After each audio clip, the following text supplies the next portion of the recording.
Basic English proficiency, English grammar, vocabulary ఇలా కొంత 10వ తరగతికి సంబంధించినటువంటి సిలబస్ అంశాలను ఇంగ్లీష్ భాషలో ప్రిస్క్రైబ్ చేశారు సిలబస్లో. అందులో ఒక ప్రధానమైన భాగం వొకాబులరీ. వొకాబులరీలో synonyms, antonyms, homophones, idioms and phrases and phrasal verbs అని మనం 5 అంశాలను సాధారణంగా చెప్పుకుంటాం. వొకాబులరీలో సినోనిమ్స్ అంటే సమానార్థాలు, యాంటోనిమ్స్ అంటే వ్యతిరేకార్థాలు, హోమోఫోన్స్ సమోచ్చరణ పదాలు, ఇడియమ్స్ అండ్ ఫ్రేజెస్ జాతీయాలు, పదబంధాలు, ఫ్రేజల్ వర్బ్స్ పద సముదాయాలు. అయితే గరిష్టంగా ఈ సినోనిమ్స్, యాంటోనిమ్స్, హోమోఫోన్స్ అందరికీ సులభంగా అర్థమవుతాయి. కానీ ఈ ఇడియమ్స్ అండ్ ఫ్రేజల్ వర్బ్స్ ఇక్కడికి వచ్చేసరికి విద్యార్థులు చాలా ఇది కష్టం అని చెప్పేసి నిట్టూరుస్తుంటారు. ఆ ఇబ్బందిని తొలగించి మనకి పరీక్షలో అడిగే రకరకాల ప్రశ్నలకి సులభంగా ఉండడానికి ఈరోజు వొకాబులరీ పదజాలంలో ఇడియమ్స్ అండ్ ఫ్రేజెస్కి సంబంధించి కొన్ని ముఖ్యమైనటువంటి అంశాలను మనం నేర్చుకుందాం. మనకి ఈ మన టీవీలో అంటే ఈ గురుకులానికి సంబంధించినటువంటి టీజీటీస్ అండ్ పీజీటీస్కి సంబంధించిన స్క్రీనింగ్ టెస్ట్ ప్రిలిమినరీ ఎగ్జామినేషన్కు మనం ఈరోజు వొకాబులరీలో అంతర్భాగంగా ఇడియమ్స్ అండ్ ఫ్రేజెస్ని నేర్చుకుందాం. Idioms and phrases. ఇడియం అంటే జాతీయం అని తెలుగులో అర్థం. అయితే ఇది అదో రకమైనటువంటి ప్రయోగం. అదో రకమైన ప్రయోగం అంటే ఇడియంకి ఒక సర్ఫేస్ మీనింగ్ ఉంటుంది, ఒక ఇన్నర్ మీనింగ్ ఉంటుంది. ఉదాహరణకు మనకిక్కడ అ కాక్ అండ్ బుల్ స్టోరీ అనేది ఒక జాతీయం, ఇది ఒక ఇడియం. ఈ ఇడియానికి సంబంధించి మనకి కాక్ అండ్ బుల్ స్టోరీ అంటే చూడడానికి కాక్ అంటే కోడి పుంజు, బుల్ అంటే ఎద్దు, అంటే అటు కోడి పుంజు ఎద్దు చెప్పిన కథ అని ఇది సర్ఫేస్ మీనింగు. కానీ ఇన్నర్ మీనింగ్ ఏంటంటే నిజానికి దీనికి కల్పిత కథ, కట్టు కథ, కాకమ్మ కథలు, అబద్ధాలు చెప్పటం అని దీని అసలైనటువంటి అర్థం. అయితే ఎవరైతే ఇలాంటి ఇడియమ్స్ అండ్ ఎక్స్ప్రెషన్స్ నిత్య జీవితంలో అతి ముఖ్యంగా వాడేటటువంటి ఇడియమ్స్ అండ్ ఫ్రేజెస్ని వాటి పుట్టుపూర్వోత్తరాలు కనుక నేర్చుకోగలిగితే అద్భుతంగా ఎలాంటి ప్రశ్నైనా అవలీలుగా మనం ఆన్సర్ చేయవచ్చు. అలాంటి ఒక చక్కని ప్రయత్నమే మనం ఈ లెసన్లో రకరకాల ఇడియమ్స్కు సంబంధించిన కథలు, వాటి ప్రయోగాలు, వాటి అర్థాలు నేర్చుకుందాం. అయితే మొట్టమొదటి idiom a cock and bull story. ఇది ఎలా పుట్టింది, దీని అర్థం ఏంటి సవివరంగా తెలుసుకుందాం.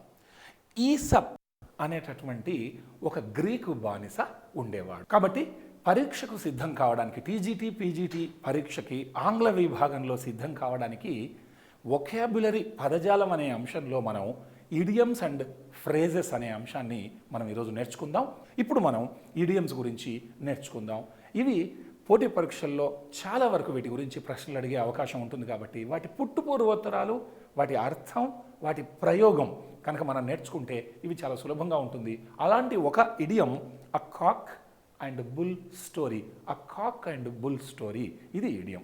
నిజానికి ముందు దీని కథ తెలుసుకున్న తర్వాత దీని అర్థం ఏంటో చూద్దాము. ఈసప్ అనేటటువంటి ఒక గ్రీకు బానిస ఉండేవాడు ఒకప్పుడు.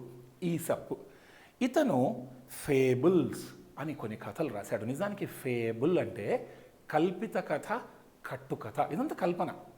అయితే ఈ గ్రీకు బానిస అతను జైల్లో పెట్టినప్పుడు అతను జైల్లో ఉండి ఏం చేయాలో అని చెప్పేసి వెంటనే రచనలు చేయడం మొదలుపెట్టాడట.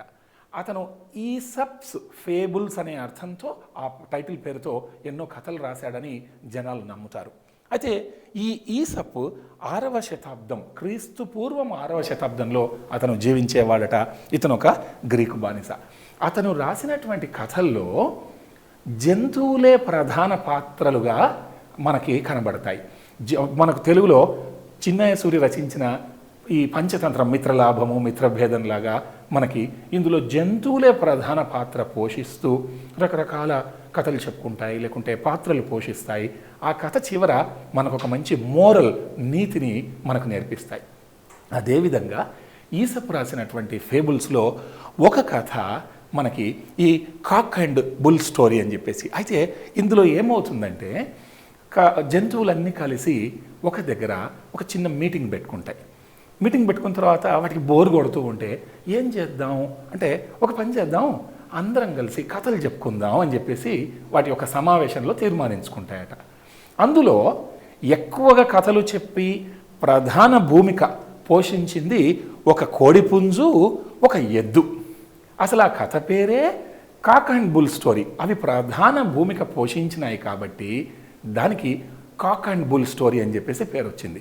అయితే ఈరోజు మనకి ఈ కాక్ అండ్ బుల్ స్టోరీ అంటే దీన్ని మనం అబద్ధం అనే అర్థంతో దీన్ని వాడుతున్నాం. అబద్ధం అని ఎందుకు వాడుతున్నామంటే అసలు ఈ ఈసప్ అనేటటువంటి వ్యక్తి క్రీస్తుపూర్వం 6వ శతాబ్దంలో ఇతను జీవించి ఉన్నాడు అనడానికి చారిత్రక ఆధారాలు అతి తక్కువగా ఉన్నాయి. కాబట్టి జనాలు అనేది ఏంటంటే అసలు ఈసప్ అనేవాడి ఉనికికే అసలు ఆ ఉనికే ఒక ప్రశ్నార్థకం అయినప్పుడు అతను కథలు రాయటం ఏంటి, ఆ కథల్లో జంతువులు మాట్లాడటం ఏంటి, ఆ జంతువుల కథల్లో కోడిపుంజు ఎద్దు మాట్లాడటం ఏంటి, కాబట్టి ఇదంతా ఉటిదే, అంత కల్పిత గాథ, అసలు ఇదంతా అబద్ధం అన్న అర్థంతో ఈరోజు ఆ కాక్ అండ్ బుల్ స్టోరీ అంటే ఇట్స్ అ లై. మనం ఇంగ్లీష్లో ఇలా చెబుతాం. For example, don't tell me a cock and bull story, tell me why you are late. ఒక వ్యక్తి ఆలస్యంగా వచ్చినప్పుడు నాకేమి కాకమ్మ కథలు కట్టుకథలు చెప్పక్కర్లేదు, ఎందుకు లేట్గా వచ్చావో నిజం చెప్పేసాయి అన్న అర్థంతో. కాబట్టి ఈరోజు ఆ cock and bull story means a lie, only కల్పిత కథ, కట్టుకథ, కాకమ్మ కథ అని అర్థం. ఇలా మనం కథ దాని పుట్టు పూర్వోత్తరాలు తెలుసుకోవటం వల్ల ఇంకెప్పుడు కూడా మనకి అసలు అంటే ఈ ఇడియమ్స్ యొక్క ప్రయోగం చాలా సులభం అయిపోతుంది. అంటే ప్రతి పదానికి ఇలా కథ తెలుసుకోవాలన్న ఆవశ్యకత లేదు. కాకపోతే దాని యొక్క వృత్తాంతం తెలుసుకోవటం వల్ల మనం ఎక్కడ కూడా కన్ఫ్యూజ్ అయ్యే అవకాశం లేదు. కాబట్టి ఆ cock and bull story means a lie. తర్వాత ఇంకొక స్టోరీని చూద్దాము, ఇంకొక ఇంగ్లీష్ ఇడియమ్ను చూద్దాం. ఈ ఇడియం పేరు అ డాగ్ ఇన్ ద మేంజర్. బాగా గమనించండి, ఇది స్పెల్లింగు MEANGER, మేంజర్. మేంజర్, దీన్ని మనం కన్ఫ్యూజ్ అయ్యి మేనేజర్ అనుకోకూడదు, మేంజర్. ఇది కూడా నిజానికి దీని కథ ఏంటో తెలుసుకుందాం. ఈసప్ రాసినటువంటి మరొక కల్పిత కథ ఆ డాగ్ ఇన్ ద మేంజర్. అందులో ఒకనొక కథలో ఏం జరుగుతుందంటే మనకి అసలు మేంజర్ అంటే గాడి అని అర్థం. ఎక్కడైతే గడ్డి వేస్తామో, జంతువులకు గడ్డి వేసే ఆ ప్రదేశాన్ని తెలుగులో మనము గాడి అంటాం. ఘాట్లో గడ్డేసాము అంటాం కదా, అలా ఆ గాడిని మేంజర్ అంటాం. ఆ కథలో ఏం జరుగుతుందంటే ఆ ఘాట్లో ఒకరోజు ఒక కుక్క పడుకొని ఉందట. అయితే నిజానికి ఆ గడ్డి తినడానికి అక్కడికి ఒక ఎద్దు, ఒక గుర్రం, ఈ రెండు వచ్చాయట. ఎద్దు గుర్రం వచ్చిన తర్వాత అవి గడ్డి తిందామంటే ఈ కుక్క ఏం చేస్తుంది, వాటిని చూసి బావుబావు అని మొరగడం మొదలుపెట్టింది. వీటికి భయం, ఆ కుక్క ఉందని చెప్పేసి ఆ గడ్డి దగ్గరికి వెళ్ళలేవు. వాస్తవానికి కుక్క దానికి గడ్డి తినటం రాదు, దానికి అవసరం లేని వస్తువు గడ్డి. పోని అర్హత కలిగినటువంటి తినగలిగేటటువంటి ఆ ఎద్దుని గుర్రాన్ని తిననిస్తుందా అంటే అది తిననివ్వట్లేదు. కొంతమందిని ఇలా గడ్డివామి దగ్గరి కుక్క అని చెప్పేసి పోలుస్తుంటాం. అంటే ఆ వ్యక్తి దాన్ని అనుభవించలేడు, ఇతరులను అనుభవించడానికి అవకాశం ఇవ్వడు. అలాంటి వ్యక్తిని చాలా పిసినిగొట్టువాడు, వాడికి ఉపయోగపడదు, నలుగురిని వాడుకొనివ్వడు అని మనం తెలుగులో గడ్డివామి దగ్గర కుక్కలాగా ఎందుకట్లా ప్రవర్తిస్తావు అని చెప్పటం ఒక ఇడియోమాటిక్, ఒక జాతీయమైంది. అందులో మనకి ఈరోజు ఆ డాగ్ ఇన్ ద మేంజర్ అని ఎలా చెబుతున్నామంటే a person who stops others enjoying something he or she cannot use or does not want. అంటే వాడికి ఉపయోగం లేదు, వాడు కోరుకోలేడు, వీడికి ప్రయోజనం లేదు, అర్హత కలిగిన వాడిని వీడు తిననివ్వడు. అలాంటి వ్యక్తిని ఆ డాగ్ ఇన్ ద మేంజర్తో పోలుస్తాం. ఉదాహరణ చూద్దాం. Allow the children to play with the sport materials. ఆట వస్తువులతో ఆ పిల్లల్ని ఆడుకొనిద్దాం. Don't be such a dog in the manger. నీకు ఆడడానికి రాదు, నీకు ఆడడానికి ఇష్టం లేదు, పోనీ ఆడుకునే వాళ్ళని ఆడనిస్తున్నావంటే నువ్వు కూడా ఆడనివ్వట్లేదు. కాబట్టి నువ్వు గడివామి దగ్గర కుక్కలాగా ప్రవర్తించాకు, ఆడుకునే పిల్లల్ని ఆడుకొనిద్దాం. Don't be such a dog in the manger అనటం ఆనవాయితీ అయింది. ఈరోజు డాగ్ ఇన్ ద మేంజర్ అంటే అనుభవించని వాడు, ఇతరులను అనుభవించనీయని వాడు, గడ్డివామి దగ్గర కుక్క అనే అర్థంతో ఈ ఇడియం వాడతాం. ఎంత చక్కగా ఉంది. ఇలాంటి కథలు తెలుసుకోవటం వల్ల మనం నిత్య జీవితంలో ఎలాంటి ఇడియమ్స్, అందుకే ఇడియం అంటే దానికి ఒక సర్ఫేస్ మీనింగ్ ఉంటుంది, ఒక ఇన్నర్ మీనింగ్ ఉంటుంది. పైన చూడండి, డాగ్ ఇన్ ద మేంజర్ అంటే ఘాట్లో ఉండే కుక్క అని ఈ పై అర్థం. కానీ దీని యొక్క అంతరార్థం మనకు ముఖ్యం. గడ్డివామి దగ్గర కుక్క అంటే తను ఎంజాయ్ చేయలేరు, ఇతరును ఎంజాయ్ చేయనివ్వరు. అంటే మనకి ఒక విషయాన్ని ఇలా ఇడియోమాటిక్గా చెప్పడం వల్ల వినే శ్రోత లేకుంటే ఎవరికైనా అవతలి వాళ్ళు వాళ్ళ హృదయాన్ని తాకేట్టుగా, హృదయానికి హత్తుకుపోయేటట్టుగా ఒక విషయాన్ని వివరించడానికి వీలవుతుంది. నిజానికి ఇడియమ్స్ కానీ ఫ్రేజెస్ కానీ చాలా beautiful aspects of languages vocabulary. ఇంకొక ఇడియమ్ని మనం తెలుసుకుందాం. ఆ లయన్స్ షేర్ అనేది ఇంకొక అతి చక్కని ఇడియోమాటిక్ ఎక్స్ప్రెషన్. తెలుగులో మనం సింహభాగం అంటాం. ఏంటి సింహభాగం? Lion's share. చూడడానికేమో లయన్ ఏదో షేర్ తీసుకోవడం అన్న అర్థం ఉంది. అయితే ఇదే ఈసపు రాసిన, అంటే ఈసపు రాసిన కథల్లోంచి ఎన్నెన్నో ఇడియమ్స్ మనకి భాషకి అలంకారప్రాయంగా వచ్చాయి. నిజానికి ఈ ఇడియమ్స్ కథల్లోంచి, మానవ శరీర భాగాల్లోంచి, భాషల్లోంచి, గృహోపకరణ వస్తువుల్లోంచి, అంకెలు సంఖ్యల నుంచి, అనుభవాల్లోంచి, దేశ విదేశాల నుంచి ఎక్కడో ఏదో ఒక రకంగా పుట్టుక తీసుకుంటుంది ఇడియం. అది భాషలో ఒక పర్టికులర్ అర్థంతో సెటిల్ అయి ప్రాచుర్యం పొందుతుంది. అది ఎలా ప్రాచుర్యం పొందింది అనేది ఇక్కడ ఇంపార్టెంట్. ఈ లయన్స్ షేర్ అనే దాంట్లో ఒకసారి ఏమవుతుంది, జంతువులన్నీ కలిసి మృగరాజు అయినటువంటి సింహంతో అన్నీ కలిసి కట్టుగా టీం వర్క్ చేసి అవి వేటాడటం మొదలు పెడతాయి. వేటాడిన తర్వాత అంటే అన్నీ కోఆపరేటివ్గా టీం వర్క్ చేసి అన్నీ సమానంగా తీసుకుందామని ముందు డిసైడ్ అవుతాయి. దానికి సింహం కూడా ఒప్పుకుంటుంది. అన్నీ కలిసి వేటాడిన తర్వాత ఆ జంతువులను, ఆ మృత జంతువులను అన్నింటినీ ఒక దగ్గర కుప్పగా పోస్తాయి. పోసిన తర్వాత ఈ మృగరాజు ఆ కథలో ముందుకొచ్చి దాన్ని 4 సమానమైనటువంటి భాగాలుగా చేయడం జరుగుతుంది. ఆ సింహం చేసి మిగతా జంతువులను ఉద్దేశించి ఇలా అంటుంది, నేను మృగరాజును కాబట్టి ఈ 25% నాకు. ఒక పార్ట్ అయిపోయింది. 2, మరి నా భార్య ఉంది కదా ఇంటి దగ్గర, మరి ఆమెకు చాలా ముఖ్యమే కదా, ఆమెకు కూడా నేను ఒక షేర్ ఇవ్వాల్సిందే కదా రాణికి అని ఇంకొక 25% తను వైపుకి ఇంకో వైపుకు పెట్టుకుంటుంది. అన్ని జంతువులు బిక్కుబిక్కుమని చూస్తుంటాయి.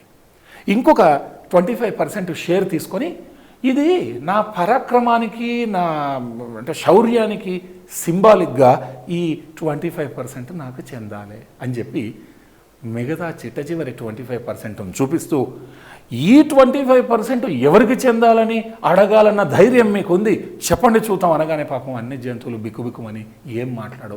అంటే ఆఖరికి ఆ 4వ భాగం కూడా సింహమే తీసుకుంటుంది ఆ కథలో. అయితే ఈరోజు సింహభాగం, ఆ కథలో అయితే 4 భాగాలు సింహమే కొట్టేసింది ఆ దర్పంతో, గర్వంతో. కానీ ఈరోజు సింహభాగం, అధిక భాగం, ఎక్కువ మొత్తం అన్న అర్థంతో మనం ఈరోజు ఈ ఇడియమ్ని ఇంగ్లీష్లో అంటే మేజర్ పోర్షన్, తెలుగులో అయితే సింహభాగం. అయితే ఇక్కడ ఒక ఉదాహరణ చూద్దాము. The Lions share of the space in the room goes on books. ఆ గదిని చూడండి, అన్ని పుస్తకాలన్నీ రూమ్ నిండా చెల్లా చెదురుగా పడి ఉన్నాయి. ఈ గదిలో సింహభాగం స్థలాన్ని పుస్తకాలే ఆక్రమించుకున్నాయి. కావాలంటే మనం ఇంకొక ఎగ్జాంపుల్ చెప్పొచ్చు. సార్ మాకు ఫండ్స్ అవన్నీ ఉన్నాయండి మా కాలేజీలో, lion's share of the funds they are spent on scientific exhibitions. అంటే సింహభాగం ఈ సైంటిఫిక్ ఎగ్జిబిషన్స్ మీదనే మేము ఖర్చు పెడతాము, అధిక భాగం అన్న అర్థంతో మనం వాడతాం. కాబట్టి ఆ లయన్స్ షేర్ అంటే సింహభాగం అన్న అర్థంతో, ఆ మేజర్ పోర్షన్ అన్న అర్థంతో ఈరోజు మనము ఈ ఇడియంని వాడుతున్నాం. తర్వాత 4వ అతి ముఖ్యమైనటువంటి ఇడియం ఆ 9 days వండర్. ఆ 9 days వండర్ చూడడానికి 9 రోజుల ఏదో ఆశ్చర్యకరమైన అంశం. తెలుగులో మనం 3 నాళ్ళ ముచ్చట అంటాం. 3 నాళ్ళ ముచ్చట అంటే అది అతి స్వల్ప వ్యవధిలో మాత్రమే దానికి ప్రాధాన్యత ఉంటుంది, ఆ తర్వాత దాన్ని ఎవరు పట్టించుకోరు అని అర్థం. 3 నాళ్ళ ముచ్చట. ఇక్కడ 9 days వండర్ అంటే మనకి పిల్లులు, పిల్లి కూనలు, కుక్క పిల్లలు ఇవి జన్మించిన తర్వాత 9 రోజుల వరకు వాటికి కళ్ళు కనపడవు, కళ్ళు మూసుకొనే ఉంటాయి. తర్వాత అవి కళ్ళు తెరవటం, ఇది ప్రకృతి ధర్మం. అయితే ఇన్ని రోజులు ఇవి జన్మ ఎత్తిన తర్వాత అసలు ఈ ప్రపంచం ఎలా ఉంది, అసలు ఎంత అద్భుతంగా ఉందో, ఎప్పుడు చూద్దాం, ఏం జరుగుతూ ఉంది అనే ఏదో ఒక రకమైనటువంటి ఉత్సుకత, ఒక కుతూహలం, ఒక జిజ్ఞాస వాటిలో ఉంటుంది. 9 రోజులు గడిచిన తర్వాత కళ్ళు బాగా స్పష్టంగా కనపడ్డ తర్వాత ఇంతేనా ఈ ప్రపంచం, అయ్యో మేమెంతో ఊహించుకుంటాం కదా, అంతింతేనా అంటే తెలుగులో మనం 3 నాళ్ల ముచ్చట అంటాం. అయితే ఏదైనా సరే సంథింగ్ టెంపరీగా మాత్రమే ఉండగలిగేది, ఎక్కువ రోజులు దానికి అధిక ప్రాధాన్యత లేదు, స్వల్ప వ్యవధిలో మాత్రమే దానికి ప్రాధాన్యత గలదు అని చెప్పటం. రోమన్లు ప్రాచీన కాలంలో వాళ్ళు ఏదైనా ఒక ప్రకృతి విపత్తు లేకుంటే ఏదో భూకంపమో ఏదో వచ్చిన తర్వాత వాళ్ళు 9 రోజులు పండగలు జరుపుకునేవాళ్ళట. అంటే ఆ కష్టం తీరింది కదా అని చెప్పేసి వాళ్ళ ఆనందం. ఈ ఆనందం కూడా 9 రోజులే కదా, తాత్కాలికమే కదా. కాబట్టి ఈరోజు సంథింగ్ షార్ట్ లివ్డ్, తాత్కాలికమైనది, స్వల్ప వ్యవధి కలిగినది, సంథింగ్ షార్ట్ లివ్డ్ అనే అర్థంతో ఆ 9 days వండర్ అనేటటువంటి జాతీయాన్ని వాడుతున్నాం. ఫర్ ఎగ్జాంపుల్ ఇక్కడ మనం 2 దంపతులు చూస్తున్నాం. అక్కడ ఏం చెప్తా ఉంది ఎగ్జాంపుల్ అంటే, she is not broad minded, విశాలమైనటువంటి దృక్పథం గల వ్యక్తి ఆమె కాదు. His happiness after marrying that beautiful girl is only a 9 days wonder. She is not broad minded. His happiness after marrying that beautiful girl is only a 9 days wonder. అంటే ఆమె విశాలమైనటువంటి హృదయము దృక్పథం కలిగిన వ్యక్తి కాదు. అతని ఆనందం, నేను ఒక అందగత్తెను పెళ్లి చేసుకున్నా అన్న ఆనందం అంతా అది 3 నాళ్ల ముచ్చటనే అవుతుంది తప్ప, అది షార్ట్ లివ్డే తప్ప, షార్ట్ లివ్డ్, తాత్కాలికమైంది అనేదాన్ని ఆ 9 days వండర్ అని చెప్తాం. చాలా అద్భుతమైనటువంటి ఇడియం. అదేవిధంగా a snake in the grass, ఇది ఒక చక్కని idiomatic expression. A snake in the grass, మనకు సర్ఫేస్ మీనింగ్ అని కనుక చూస్తే గడ్డిలో ఉండే పాము. గడ్డిలో ఉండే పాము అంటే మనకు కనపడుతుందా? అక్కడ ఆ బొమ్మలో మనం చూస్తూ ఉన్నాం. అది గడ్డిలో ఎక్కడో ఉండింటుంది పాము. ఎటువైపు వెళ్తూ ఉంది, ఎక్కడ నక్కి ఉంది, ఎక్కడ వచ్చి ఏ క్షణంలో కాటేస్తుంది, ఇదేవి మనం ఊహించలేం. అంటే ఏదైనా జరగవచ్చు, ఎప్పుడైనా ఈ పాము వచ్చి మనల్ని అటాక్ చేయొచ్చు. మనం తెలుగులో అంటాం మెడగబడ్డ పాము కరవక తప్పదని. అయితే ఇక్కడ కనబడట్లేదు కాబట్టి ఆ స్నేక్ ఇన్ ద గ్రాస్ అంటే ఇది ఒక గుప్త శత్రువు. అయితే దీన్ని మనకి క్రీస్తు పూర్వము 70 అండ్ 19 BCలో రోమన్ పోయెట్, ఒక ప్రముఖ పోయెట్ వర్జిల్ అనేటటువంటి కవి, తను ఏం చేశాడంటే కొన్ని పద్యాలను ఒక సంకలనం రూపంలో, ఒక పుస్తక రూపంలో తీసుకొచ్చాడు. ఆ సంకలనానికి ఎక్లోగ్స్ అని చెప్పేసి పేరు పెట్టాడు. ఈ ఎక్లోగ్స్ అనేటటువంటి ఆ సంకలనంలో ఒక సందర్భంలో వర్జిల్ ఈ a snake in the grass అనేటటువంటి ప్రయోగాన్ని ప్రప్రథమంగా వాడటం జరిగింది. అయితే ఈరోజు ఆ స్నేక్ ఇన్ ద గ్రాస్ అంటే గుప్త శత్రువు, ప్రమాదకరమైనటువంటి, మనం ఊహించలేనటువంటి, ఊహించని విపత్తు, ప్రమాదం అన్న అర్థంతో మనము ఆ స్నేక్ ఇన్ ద గ్రాస్ అనే ఇడియంని వాడుతున్నాం.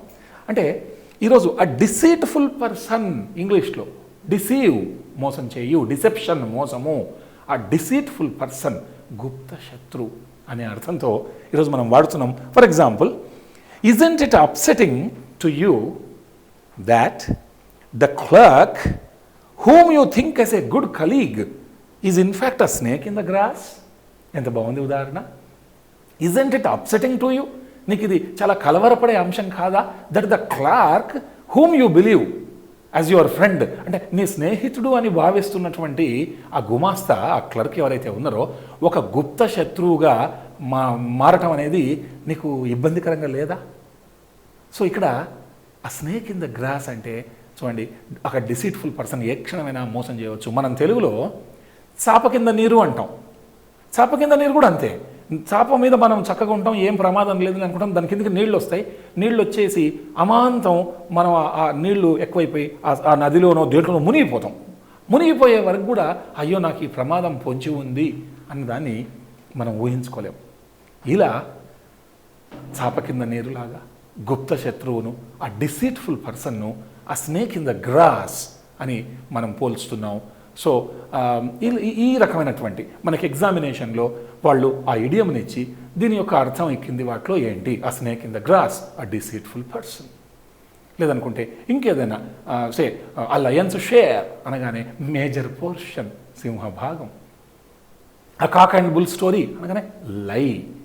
ఇలా మంచి మంచి అర్థాలను మనం తెలుసుకోవటం వల్ల ఎలాంటి ఇడియమాటిక్ అంటే ఈ వొకాబులరీ పార్ట్ను అతి సునాయాసంగా నేర్చుకోవచ్చు. ఇది కేవలం పరీక్షను దృష్టిలో పెట్టుకొని మాత్రమే నేర్చుకునే అంశం కాదు. ఇలాంటి కథలు తెలుసుకోవటం వల్ల అటు కథ తెలుస్తుంది, దాని అర్థం, దాని అంతరార్థం, ఇది ఒక జీవితకాలం మొత్తానికి ఉపయోగపడుతుంది. That is the sole purpose of any learning. ఇప్పుడు ఇంకొక ఇడియోమాటిక్ ఎక్స్ప్రెషన్ను చూద్దాం. దీని పేరు A1. వినింటారు A1. A1 క్వాలిటీ, చాలా బెస్ట్ క్వాలిటీని మనం A1 క్వాలిటీ అంటాం. ఏం సార్ బియ్యం బాగున్నాయా? ఏమంటారు సార్, బియ్యం A1 క్వాలిటీ మేము అమ్ముతామంటారు. తరువాతి జాతీయం వచ్చేసి A1. విన్నారా ఎప్పుడైనా A1 అని? A1 క్వాలిటీ అంటాం మనం. నాణ్యతకి సంకేతం A1 క్వాలిటీ. అంటే ఒక అద్భుతమైనటువంటి నాణ్యత కలిగి ఉన్నప్పుడు మనం దాన్ని A1తో పోలుస్తాం. ఇది కూడా ఒక English idiomatic expression. For example, ఒకతను అంటాడు, మేము A1 రైస్నే అమ్ముతామండి మా షాప్లో, అంటే వెరీ క్వాలిటేటివ్ రైస్ అని అర్థం. అసలు ఎందుకు వచ్చింది ఈ A1 అంటే, ఎందుకు క్వాలిటేటివ్? ఇది ఇంగ్లాండ్ నుంచి నౌకాయానం నుంచి, సముద్ర నౌకాయానానికి సంబంధించినటువంటి పదం అక్కడి నుంచి పుట్టుకొచ్చింది ఈ ఇడియం. అయితే నౌకలకు సంబంధించి, వాటి నిర్మాణానికి సంబంధించి, వాటి తయారీకి సంబంధించి ఇంగ్లాండులో Lloyd's Register of British and Foreign Shipping అని ఒక బీమా సంస్థ, జీవిత బీమా సంస్థ ఉండేదట. Lloyd's Register of British and Foreign Shipping అని పేరు. వీళ్ళు ఏం చేసేవారటంటే, ఒక నౌక, ఒక ఓడ, ఒక షిప్ ఉందంటే దానికి సంబంధించిన వివరాలు, ఈ షిప్ ఎలా ఉంది, ఎప్పుడు నిర్మించారు, దీని కెపాసిటీ ఎంత, దీని ఇంజిన్ ఎలా ఉంది, ఈ ప్రమాణాలు, నాణ్యతా ప్రమాణాలు ఎలా ఉన్నాయి అని అంత దాని చరిత్ర అంతా ఒక రిజిస్టర్లో, ఈ లాయిడ్స్ రిజిస్టర్లో వాళ్ళు దఖలు పరిచేవారట, రాసి డాక్యుమెంట్ చేసేవారు. అయితే ఆ షిప్ యొక్క నిర్మాణాన్ని బట్టి వీళ్ళు ఏం చేసేవారు, ఇన్సూరెన్సు డబ్బులను వసూలు చేసేవాళ్ళు ఓనర్స్ దగ్గర. ఇక్కడ ఒకవేళ ఆ షిప్ యొక్క బాహ్య చట్రం, అంటే బయటి వైపు ఉండేటటువంటి ఈ నిర్మాణం నాణ్యతా ప్రమాణాలకు తగ్గట్టుగా ఉంటే అప్పుడు వీళ్ళు ఏం చేసేవారట, ఏ అని ఒక సర్టిఫికెట్ జారీ చేసేవారట ఓనర్కి. ఏ అంటే దాని అర్థం ఏంటంటే, ఈ ఎక్స్టర్నల్గా అవుటర్ ఈ ఫ్రేమ్వర్క్ అంతా పర్ఫెక్ట్ కండిషన్లో ఉందని.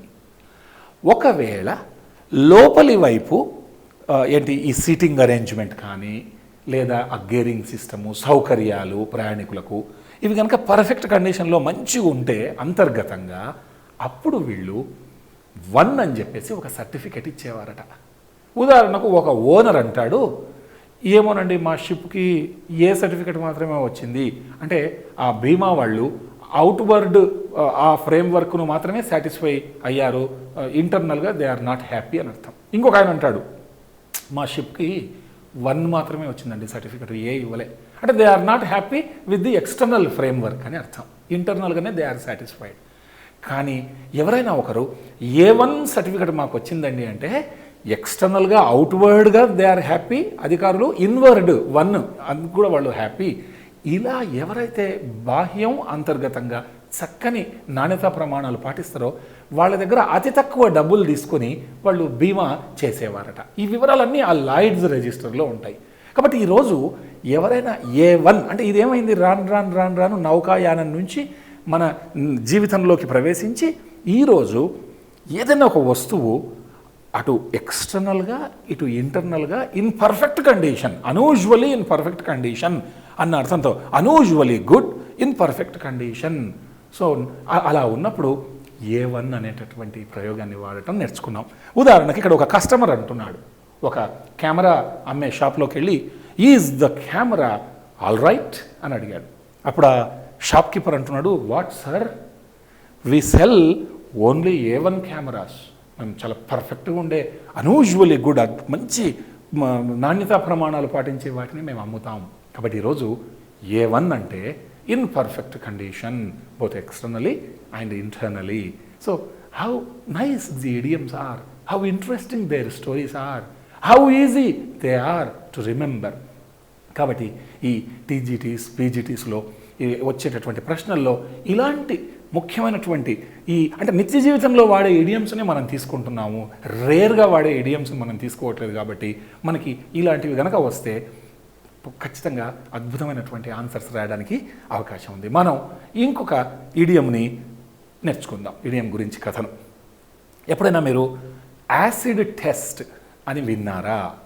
ఇది కూడా ఒక అద్భుతమైనటువంటి ఇడియమాటిక్ ఎక్స్ప్రెషన్, యాసిడ్ టెస్ట్. అంటే దీని తెలుగులో అంతిమ పరీక్ష, కఠిన పరీక్ష అన్న అర్థంతో దీన్ని తెలుగులో మనం చెబుతాం. అసలు ఏంటి యాసిడ్ టెస్ట్ అంటే ఏంటి? మనకి యాసిడ్ అంటే ఆమ్లము అని తెలుసు తెలుగులో. అదే BASE బేస్ అంటే క్షారము అని విన్నాం. ఆమ్లము ప్లస్ క్షారము ఈజ్ ఈక్వల్ టు లవణము ప్లస్ నీరు అని చెప్పేసి మనం చిన్నప్పుడు నేర్చుకున్నాం. సో ఇక్కడ సరే మనము బ్లూ లిట్మస్ను ఎర్రగా మార్చేది ఏమంటాం, మరి రెడ్ లిట్మస్ను ఇంకో కలర్లో మారిస్తే బ్లూలో మారిస్తే ఏమంటాం, దేన్ని యాసిడ్ దేన్ని బేస్ మనకు యాసిడ్ టెస్టులు ఉన్నవి. అయితే ఎన్ని రకాల టెస్టులు చేసినా ఫర్ ఎగ్జాంపుల్ మనము బంగారాన్ని తీసుకుందాం. ఇది క్వాలిటేటివ్ బంగారమా కాదా అని టెస్ట్ చేయడానికి రకరకాల పద్ధతులు పాటిస్తారు నిపుణులు. అయితే చిట్ట చివరికి అది ఖచ్చితంగా అంటే ఏ ప్రాసెస్లో గుర్తించినా గుర్తించకపోయినా చిట్ట చివరి ప్రాసెస్, బెస్ట్ ప్రాసెస్ ఏంటంటే నైట్రిక్ యాసిడ్తో గోల్డ్ యొక్క క్వాలిటీని టెస్ట్ చేయటం. నత్రిక్ ఆమ్లము అంటాం తెలుగులో నైట్రిక్ యాసిడ్. దీన్ని I think this is HNO3. దీన్ని పెట్టి అది టెస్ట్ చేస్తే ఖచ్చితంగా అది క్వాలిటేటివ్ గోల్డా కాదా అనేది బయటపడిపోతుందట. అలా ఆ లోహం బంగారమా కాదా టెస్ట్ చేయడానికి ఎట్లయితే నైట్రిక్ యాసిడ్తో టెస్ట్ చేసి తేల్చేసినట్టు, అంటే ఇది కఠిన పరీక్ష. మనకి నిత్య జీవితంలో కూడా ఎన్నో అంశాలు కఠిన పరీక్షలుగా ఉంటాయి. ఉదాహరణకి మనం సివిల్ సర్వీసెస్ తీసుకుందాం, లేదా ఒక పోటీ పరీక్షను తీసుకుందాం. ప్రిలిమ్స్ రాస్తాం, దాని తర్వాత మెయిన్స్ రాస్తాం, లాస్ట్కి ఇంటర్వ్యూకి వెళ్తాం. సో ఇక్కడ ఇంటర్వ్యూలో పాస్ అయిపోయాడంటే ఇంకా ఆ ఉద్యోగంలో విజయం సాధించినట్టే. అలా అంటే నువ్వు ఇంటర్వ్యూ దాకా వచ్చావంటేనే ఆల్రెడీ ప్రిలిమ్స్ మెయిన్స్ పాస్ అయ్యావని అర్థం. So interview is the acid test to A candidate to get a job. ఉద్యోగం పొందడానికి ఒక అభ్యర్థికి అంతిమ పరీక్ష, కఠిన పరీక్ష ఇంటర్వ్యూ అనేది ఇది దీని అర్థం. ఈరోజు యాసిడ్ టెస్ట్ని a test that gives final proof or that gives the final value or the final worth of something or somebody. ఒక వ్యక్తి యొక్క లేకపోతే ఒక వస్తువు యొక్క నాణ్యతా ప్రమాణాలను తేల్చి చెప్పేటటువంటి అంతిమ పరీక్ష, కఠిన పరీక్షను ఈరోజు మనం యాసిడ్ టెస్ట్ అంటున్నాం. ఇక్కడ ఒక ఎగ్జాంపుల్ ఇచ్చారు, చూద్దాం. ఇక్కడ ఒక కారు వెళ్తూ ఉంది, ఇక్కడ అంత దుమ్ముగా ఉంది. This kind of road is the real acid test to know the performance of the driver. అంటే ఈ డ్రైవర్ యొక్క డ్రైవింగ్ నైపుణ్యాలు తెలుసుకోవాలంటే ఈ రోడ్డులో డ్రైవింగ్ చేస్తే చాలు, ఇక్కడ చేసిన వాడు ఇంకెక్కడైనా చేస్తాడు. సో ఇలాంటి రోడ్డులో డ్రైవ్ చేయడం అనేది ఒక అంతిమ పరీక్ష, కఠిన పరీక్ష. సో ఆ డ్రైవర్ యొక్క శక్తి సామర్థ్యాలు డ్రైవింగ్లో ఎలా ఉన్నాయో తెలుసుకోవడానికి ఇది ఒక రియల్ యాసిడ్ టెస్ట్ అని అనటం. మనం తెలుగులో కూడా సరదాగా చెప్తాం. హైదరాబాద్ నగరంలో ఫలానా ఏదో బేగం బజార్ లాంటి రూట్లో అక్కడ కారు నడిపినవాడు వాడు ఎక్కడైనా నడుపుతాడు, లేదా అక్కడ బండి నడిపినవాడు ఎక్కడైనా నడుపుతాడు. ఇలా మనం చెప్తుంటాం. నువ్వు ఇక్కడ నెగ్గితే ఇంకెక్కడైనా నెగ్గుతావు. సో అలాంటి ఒక కఠినమైనటువంటి పరీక్షను మనం యాసిడ్ టెస్ట్ అంటాం. సపోజ్ హైదరాబాద్లో ఉండే ట్రాఫిక్లో నువ్వు బండి నడిపావంటే that is the real acid test. ఇలా కూడా మనం చెప్పుకోవచ్చు ఎగ్జాంపుల్ని. So it is the test that gives the final proof, final value, the final worth of somebody or something. దీన్ని యాసిడ్ టెస్ట్ అని కఠిన పరీక్షగా మనం భావిస్తున్నాం. తర్వాత ఆల్ గ్రీక్ టు మీ అని చెప్పేసి ఇది ఒక అద్భుతమైనటువంటి ఇడియమాటిక్ ఎక్స్ప్రెషన్. లేదా కొన్నిసార్లు మనం లాటిన్ అండ్ గ్రీక్ టు మీ అని చెప్పేసి అంటుంటాం. అసలు లాటిన్, గ్రీక్ ఈ భాషలు ఈరోజు ప్రపంచంలో ఈ భాషలను మాట్లాడే వాళ్ళ సంఖ్య చాలా తక్కువ. కరెక్ట్గా చెప్పాలంటే కొన్ని వేలల్లోనే ఉన్నారు తప్ప లక్షల కోట్లలో అసలు ఈ భాష తెలిసిన వాళ్ళు లేరనే చెప్పుకోవచ్చు. అయితే దీన్ని, ఈ ఎక్స్ప్రెషన్ని ఆల్ గ్రీక్ టు మీ అంటే అసలు ఏమాత్రం నాకు అర్థం కాని, బోధపడని విషయం, అసలు అంతు చిక్కనటువంటి అంశం అన్న అర్థంతో దీన్ని వాడతాం. ఈ ఎక్స్ప్రెషన్ని ప్రప్రథమంగా గొప్ప ఆంగ్ల రచయిత, కవి, నాటకకర్త అయినటువంటి విలియం షేక్స్పియరు తాను రాసిన ఒక డ్రామా 1599 తాను రాసిన జూలియస్ సీజర్ అనేటటువంటి డ్రామాలో ప్రప్రథమంగా ఒక క్యారెక్టర్ చేత చెప్పించడం జరుగుతుంది, ఆల్ గ్రీక్ టు మీ అని.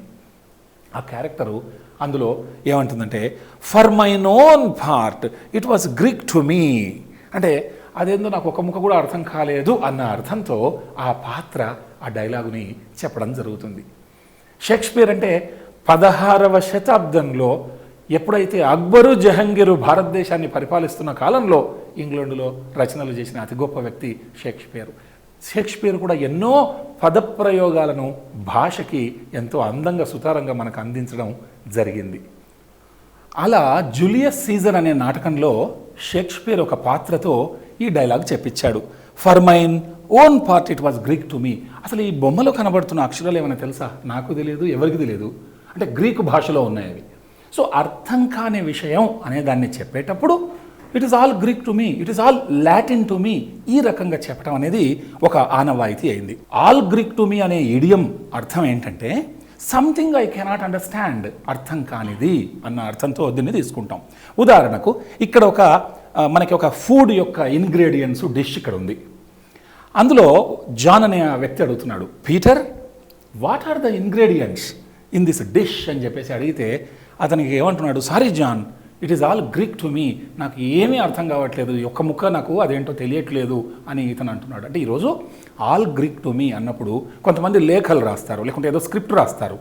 ఏం రాశారండి? It's all Greek to me, it is all Latin to మీ.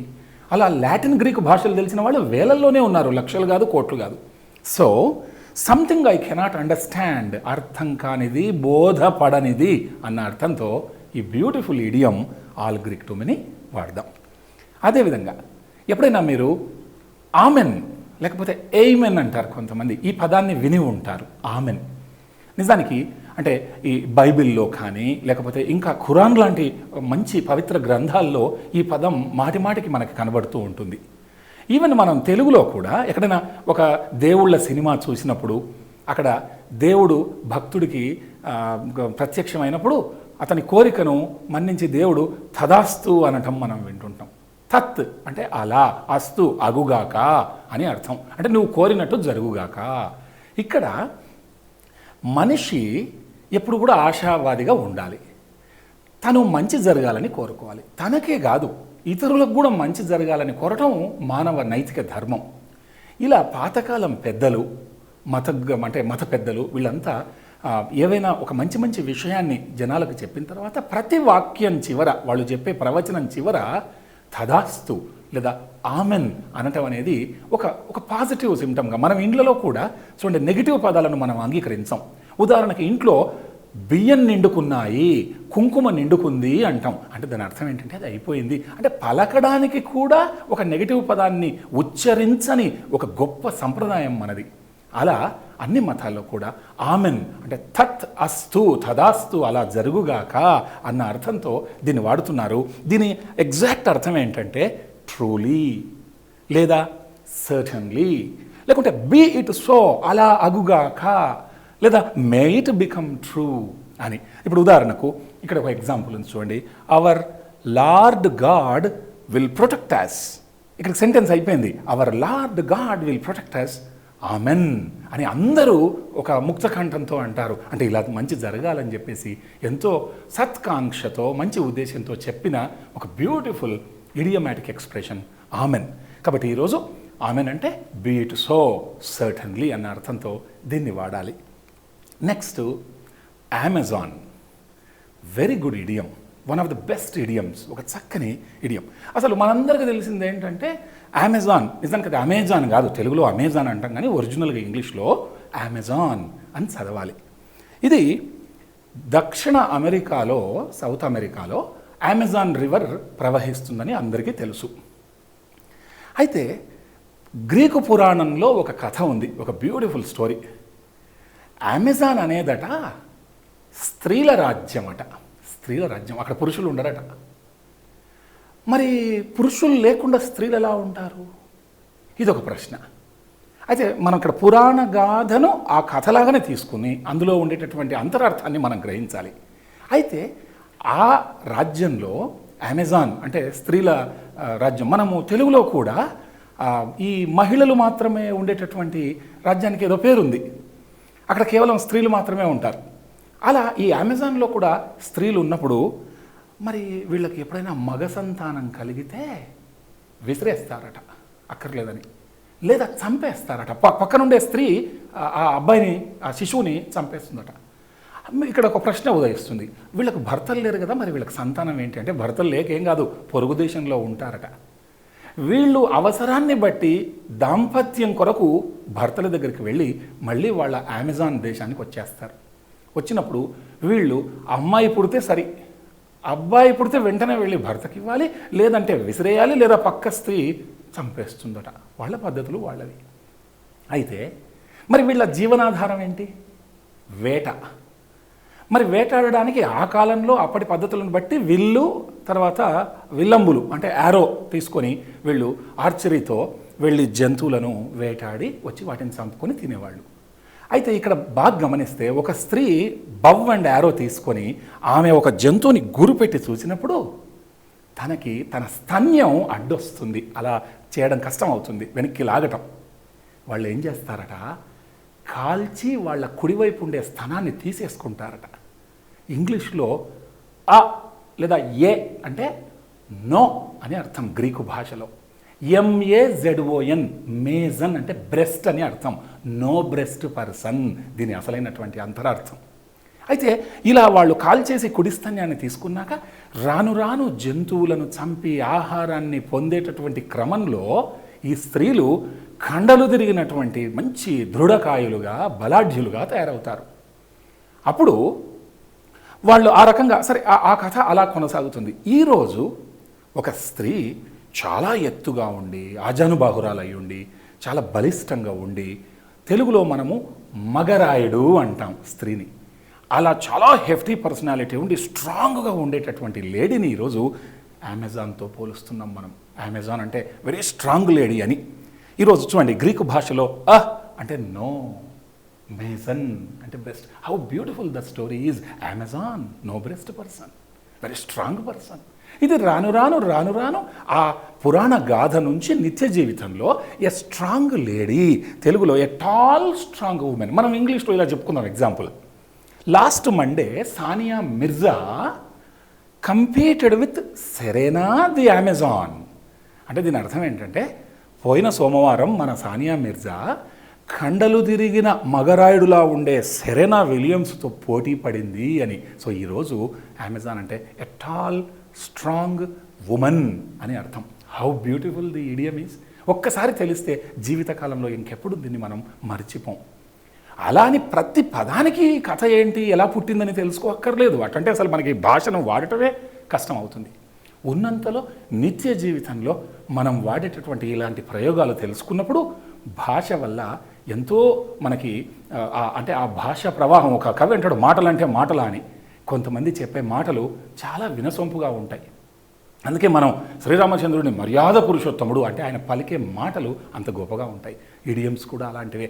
చెప్పదలుచుకున్న విషయాన్ని సూటిగా హృదయాన్ని హత్తుకుపోయేలా అవతల వ్యక్తి అబ్బా ఎంత బాగా చెప్పారా అనేటట్టుగా మనకు అర్థమయ్యేలా చెప్పడమే ఇడియమ్స్ యొక్క అసలు సిసలైన ఉద్దేశం. ఇంకొక జాతీయం చూద్దాం. ఎప్పుడైనా మీరు యాపిల్ ఆఫ్ వన్స్ ఐ అని విని ఉంటారు. తెలుగులో అబ్బా వాళ్ళైతే వాళ్ళ పాపనండి కంటికి రెప్పలా చూసుకున్నారు, చాలా జాగ్రత్తగా చూసుకున్నారు, ఎంతో అపురూపంగా పెంచుకున్నారు, కంటికి రెప్పలా, కనుపాపలా అంటుంటాం మనం. నిజానికి కన్ను మనకు తెలుసు, ఐ. కంటి పాపను మనం ఇంగ్లీష్లో ప్యూపిల్ అంటాం. ప్యూపిల్. ఇక్కడ ఆ ప్యూపిల్ ప్లేస్లో మనం ఒక యాపిల్ పెట్టినాం. అంటే కన్నును, అంటే కన్నుకి మనకి ఐ లిడ్స్, ఐ ల్యాషెస్ ఇవన్నీ ఉన్నాయి. కంటికి ఏ చిన్న ఇబ్బంది వచ్చినా ఆ కన్ను రెప్ప టక్కన మూసుకుంటుంది. ఆ కన్నులో అతి కీలకమైనటువంటిది ఆ కంటి పాప. అది లేకపోతే అసలు కనపడదు మనకు. మనం మరి కంటికి రెప్పలా కాపాడుకోవటం అంటే ఎంతో జాగ్రత్తగా చూసుకోవటం అని అర్థం. ఇలా ముఖ్యంగా తల్లిదండ్రులు వాళ్ళ పిల్లలను కంటికి రెప్పలా, లేకుంటే ఒక కనుపాపను తనంతట తాను ఎంత సర్వేంద్రియాణం నయనం ప్రధానం అన్నారు, అలా కంటి రెప్పలా దాచుకొని చూసుకున్నట్టుగా ఎవరైతే అతి జాగ్రత్తగా గారాబంగా చూసుకుంటారో అప్పుడు ఆ వ్యక్తిని సో అండ్ సో వ్యక్తి ఫలానా వ్యక్తికి యాపిల్ ఆఫ్ హిజ్ ఐ అనటం మనకు తెలుసు. మనకు అంటే పురాణ గాథలో మనము దశరథ మహారాజు శ్రీరామచంద్రుడిని కంటికి రెప్పలా కాపాడుకున్నాడు అన్న గాథను మనం చాలా పాపులర్గా మనం వింటుంటాం. అయితే మనకి బైబిల్ గ్రంథంలో డేవిడ్ అనేటటువంటి మహారాజు ఈ ప్రయోగాన్ని ప్రప్రథమంగా వాడినట్టుగా, ఉదాహరణకు సామ్స్ అని చెప్పేసి, సామ్స్ అని ఒక అంటే ఒక చాప్టర్లో keep me as the apple of your I, hide me in the shadow of your wings అని ఈ డేవిడ్ మహారాజు భగవంతుణ్ణి ఒక స్మరణ చేస్తాడట. అంటే నన్ను నీ కంటికి రెప్పలా కాపాడుకో భగవంతుడా అని చెప్పేసి ఒక చక్కని ప్రార్థన. Keep me as the apple of your I, నీ కంటి పాపలా నన్ను కాపాడుకో, నేను నీకు కొడుకు వంటి వాడిని కదా. Hide me in the shadow of your wings, నీ రెక్కల చాటున నన్ను భద్రపరచుకో, అంటే నేను మొత్తం నీకు సమర్పించుకుంటున్నా, నన్ను రక్షించు అన్న అర్థంతో. అలా మనము సమ్వన్ ఆర్ సంథింగ్ డియరెస్ట్, అత్యంత ప్రీతిపాత్రమైన, అతి దగ్గరి అన్న అర్థంతో ఈరోజు యాపిల్ ఆఫ్ వన్ ఐ. ఇక్కడ ఎగ్జాంపుల్ చూడండి. ఇక్కడ దశరథ మహారాజు పిల్లల్ని ఇక్కడ కలిగి ఉన్నాడు. ఇక్కడ ఏదో రౌండ్ చేశాం. Lord Rama is the apple of King Dasharatha's eye, అంటే ఉన్నవాళ్లలో రాముణ్ణి అత్యంత ప్రీతిపాత్రమైనటువంటి కుమారుడిగా ఆయన చూసుకున్నారు. అంటే మిగతా వాళ్ళని చూడలేదని అర్థం కాదు, కాకపోతే ఎక్కువ ఇష్టం. మనం అంటుంటాం ఏంటి, నీ బైక్ ఇస్తావా ఒకసారి, నువ్వు ఏదన్నా అడుగు, నా బుక్స్ అడుగు, నా డబ్బులు తీసుకో, ఏమని తీసుకో, నా బైక్ మాత్రం నువ్వు అడగద్దు, ఎందుకంటే it is the apple of my I. అంటే నాకు అత్యంత ప్రీతిపాత్రమైనది, అత్యంత ఇష్టమైనది, I'm two possessive about it, I don't want to lose it. ఈ అర్థంతో యాపిల్ ఆఫ్ వన్ ఐ. ఎవరైనా తెలుగులో మనం కాకి పిల్ల కాకి ముద్దు అన్నాం. అట్లా ఎవరి పిల్లలైనా వాళ్ళ తల్లిదండ్రులకు చాలా నచ్చేవాళ్ళే ఉంటారు. So the children are the apples of their parents eyes, ఇలా కూడా చెప్పవచ్చు. అత్యంత ప్రీతిపాత్రమైన, ఇష్టమైన అని అర్థం. Someone or something that is dearest. How beautiful the idioms are. Thank you. Next ఇంకొక చక్కని ఇడియంని చూద్దాం. At last. Not atlas, it is atlas.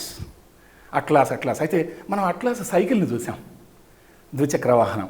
అందులో అట్లాస్ బొమ్మ మరి అంటే సరే మరి ఇప్పుడు మార్కెట్లో ఉన్నాయో లేదో తెలియదు, కానీ ఒక వ్యక్తి ఏదో ఒక పెద్ద గ్రహాన్ని మోసినట్టుగా ఇలా పోజు పెట్టి ఇలా మోస్తున్నట్టుగా మనకు అట్లాస్ బొమ్మ కనపడుతుంది. నిజానికి అట్లాస్ అనేది ఒక గ్రీకు పురాణంలోంచి వచ్చిన కథ. అయితే స్వర్గానికి భూమికి మధ్యలో వివాహం జరిగితే, అంటే ఇక్కడ స్వర్గంలో ఉండే దేవుళ్ళకి భూమి మీద ఉండేటటువంటి వ్యక్తి, అంటే అక్కడ పురుషుడు ఇక్కడ స్త్రీ కావచ్చు, లేదా అక్కడ స్త్రీ ఇక్కడ పురుషుడు కావచ్చు, వీళ్ళిద్దరి మధ్యలో ఒకవేళ వివాహం జరిగితే, అంటే పురాణాల ద్వారా మనం అలా వింటాం కథలు, జరిగితే పుట్టే సంతానాన్ని టైటన్స్ అంటారట. టైటన్, మనం ఇంగ్లీష్లో టైటన్ అంటే వజ్రం అని చెప్పేసి పోలుస్తుంటాం, డైమండ్తో పోలుస్తుంటాం. టైటన్ వాచ్ కంపెనీ ఉందిగా, దాని అర్థం వజ్రం లాంటిది అని అర్థం, చెక్కు చెదరనిది అని అర్థం. అలా స్వర్గం అండ్ ఎర్త్, ఈ రెండింటికి మధ్య, అంటే వాటికి పురాణాల్లో గాయ కొన్ని పేర్లు ఉంటాయి, వాళ్ళిద్దరికి మధ్య పుట్టినటువంటి సంతానాన్ని టైటన్ అంటాం. అయితే అట్లాస్ అనేటటువంటి వ్యక్తి ఒక టైటన్. అయితే ఇతను అంటే రెండు లక్షణాలు, అంటే బహుశా తండ్రి స్వర్గం, తల్లి భూమి మీదనో లేదా ఆపోజిట్లోనే ఉండవచ్చు. అయితే ఏం జరిగిందంటే, ఒకసారి వాళ్ళ మధ్యలో ఎక్కడో ఒక అంటే యుద్ధానికి సంబంధించి దేవుళ్ళ యొక్క రాజు మనకు తెలుసు ఇంద్రుడు, మనం దాన్ని గ్రీకు పురాణంలో జూస్ అంటాం, ఇదిగో ఇక్కడ ఇచ్చాం. ఈ జూస్ అనే వ్యక్తికి పర్సియస్ అని చెప్పేసి ఒక కుమారుడు ఉన్నాడు. అయితే ఇక్కడ మధ్యలో మనకి మెడూసా అని చెప్పేసి ఒక పాత్రను ఇక్కడ సృష్టించడం జరిగింది. అయితే ఎక్కడో ఒక గొడవ చేసి ఒక పొరపాటు జరగటం వల్ల ఈ అట్లాస్ అనే వ్యక్తిని శిక్షించాలని అనుకున్నాడు స్వర్గానికి అధిపతి జూస్, మన భాషలో ఇంద్రుడు అనుకుందాం. ఇతను శిక్షించాలని ఏం చేశాడంటే, నీకు శిక్ష తప్పదు, నువ్వు చేసిన పొరపాటుకి ఇదిగో స్వర్గం మొత్తాన్ని నువ్వు నీ భుజాల మీద పెడుతున్నా, నువ్వు మొయ్యాల్సిందే అని చెప్పేసి ఆ స్వర్గం అనే గోళాన్ని తీసి ఈ అట్లాస్ భుజాల మీద పెట్టిండట. ఇంకా అట్లాస్ ఏం చేయలేక అది అలాగే పట్టుకున్నాడట. అయితే మరి ఈ అట్లాస్ని ఇలాగే ఓడగొట్టడానికి ఈ జ్యూసు అంటే తన తండ్రికి సహాయం చేద్దామని చెప్పేసి ఈ పర్స్యూస్ అనేటటువంటి వ్యక్తి అట్లాస్తో యుద్ధం చేయడానికి వస్తాడట. అట్లాస్తో యుద్ధం చేయడానికి వచ్చినప్పుడు అట్లాస్కు శక్తి సామర్థ్యాలు ఎక్కువన్నాయి కాబట్టి ఈ కుమారుడు మెడుసా అనే ఒక మహిమ కలిగినటువంటి దేవతా స్త్రీ యొక్క హెల్ప్ తీసుకుంటాడు. ఈమె పరిస్థితి ఏంటంటే శరీరం మీద ఉండే ప్రతి వెంట్రుక ఒక స్నేక్, ఒక పాము అన్నట్టు. బాగా గమనిస్తే ప్రతిది ఒక పామే. ఈమె గొప్పతనం ఏంటంటే ఆమెను చూస్తే చాలు ఎవరైనా రాయిలాగా మారిపోతారట. మెడుసాను చూస్తే చాలు వాళ్ళు రాయి అయిపోతారు. పురాణ గాథ ఎలా ఉంది చూడండి. సో మెడుసా సహాయం చేత పర్సియస్ అనేటటువంటి ఇంద్రుడి కుమారుడు అట్లాస్ తోటి గొడవకు వచ్చేస్తాడు. ఆఖరికి ఆ పనిష్మెంట్ ఇచ్చేసి వీళ్ళు ఏం చేస్తారంటే ఆ స్వర్గం యొక్క భారాన్ని ఆయన మీద పెట్టి ఇంతే, ఇంకా నువ్వు కంటిన్యూస్గా మేము చెప్పే వరకు ఇట్లే నిలబడు, ఈ రోజు వరకు కూడా నిలబడే ఉన్నాడట పురాణ గాథను బట్టి.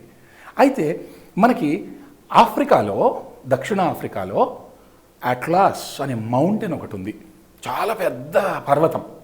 అక్కడ ఉండే జనాలు ఏం నమ్ముతారంటే ఈ పర్వతం, అట్లాస్ అనే పర్వతం ఉన్నందుకే ఆకాశము లేదా స్వర్గం భూమి మీద పడట్లేదట.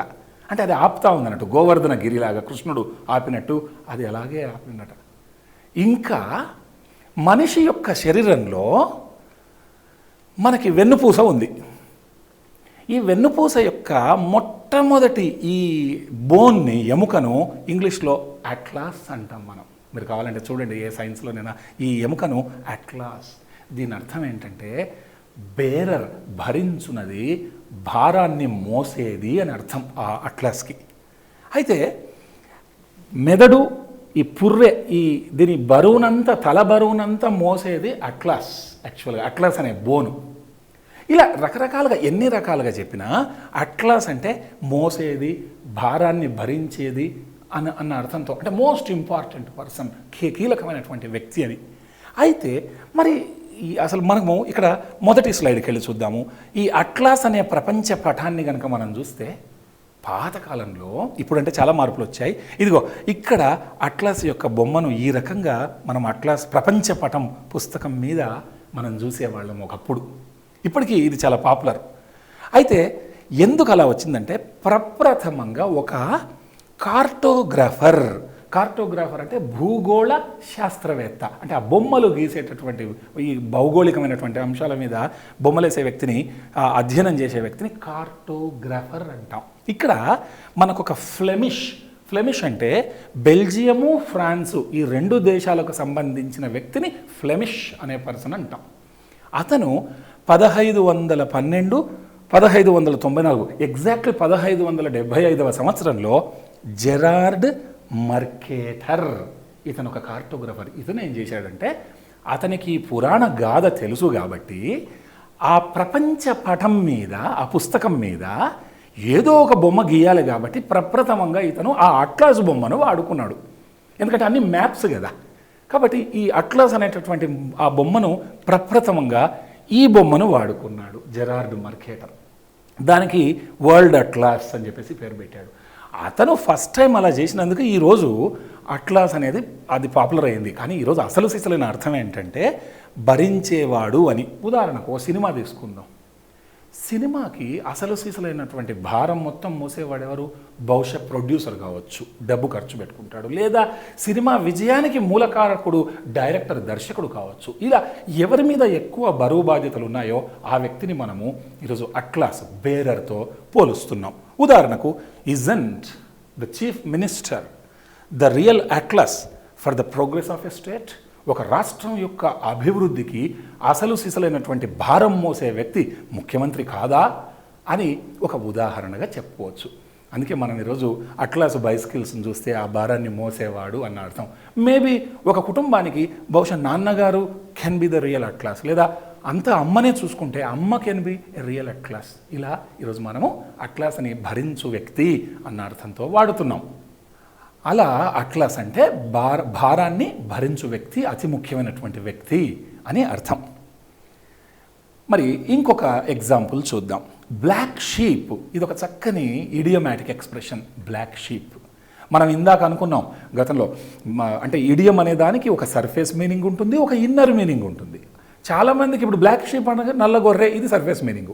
కానీ ఇన్నర్ మీనింగ్ ఏంటంటే మోసగాడు, అందులో పొసగని వ్యక్తి, ఆడ్ మ్యాన్ అవుట్ అన్నట్టు ఇక్కడ. సో అసలు ఎందుకు వచ్చింది ఇది అనేది చూద్దాం. ఇంగ్లాండులో అక్కడి నుంచి ఇంగ్లాండ్ వాతావరణం నుంచి మనకి బ్లాక్ షీప్ అనేటటువంటి జాతీయం పుట్టింది. ఇంగ్లాండ్ అనేది ఒక శీతల దేశం.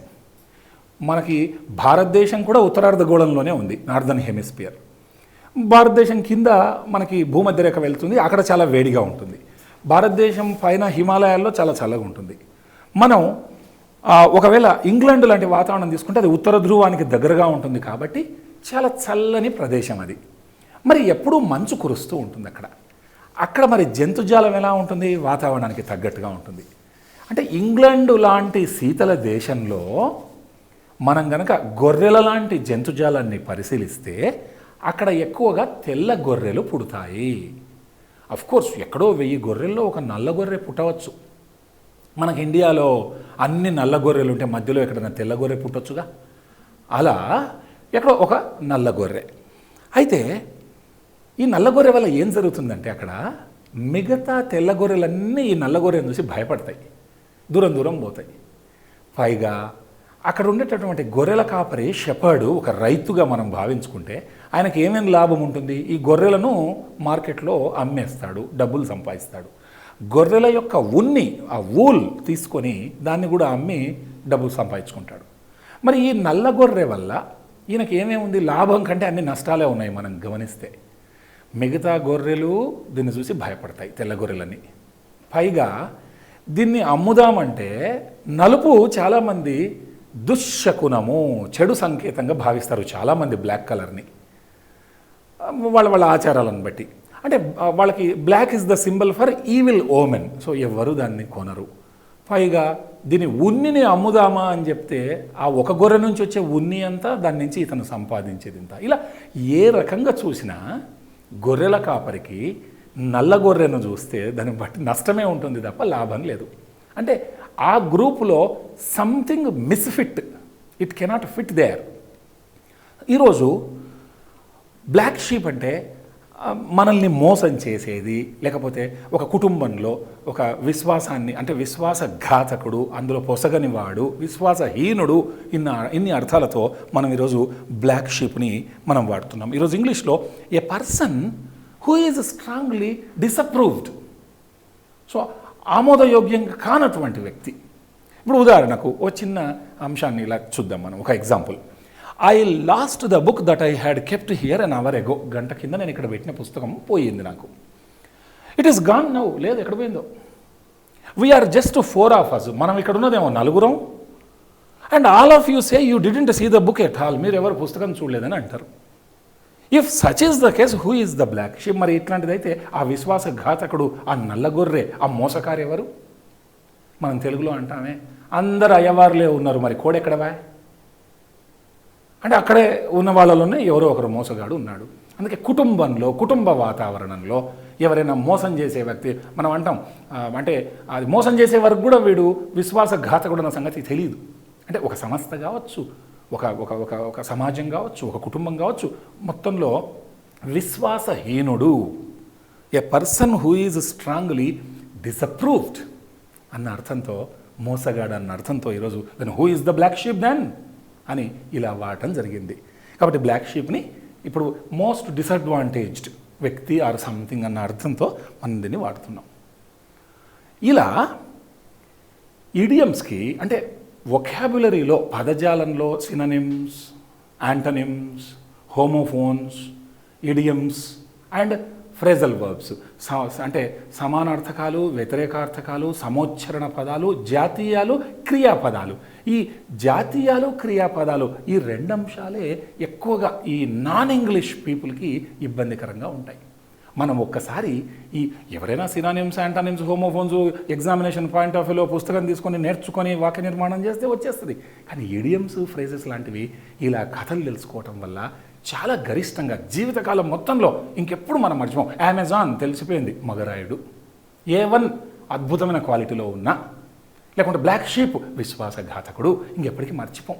ఇలా గనక మనం చేస్తే మంచి మార్కులు పొందొచ్చు. కేవలం ఇదేదో టీజీటీ పీజీటీ అని కాకుండా ప్రతి పోటీ పరీక్షకు ఉపయోగపడుతూ లర్నింగ్ని ఒక అద్భుతమైన ప్రక్రియగా చేయడమే ఉపాధ్యాయుడి యొక్క ధర్మం. రేపొద్దున మనం కూడా a teacher can make, he can break the class and the society. ఆ దిశలో మనం కృషి చేసి మంచి మార్కులు సాధిద్దాం. విజయీ భావ.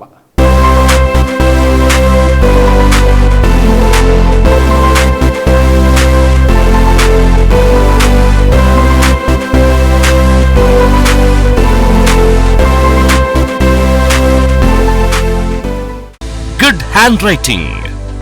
అందమైన చేతిరాత నేర్చుకోవాలనుకుంటున్నారా? పెన్ ఏ విధంగా పట్టుకోవాలి, అక్షరాలు గుండ్రంగా ఎలా రాయాలి, అక్షరాలు ఏ పరిమాణంలో రాయాలి, అక్షరాల శాస్త్రీయత ఏమిటి, ఎలా కూర్చోవాలి, పరీక్షల్లో ఎలా రాయాలి, కేవలం 7 గంటల సాధన ద్వారా అందమైన చేతిరాత ఎలా రాయవచ్చో ప్రముఖ hand writing specialist Diddi Satish తో సాఫ్ట్నెట్ మన టీవీ రూపొందించిన గుడ్ హ్యాండ్ రైటింగ్ కార్యక్రమం మే 15 నుండి ప్రతిరోజు ఉదయం 10 గంటలకు మీ సాఫ్ట్నెట్ మన టీవీలో.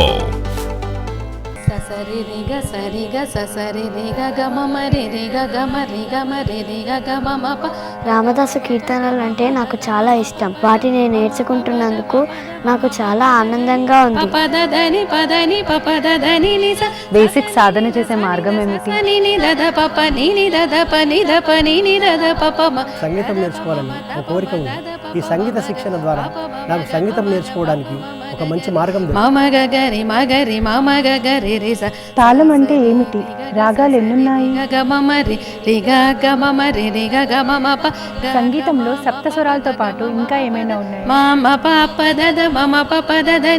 సంగీతం నాకు ప్రాణం. సంగీతం వింటున్నా, నేర్చుకుంటున్నా నాకు మానసిక ప్రశాంతత లభిస్తుంది. సంగీతం బేసిక్స్ తో పాటు మీ సందేహాల నివృత్తి కోసం భక్త రామదాస్ కీర్తనల ప్రత్యేక కార్యక్రమం అంతా రామమయం. మీ సాఫ్ట్నెట్ మన టీవీ తెలంగాణలో. Spoken English Summer Special Program. Dear friends, you know the importance of English language, particularly spoken language. Wherever you go, it is very useful to speak in English. If you speak in English fluently, they will accept you and you can do your work. So watch the videos to improve your spoken language easily. For Telugu medium students, especially we prepare for Telugu medium students and rural people. Watch the videos regularly to improve your spoken language. Watch it on Mana TV regularly.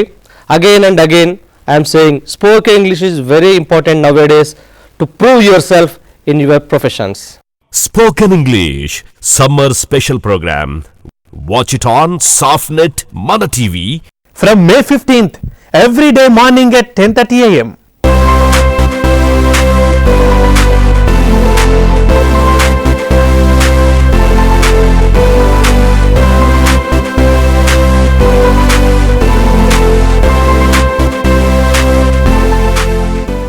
Our topic name is, let's say, a very important topic, that is clocks.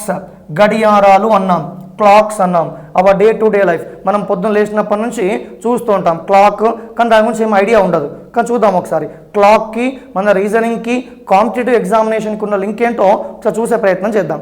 Now will discuss about clock. So as we already aware, the face of the clock, the face of the clock usually in circle shape. The face of the clock is usually in circle shape. Circle అనగానే మనకు మైండ్లో గుర్తొస్తుంది which includes 360 degrees. వృత్తములో ఏర్పడేటువంటి కోణాల మొత్తము ఎంతకు సమానము అంటామంటే 360 డిగ్రీలకు సమానము అంటాం. So now the face of the clock is in the shape of the circle. This circle is dividing into 12 big equal parts. This circle is dividing into 12 big equal parts. So let's say, as we know already 1 to 12, so 1 to 12 are there. Now these 12 big equal parts, these big 12 equal parts are called hour spaces. These 12 equal parts are called hour spaces. I need to stress this point once again. The dial or the face of the clock is in the shape of the circle. This circle is divided into 12 big equal parts. All these 12 parts are called hour spaces. So what does it mean? Here clock is having 12 hour spaces. 12 hour spaces, and we already aware each hour space is again divided into 5 small equal parts. That is 12 into 5 is equals to 60 small equal parts are there. 60 small equal parts are there. This each part is called a minute space. Each part is called minute space. I need to stress these points again. The dial or the face of the clock is in the shape of the circle. Circle in the sense we are having 360 degrees. This circle is divided into 12 big equal parts. Each part is called hour space. Like in the clock we are having 12 hour spaces. Similarly, each hour space is divided into 5 small equal parts. Which in the sense 12 into 5 is equals to 60 small equal parts. Each part is called a minute space. What does it mean? A clock is having 12 minute spaces. A clock is having 12 minute spaces. So usually everybody will see clock lo 3 ముళ్ళు ఉంటాయి అంటాం, గంటల ముళ్ళు అంటాం, నిమిషాల ముళ్ళు అంటాం, సెకండ్ల ముళ్ళు అంటాం, hours and minutes and seconds and. But when comes to our reasoning part, when comes to our competitive examination part, we don't discuss about seconds hand. We will focus on only hours hand as well as minutes hand. We know already in the clock shorter hand is said to be the hours hand. Shorter hand is said to be the hours hand, and similarly longer hand is said to be the minutes hand. We know already minutes hand. So regarding this minutes hand and hours hand, we are having 5 points. Previously, based on this minutes hand and hours hand, previously bits are asked in APPSC and TSPSC examination. So we will discuss about the bits also. So before going to start about the remaining parts, we will talk with the hours hand.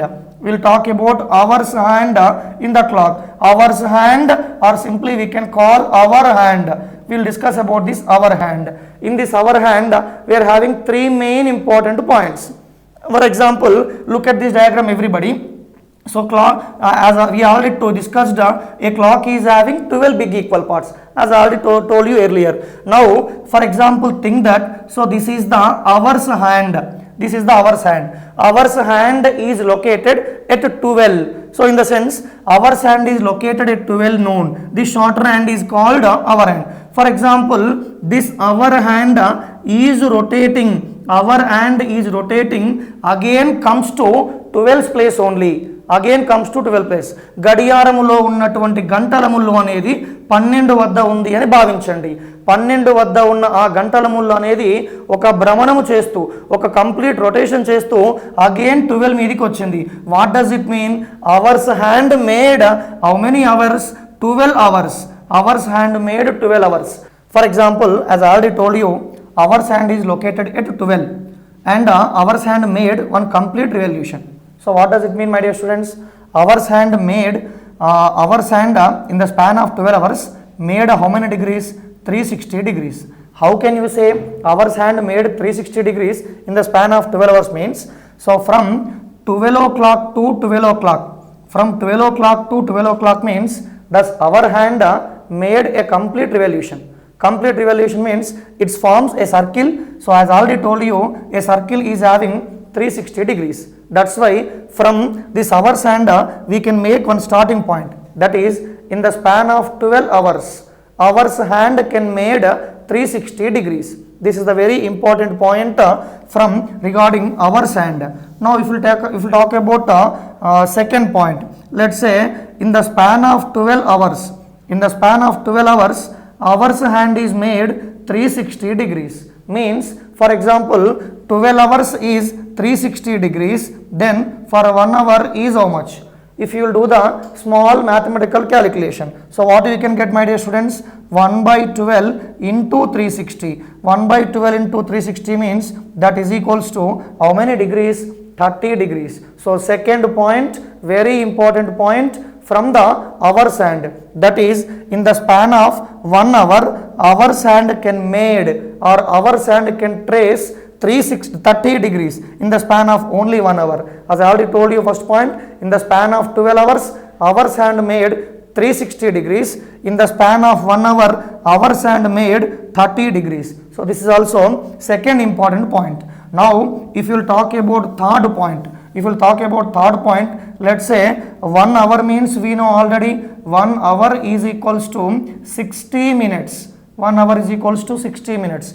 Hour's hand made 30 degrees in the span of 1 hour means hour's hand made 30 degrees in the span of 60 degrees we can say. Hour's hand can made 30 degrees in the span of 60 minutes. If for 60 minutes is 30 degrees, then for 1 minute is equals to how much? Then again a small mathematical calculation, you need not to worry about this. That is equals to how much you will get? 1 by 60 into 30 degrees, that is equals to half degree. So with this what we can conclude, my dear students, our sand can made or our sand can trace 1 by 2 degree or half degree in the span of only 1 minute. So previously on these 3 points, one bit came in APPSC examination, before APPSC examination. That bit was in the span of 1 minute, our sand can made how many degrees? In the span of 1 minute, half degree.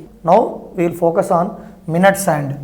There are 3 points we covered in our sand. Now there are 2 points we are going to cover in our sand. Now we will discuss about our sand. Let's say we'll take by discussing one small diagram. So let's say this is a clock. For example, 12 o'clock. So let's say instead of taking our sand, now I am taking minute sand. Minute sand is located at 12 o'clock, for example. So again similarly, this minute sand is rotating and this minute sand made a complete revolution. So we know already earlier minute sand is there at 12 o'clock. Now after this complete revolution, again it comes to 12 o'clock means minute sand can made 360 degrees in the span of only 1 hour we can say. How can means earlier minute sand is located at 12 noon. So again from 12 noon to it comes to again 12 noon. What does it mean? In the span of 1 hour, minute sand can made 360 degrees. So similarly, if as already we know 1 hour means 360 degrees, 1 hour is equals to 60 minutes. If minute sand can made 360 degrees in the span of 1 hour means minute sand can made 360 degrees in the span of only 60 minutes. For 360 degrees in the span of only 60 minutes means for 1 minute is equals to how much? So this is a simple calculation, mathematical calculation, that is equals to 1 by 60 into 360. If you will simplify this, how much you will get, my students? This is equal to 6 degrees. So there are 2 points related to minute sand. The first point is in the span of 1 hour, minute sand can made 360 degrees. Similarly, in the span of 1 minute, minute sand can made 6 degrees. So these are the 5 important points related to minute sand and hour sand. So I need to focus on these 5 points once again. So in a minute, let's first point is in the span of 12 hours, hour sand can made 360 degrees. In the span of 1 hour, minute sand can made 30 degrees. In the span of 1 minute, hour sand can made half degree. Similarly, in the span of 1 hour, minute sand can made 360 degrees. In the span of 1 minute, minute sand can made 6 degrees. So based on these 5 points, again there is a previous question. We will focus on this previous question. That is, so if you talk about our sand, our sand can made half degree in the span of only 1 minute. Similarly, minute sand can made 6 degrees in the span of 1 minute. So these are the 2 important points. Our sand can made half degree in the span of 1 minute. Similarly, minute sand can made 6 degrees in the span of 1 minute. If you take this difference, 6 degrees minus half degree, which is equals to 5.5 degrees. This 5.5 degrees is said to be the relative speed of the 2 hands in a clock. గడియారములో ఉన్నటువంటి ఆ రెండు ముళ్ళల యొక్క సాపేక్ష వేగము అంటాం. సాపేక్ష వేగము అంటాం. గడియారములో ఉన్నటువంటి నిమిషాల ముళ్ళు అనేది గంటల ముళ్ళు కన్నా 1 నిమిష కాలములో ఎన్ని డిగ్రీలు అధికంగా తిరుగుతుంది అంటే 5.5 degrees. In the span of 1 minute, minutes hand can made 5.5 degrees more when compared to our sand. Therefore, this 5.5 degrees is said to be the relative speed or ఆ రెండు ముళ్ళల యొక్క సాపేక్ష వేగము అంటాం.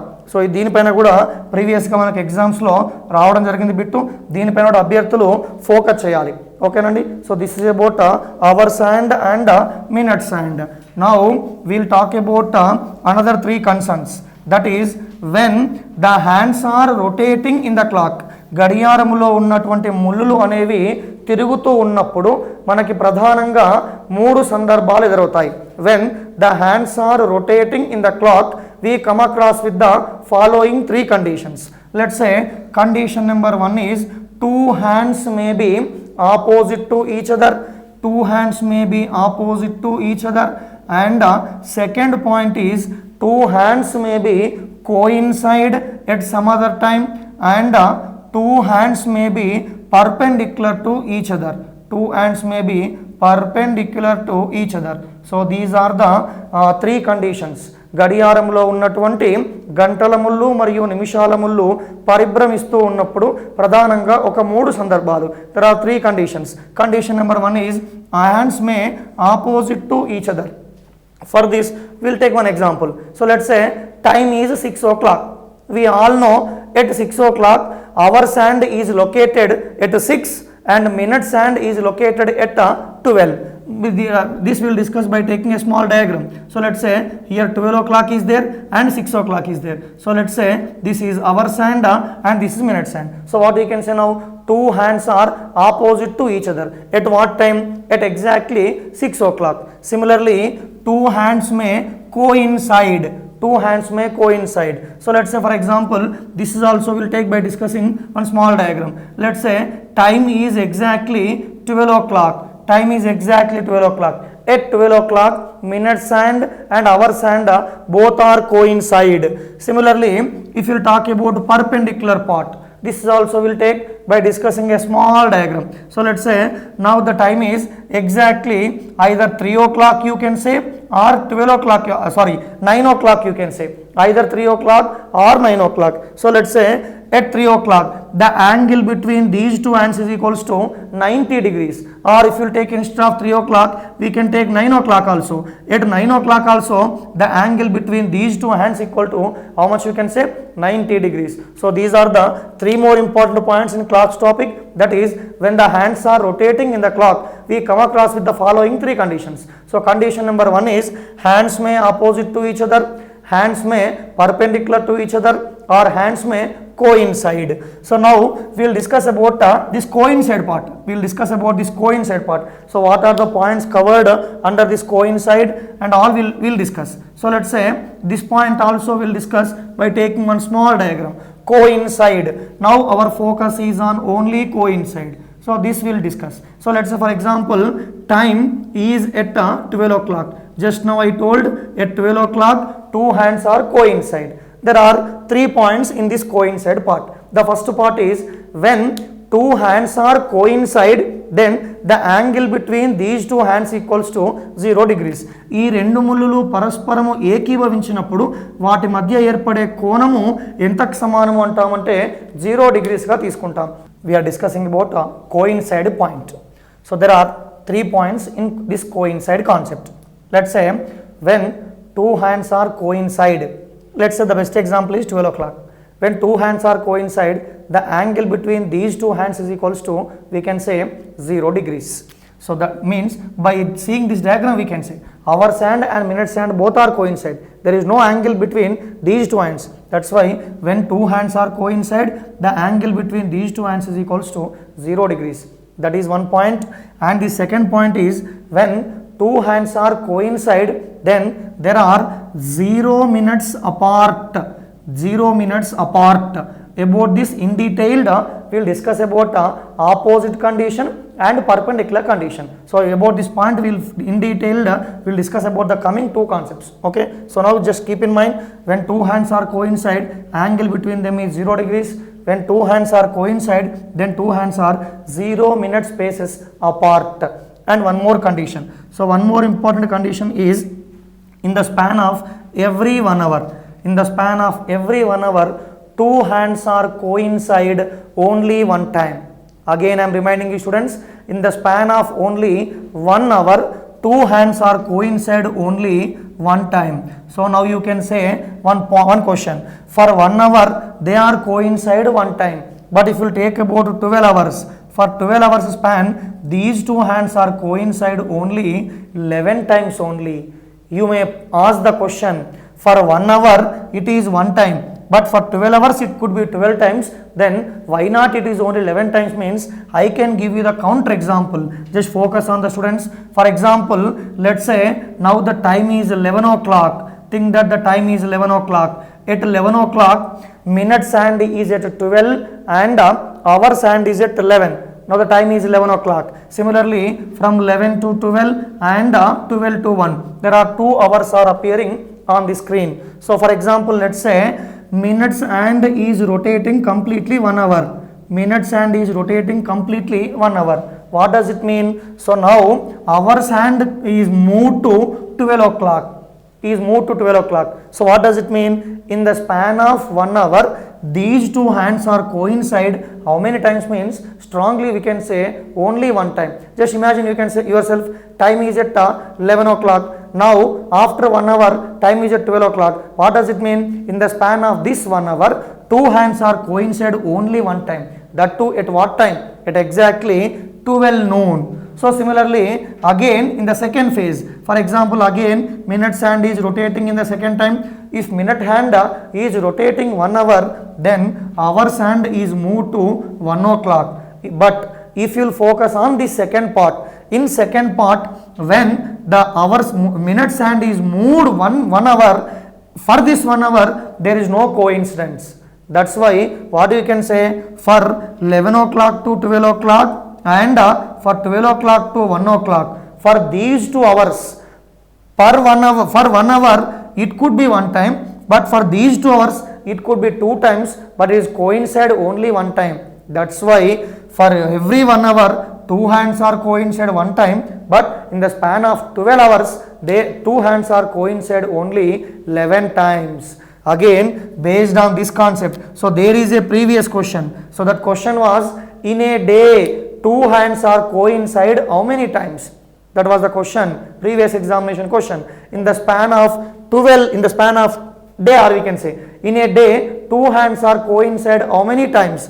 A day means we know already, 1 day is equals to how many hours? 1 day is equals to 24 hours. We have a one point here. Two hands are coincide 11 times in 12 hours. For 11 times in 12 hours, for 24 hours, obviously it could be how many times? 11 times. So this was the question came in previous examination. My dear students, once again focus on this coincide part. Two hands are coincide only one time in the span of 1 hour. For 1 hour it could be one time, but for 12 hours it could be only 11 times.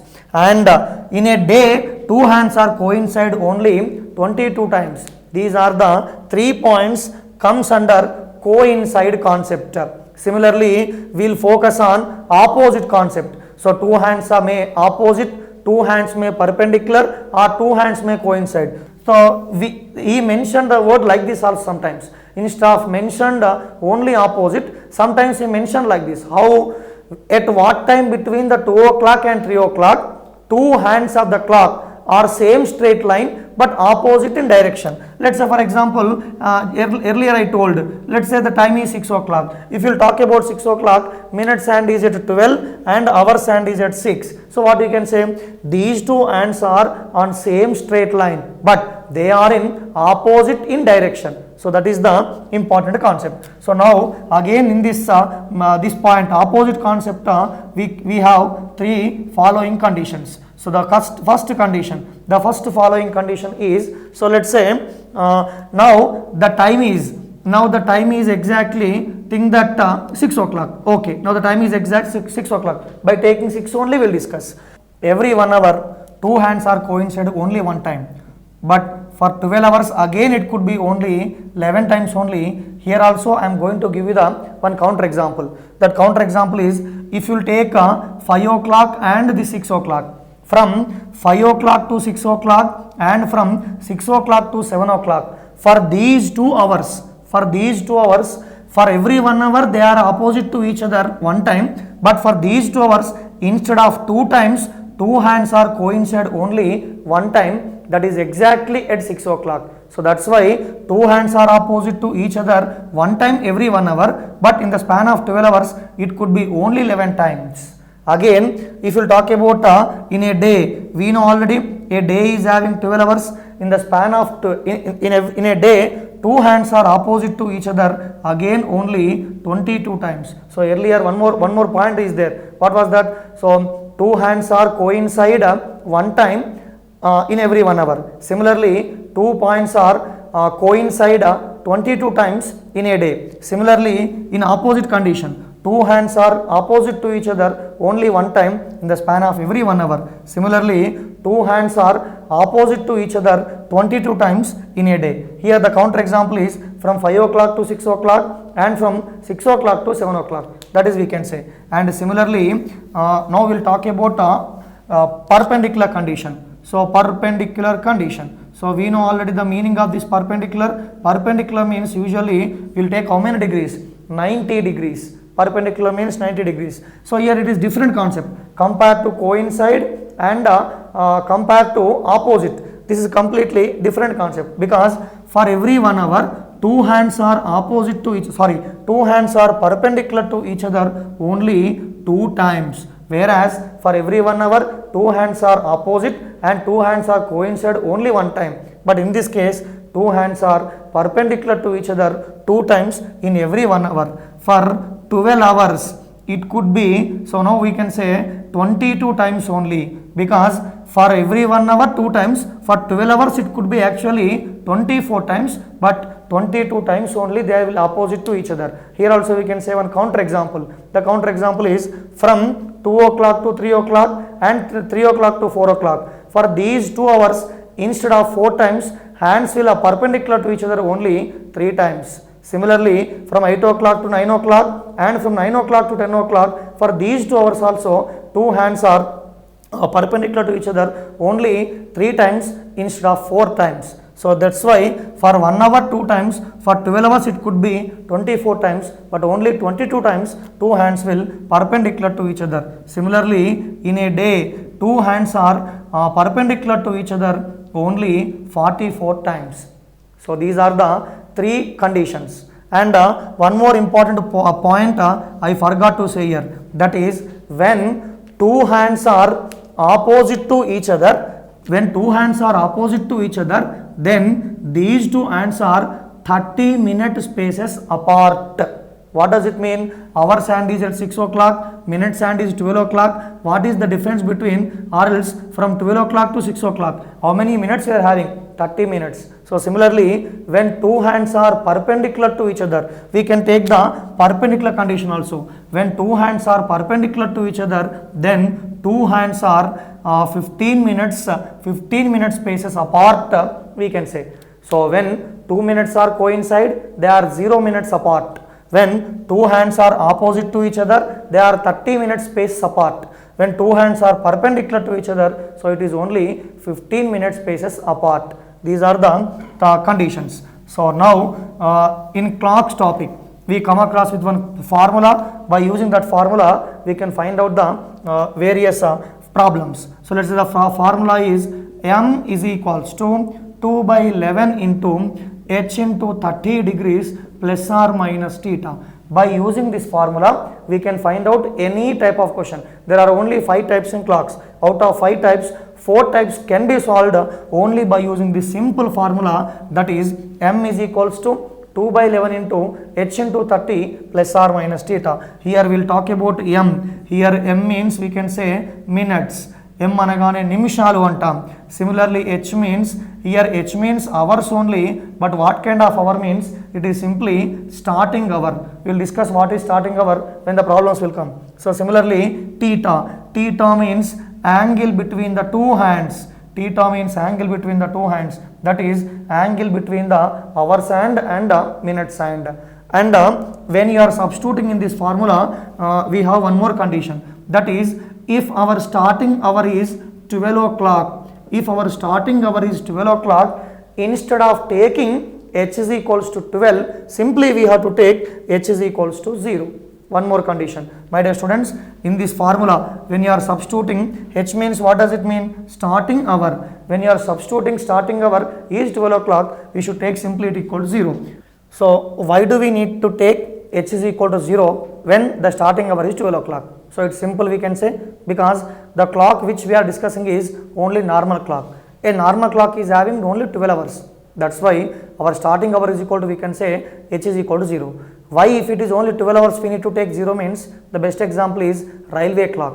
A railway clock is having how many hours? 24 hours. If the time in railway clock, for example, if the time is 23 hours, 59 minutes and 59 seconds. After immediate next second, the time will be 000000. What does it mean? Railway clock is having 24 hours. That's why there we can take h is equal to 24. But the clock which we are discussing is about only normal clock. Since the normal clock is having only 12 hours, we can take h is equal to 0. That is the concept. So now by using this formula, we are having 5 types of problems. We'll focus on those 5 types of problems. So let's say now we'll focus on type 1 kind of problems. That is the first question is, let's say, at what time between 2 o'clock, 2 and 3 o'clock, at what time between 2 and 3 o'clock hands of the clock are coincide. Hands of the clock are coincide. So this is the question, one kind of model. So now we can say, how can we solve this question? At what time between 2 and 3 o'clock hands of the clock are coincide. 2 మరియు 3 గంటల మధ్య ఏ సమయంలో 2 ముళ్ళు పరస్పరం ఏకీభవిస్తాయి అనేది ఆ ప్రశ్న యొక్క ఉద్దేశం. సో దీనికి మనకు ఫార్ములా ఇంతమో రాసుకున్నట్టుగా, ఆ ఫార్ములా ఏంటండి?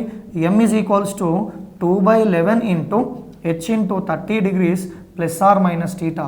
By using this formula, we can find out the minutes. So let's say now we will substitute in this formula.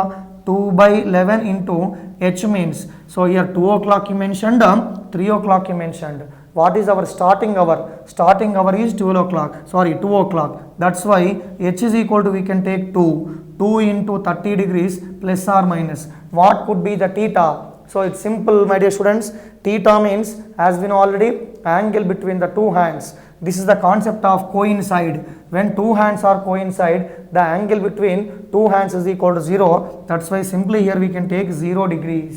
So means 2 into 30, 60 degrees plus or minus 0 means again 60 only. 60 into 2, 120/11. This we can simplify. It's a simple normal fraction. This normal fraction we can converting into mixed fraction. How can we convert? 120 dividing into 11. So 11 tens are 110, or what is the remainder? 10. That's why what we can write? 10/11 minutes. So here our m value, how much we are getting, my dear students? Here m value is 10/11 minutes. But what about our starting hour? Our starting hour is equals to 2 o'clock. That's why final answer is at this final answer can be written as in 2 ways. So let's say first way is in normal way. Normal random. ఎలా నార్మల్గా వాడు ఇచ్చిన time ఎంత? 2 o'clock అన్నాడు. So కాబట్టి 2 hours 10/11 minutes. So exactly at this point of time, 2 hands may coincide. That is one kind of expression indicating answer. And if we talk about second type is it simply, so we can say like this. How? Since the time is 12 hours 10/11 minutes, we can write like this also. 10/11 minutes past 2 o'clock also we can say. So usually answer may appear in this way. 10 by 11 minutes past 2 o'clock. Exactly at this point of time, two hands of the clock coincide. Here in this model, you need to focus on the formula, and secondly, why do we need to take theta is equals to 0? Because it's a coincide concept. Since the two hands are coincide, angle between them is how many degrees? 0 degrees. That's why simply we have to take in theta is equals to 0, and further small simplification, our final answer is 10 by 11 minutes past 2 o'clock. So exactly at this point of time, the angle between the two hands is 0 degrees you can say, or simply two hands coincide you can say. We will discuss about second question. Second question is, let's say for example, at what time between 9 and 10 o'clock, at what time between 9 and 10 o'clock, the angle between the two hands is 0 degrees. That is the question. Same question I am asking in different way. What was the previous question? At what time between 2 o'clock and 3 o'clock two hands may coincide? That was the previous question. Now same question I am asking in different way. So what is that? At what time between 9 and 10 o'clock the angle between the two hands is 0 degrees. So same, this can be solved by using again same formula. The formula is m is equals to 2 by 11 into h into 30 plus or minus theta. So since directly he mentioned the word 0 degrees, so here we can take theta is equal to 0, no issue. Coincide means we may in dilemma, but he only mentioned at what time between 9 and 10 angle between the two hands is 0 degrees. So we can take theta is equal to 0. 2 by 11 into h. What is our starting hour here? Starting hour is equals to 9. That's why 9 into 30 plus or minus 0. Again 9 into 30 means 270 you can say. 270 into 2 means 540 degrees. 540 by 11 minutes. It's not degrees, it's a minutes. Now we can divide 540 with 11. So dividing 540 by 11, what you can say here? 11 4s are 44, 10 left. So here 11 9s are 99, 1 is the remainder. How can we express into mixture form? Mixture fraction, that is equals to 49 1 by 11 minutes. So finally, what is the final answer for this? Starting hour is how much here? 9 o'clock. That's why that answer can be expressed in second way. Now earlier we discussed two types of expression. Now we will follow second expression. So what you can say now? 49 1 by 11 minutes past how much you can say? 9 o'clock. So exactly at this time the angle between the two hands is 0 degrees, or simply we can say exactly at that point of time two hands may coincide. So these are the two types of questions. So whether he mentioned the word coincide or 0 degrees, simply we can take in this formula theta is equals to 0. And as you know already, h is equal to how much you can take here? 9. But sometimes if you mentioned for example 12 o'clock and 1 o'clock, for example for the same question, if you mentioned 12 o'clock and 1 o'clock. So here since our starting hour is 12, we need to take h is equals to 0 instead of 12. I already told you earlier when when we were discussing about this problem, m is equals to 2 by 11 into h into 30 plus or minus theta. These are the two problems related to coincide concept. Similarly, now we will focus on opposite concept. Same problem he may ask like this also. For example, for same problem we will discuss. Instead of 0 degrees, he may mention 180 degrees. Or instead of 180 degrees, he may mention at what time between 9 and 10 o'clock, two hands are on same straight line but opposite in direction. So the meaning is same. When for example we look into this formula. What is the formula? M is equals to 2 by 11 into h into 30 plus or minus theta. Earlier our type 1 model is here we took theta is equals to 0 degrees. So here plus or minus 0 means simply we can omit the sign. Plus 0 or minus 0 means there is no use. But when comes to angle is 180, whether do we need to take plus 180 or minus 180 means, for this there is a note. There is a note available in this case. That is, when the angle between the two hands is 180 degrees means, so we have one small note. It's a very important note. That is, so let's say if the given time is lies in between 12 o'clock to 6 o'clock.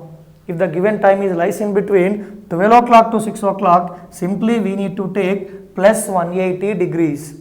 And if the given time is lies in between from 6 o'clock to 12 o'clock, we need to take theta is equals to minus 180 degrees. By using this small note, we can solve all type of questions related to 180 degrees, or two hands are on same straight line but opposite in direction. So now if we will talk about the given time is how much here? 9 o'clock and 10 o'clock. 9 o'clock and 10 o'clock, it's clearly comes under second part, because 6 to 7, 7 to 8, 8 to 9, 9 to 10, 10 to 11 and 11 to 12. So that's why here theta is equals to, we need to take minus 180. For example, let's say if he given the time from 12 o'clock to 1 o'clock, or 1 o'clock to 2 o'clock, or 2 o'clock to 3 o'clock, and so on up to 6 o'clock, we need to take our theta is equals to plus 180 degrees. So now we can let us solve the problem. 2 by 11, formula is what? H into 30 plus or minus theta. What is our starting hour? Starting hour is equals to 9. That's why 9 into 30, here plus or minus is there. Since here time comes under second part, we need to take minus 180 degrees. So what we can say, my dear students? 2 by 11 into 9 into 30 means 270 degrees. 270 degrees minus 180. So it equals to 90 degrees. 90 degrees into 2. 90 degrees into 2 means 180 degrees by 11. Again, will this simplify? Just focus on this. Again, I am going to do the simplification part here, because if the time is from 12 to 6, it could be plus 180 degrees. If it is from 6 o'clock to 12 o'clock, it could be minus 180. Just focus on that part. Okay. So now here I am going to do the simplification part of that continuation. So now 180 by 11. What we can write? 180 by 11 means 11 ones are 11. So here 7 left. 11 6 are 66. 4 left. So what we can say? Final answer 4 by 11 minutes. So final answer, what we can conclude? Since our starting hour is 9 o'clock. So 16 4 by 11 minutes past 9 o'clock. Exactly at this point of time, the angle between the two hands is equals to how many degrees? 180 degrees. Or at what time between 9 and 10 o'clock, two hands may opposite direction. The concept is same. Again, we can take theta is equals to minus 180, and the final answer is 16 4 by 11 minutes past 9 o'clock. So let's say now we'll take one more problem based on this. So on opposite, instead of saying angle between, he may mention like this also. For example, at what time between 11 and 12 o'clock? At what time between 11 and 12 o'clock, two hands of the clock may opposite direction. Two hands of the clock may opposite direction. So the way of asking question is different, but the concept is same. Again, we need to focus on that note. So just focus on this simplification. Formula is same. Luckily, in the chapter we are having 5 types. 4 types can be solved by using only this formula. That is, m is equals to 2 by 11 into h into 30 degrees plus or minus theta only. The formula is same. So now we will observe here 2 by 11 into what is our starting hour? Starting hour is equal to 11. And one more thing I need to quote here, whether what kind of type, whether coincide, opposite or perpendicular, whatever the type, if the given starting hour is equal to 12, you must take, instead of taking h is equal to 12, you need to take h is equal to 0. Don't forget that part. So 2 by 11 into, so starting hour is 11, 11 into 30 degrees plus or minus. No, I should not take plus or minus, because the time comes under second part. That's why here minus 180 we can take. Again simplification, 11 into 30, 11 into 30 means 330 degrees.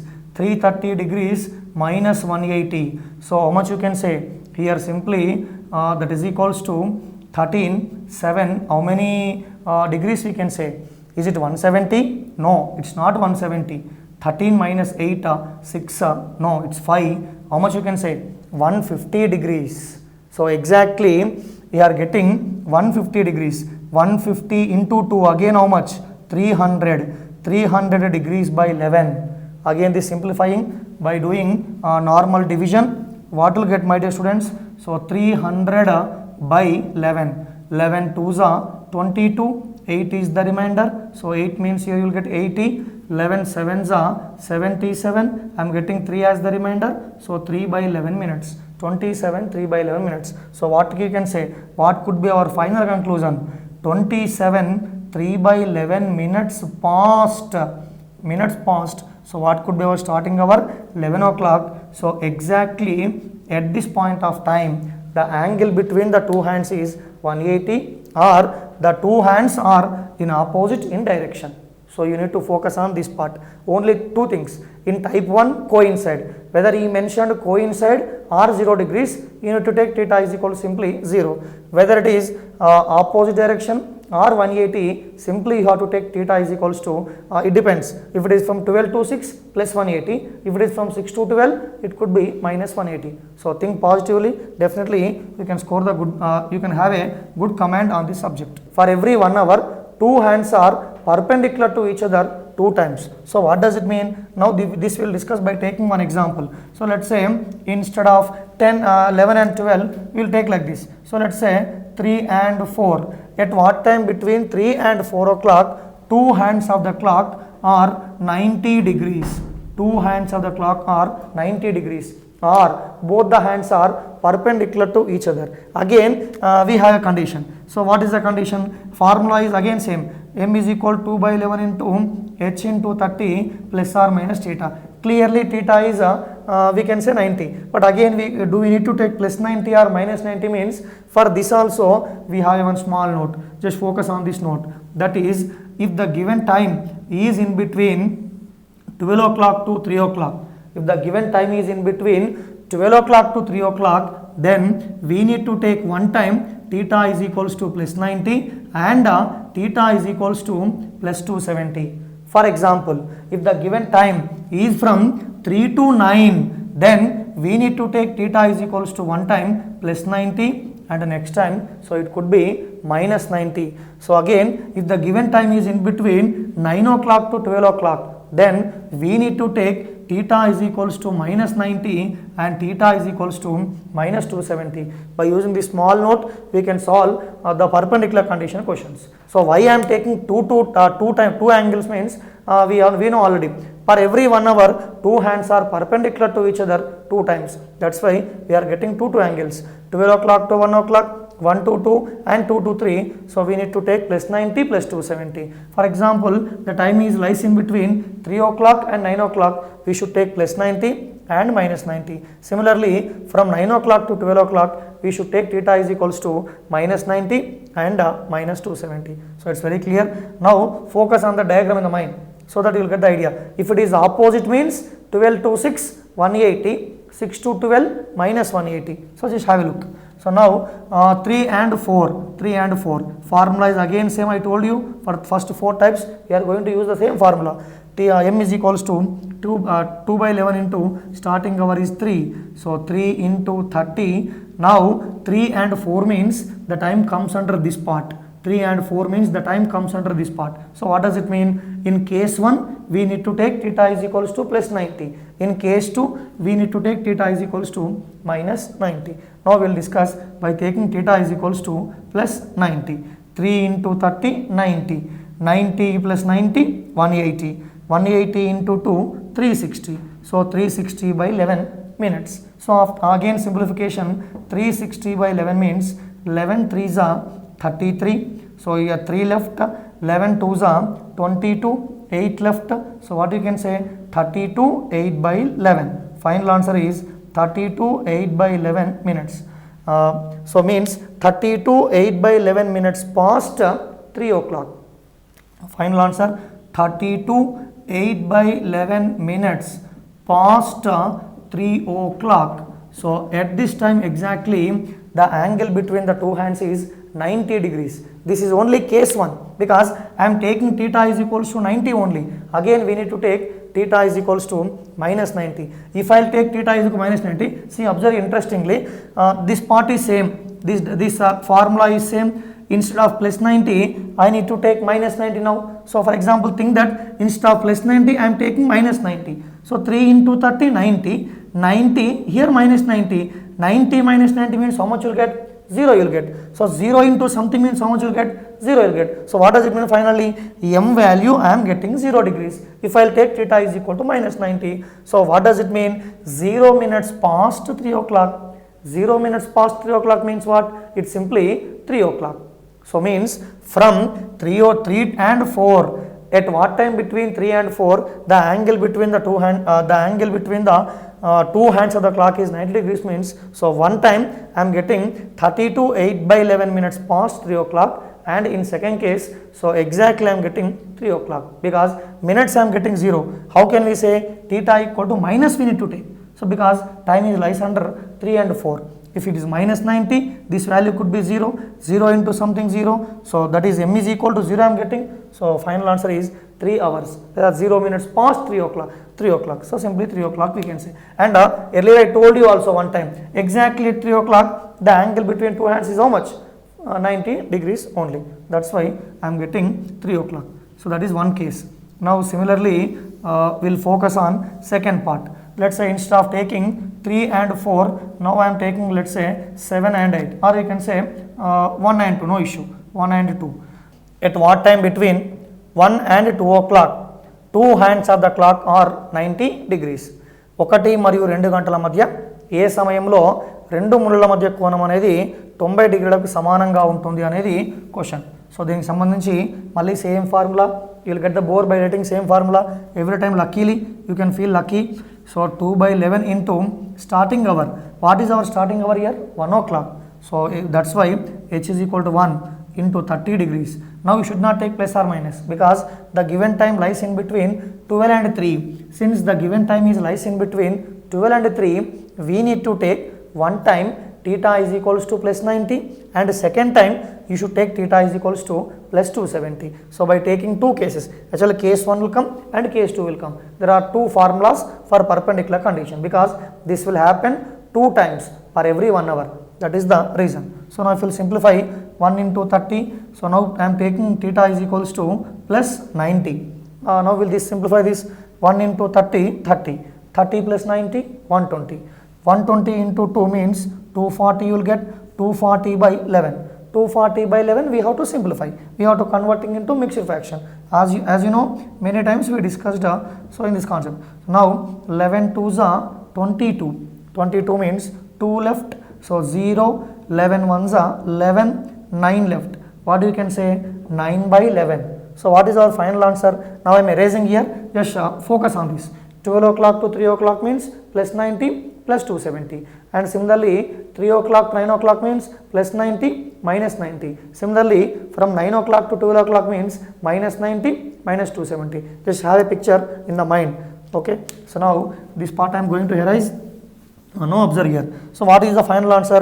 Here m value this is. M is equals to 21 9/11 minutes. 21 9/11 minutes. So what is the final answer? 21 9/11 minutes past. So what was the given time? 1 o'clock. Past 1 o'clock. Therefore by using this condition, 21 9/11 minutes past 9 o'clock, exactly at that point of time, the angle between the two hands is how many degrees? 90 degrees. Or simply we can say, instead of using the word 90 degrees, we can use perpendicular also, as you know already aware about that. And for example, if the time is lies in between let's say 9 o'clock and 10 o'clock. For example, the time is lies in between 9 o'clock and 10 o'clock. So for this, theta equal to how you can take? Theta is equals to one time minus 90 you can take, and second time minus 270 you can take, because the given time is comes under 9 o'clock to 12 o'clock according to that circle note. Okay, just have a look on that. So now these are, so type 1 we discussed based on coincide concept, and type 2 discussed, that is about opposite condition, and type 3 we discussed that is about perpendicular condition. What is the formula? M is equals to 2/11 into h into 30 plus or minus theta. Same formula even for this type also, but here we need not to find out the separate minutes. Earlier in 3 models, coincide model, opposite model and perpendicular model, we need to find out the minutes. Here we need not to find out the minutes, luckily, because minutes you only given. Tell me what is the given time? 4:20. What does it mean? Hours is 4 hours and minutes are 20 minutes. So if you substitute, minutes is equal to 20. 20 is equals to 2 by 11 into h means how many hours he given? 4 hours he given. So that's why simply 4 into 30 plus or minus theta. Here we need to find out the theta value only, because what is the given question? Find the angle. Find the angle between the hands of the clock at 4:20. So interestingly, this is group 2 bit previously asked by APPSC, not TSPSC, APPSC, group 2 bit actually. Okay, I think 2008 group 2 bit. Now 20 is equals to 2 by 11 into 4 into 30 plus or minus theta. This will simplify. Simple calculation. 2 ones are 2 tens are. So 11 I am shifting this side. 11 into 10 means how much you will get? 110. 110 is equals to 4 into 30 120 plus or minus theta. After getting this, non-mathematics students, they may get a dilemma, because if it is plus theta you can solve, if it is minus theta you can solve, but plus theta is not there, minus is not there. What is there? Plus or minus is there. If plus or minus means what you have to do? Simply blindly, you can go blindly. You have to subtract the small value from big value. What is small value here? 110 degrees. What is big value here? 120 degrees. Therefore, subtracting small value from big value blindly. Sometimes you may get the small value here and big value here. However, simply after getting this step, so we need to subtract the small value from big value. So theta is equals to 120 minus 10. Simply how many degrees you are getting? 10 degrees. What we can conclude? Therefore, at 4:20, the angle between the two hands of the clock is how many degrees? Simply 10 degrees. So it's matter of only 30 seconds. You can solve this question. Mathematics students or even non-math students also, there is no such big mathematical conditions. So if you take fast calculations, it may take hardly 20 to 25 minutes time. So we can find out the angle between the hands of the clock at 4:20. You can take 4:20 or whatever. Now let's say this is one kind of model, finding angle. Now for example, let's say instead of 4:20 he given 10:40. No issue, you can take 10:40 mentioned. So 10:40 means h is equal, in the same formula, h is equal to, instead of 4 we need to take h is equals to 10, because hours are 10 hours, and instead of taking m is equal to 20 we need to take m is equals to 40, because he mentioned 40 minutes. Let us see. So we can solve. 40 minutes is equals to 2 by 11 into h into 30, again plus or minus theta. We have to keep plus or minus theta as it is. Okay, so now 2 ones are 2 20s are. So 20 into 11 means 220, that is equals to 300 plus or minus theta. Here I am getting big value, here I am getting small value. Here also I am getting big value and small value. Blindly you can subtract small value from the big value, that will gives the angle between the hands of the clock. So what I mean to say, theta is equals to 300 degrees minus 220 degrees. How much you can say? 80 degrees. Therefore, the angle between the hands of the clock at exactly 10:40 is how many degrees? It's simply 80 degrees. Find the mirror image time of the time 10:30 p.m. Find the mirror image time of the given time 10:30 he mentioned. PM or AM, no issue. However, so since we discussed about normal clock, as we know already, a normal clock is having 12 hours. This 12 hours can be written as 11 hours 60 minutes also. To find out the mirror time, we need to subtract the given time from 12 o'clock. So what is the given time here? 10:30. So we have to subtract this 10:30 from 12 o'clock. This 12 o'clock again can be expressed as 11:60 for our simplification. So what we can say? 11:60 and minus 10:30.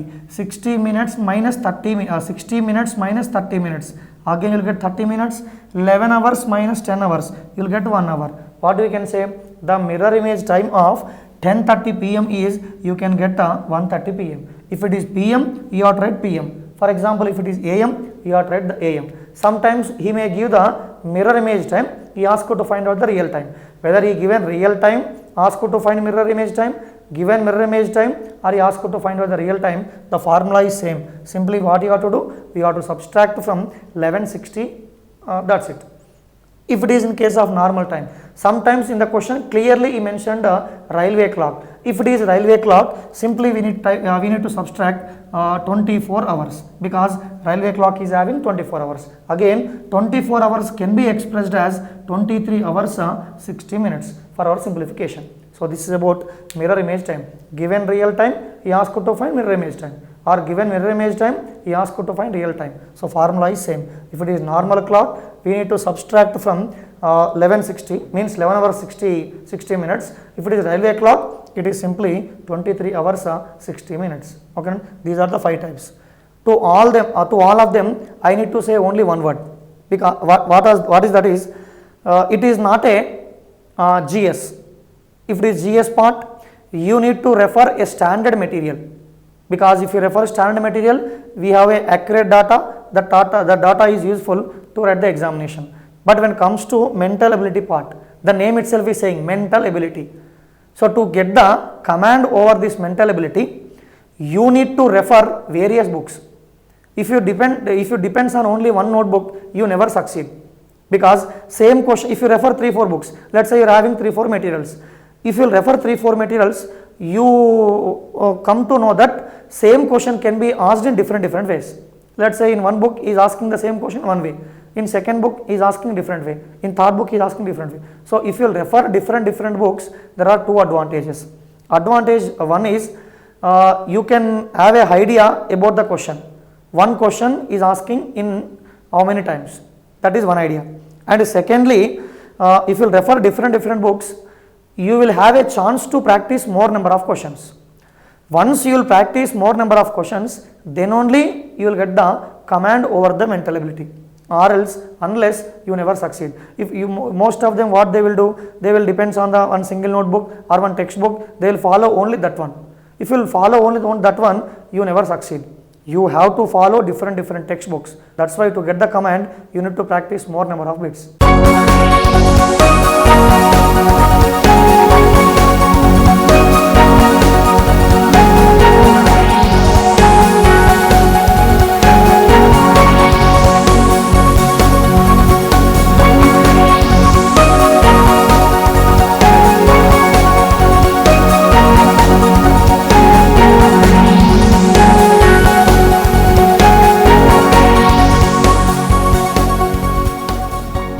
గురుకుల ఉద్యోగ guide.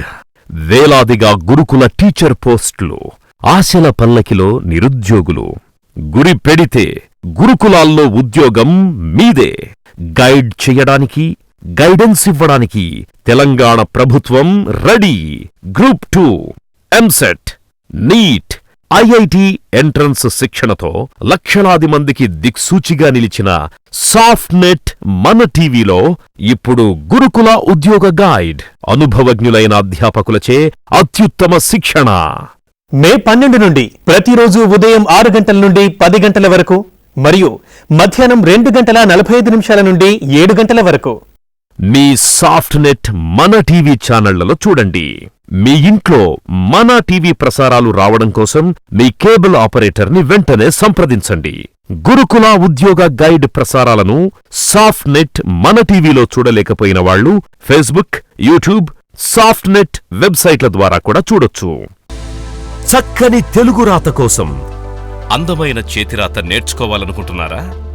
Pen ఏ విధంగా పట్టుకోవాలి, అక్షరాలు గుండ్రంగా ఎలా రాయాలి, అక్షరాలు ఏ పరిమాణంలో రాయాలి, అక్షరాల శాస్త్రీయతేమిటి, ఎలా కూర్చోవాలి, పరీక్షల్లో ఎలా రాయాలి, కేవలం 9 గంటల సాధన ద్వారా అందమైన చేతిరాత ఎలా రాయవచ్చో ప్రముఖ hand writing specialist Diddi Satish తో సాఫ్ట్నెట్ మన టీవీ రూపొందించిన చక్కని తెలుగు రాత కోసం కార్యక్రమం ప్రతిరోజు ఉదయం 10 గంటలకు మీ సాఫ్ట్నెట్ మన టీవీలో.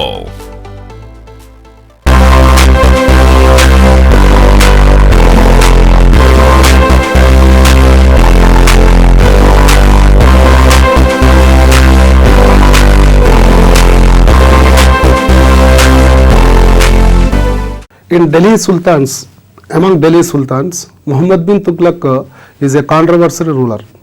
He has he has taken controversial decisions. Because of that controversial decisions, he was blamed, and he got the name Mir Tughlaq. That's why. But actually, as per previous class, his decisions, the decisions were very good, but the results of the decisions, they are very problematic results are there. Because of that problematic results, so he has the bad name. But anyhow, his character, his talent is very good. But unfortunately, his decisions, especially exchanging the capital from Delhi to Devagiri, Daulatabad, and token currency, introducing of token currency, and imposing the taxes in Awadh, Yamuna Doab area, Ganga Yamuna Doab area, and so there are so many revolutions are occurred, and wherever a small revolution is there, directly he used to go to there, one of the controversial decision. That's why, because of these decisions, because of controversial decisions, Muhammad bin Tughlaq got bad name. But anyhow, so Muhammad bin Tughlaq, in his period, Muhammad bin Tughlaq period, Morocco ambassador, Morocco traveler, Ibn Battuta,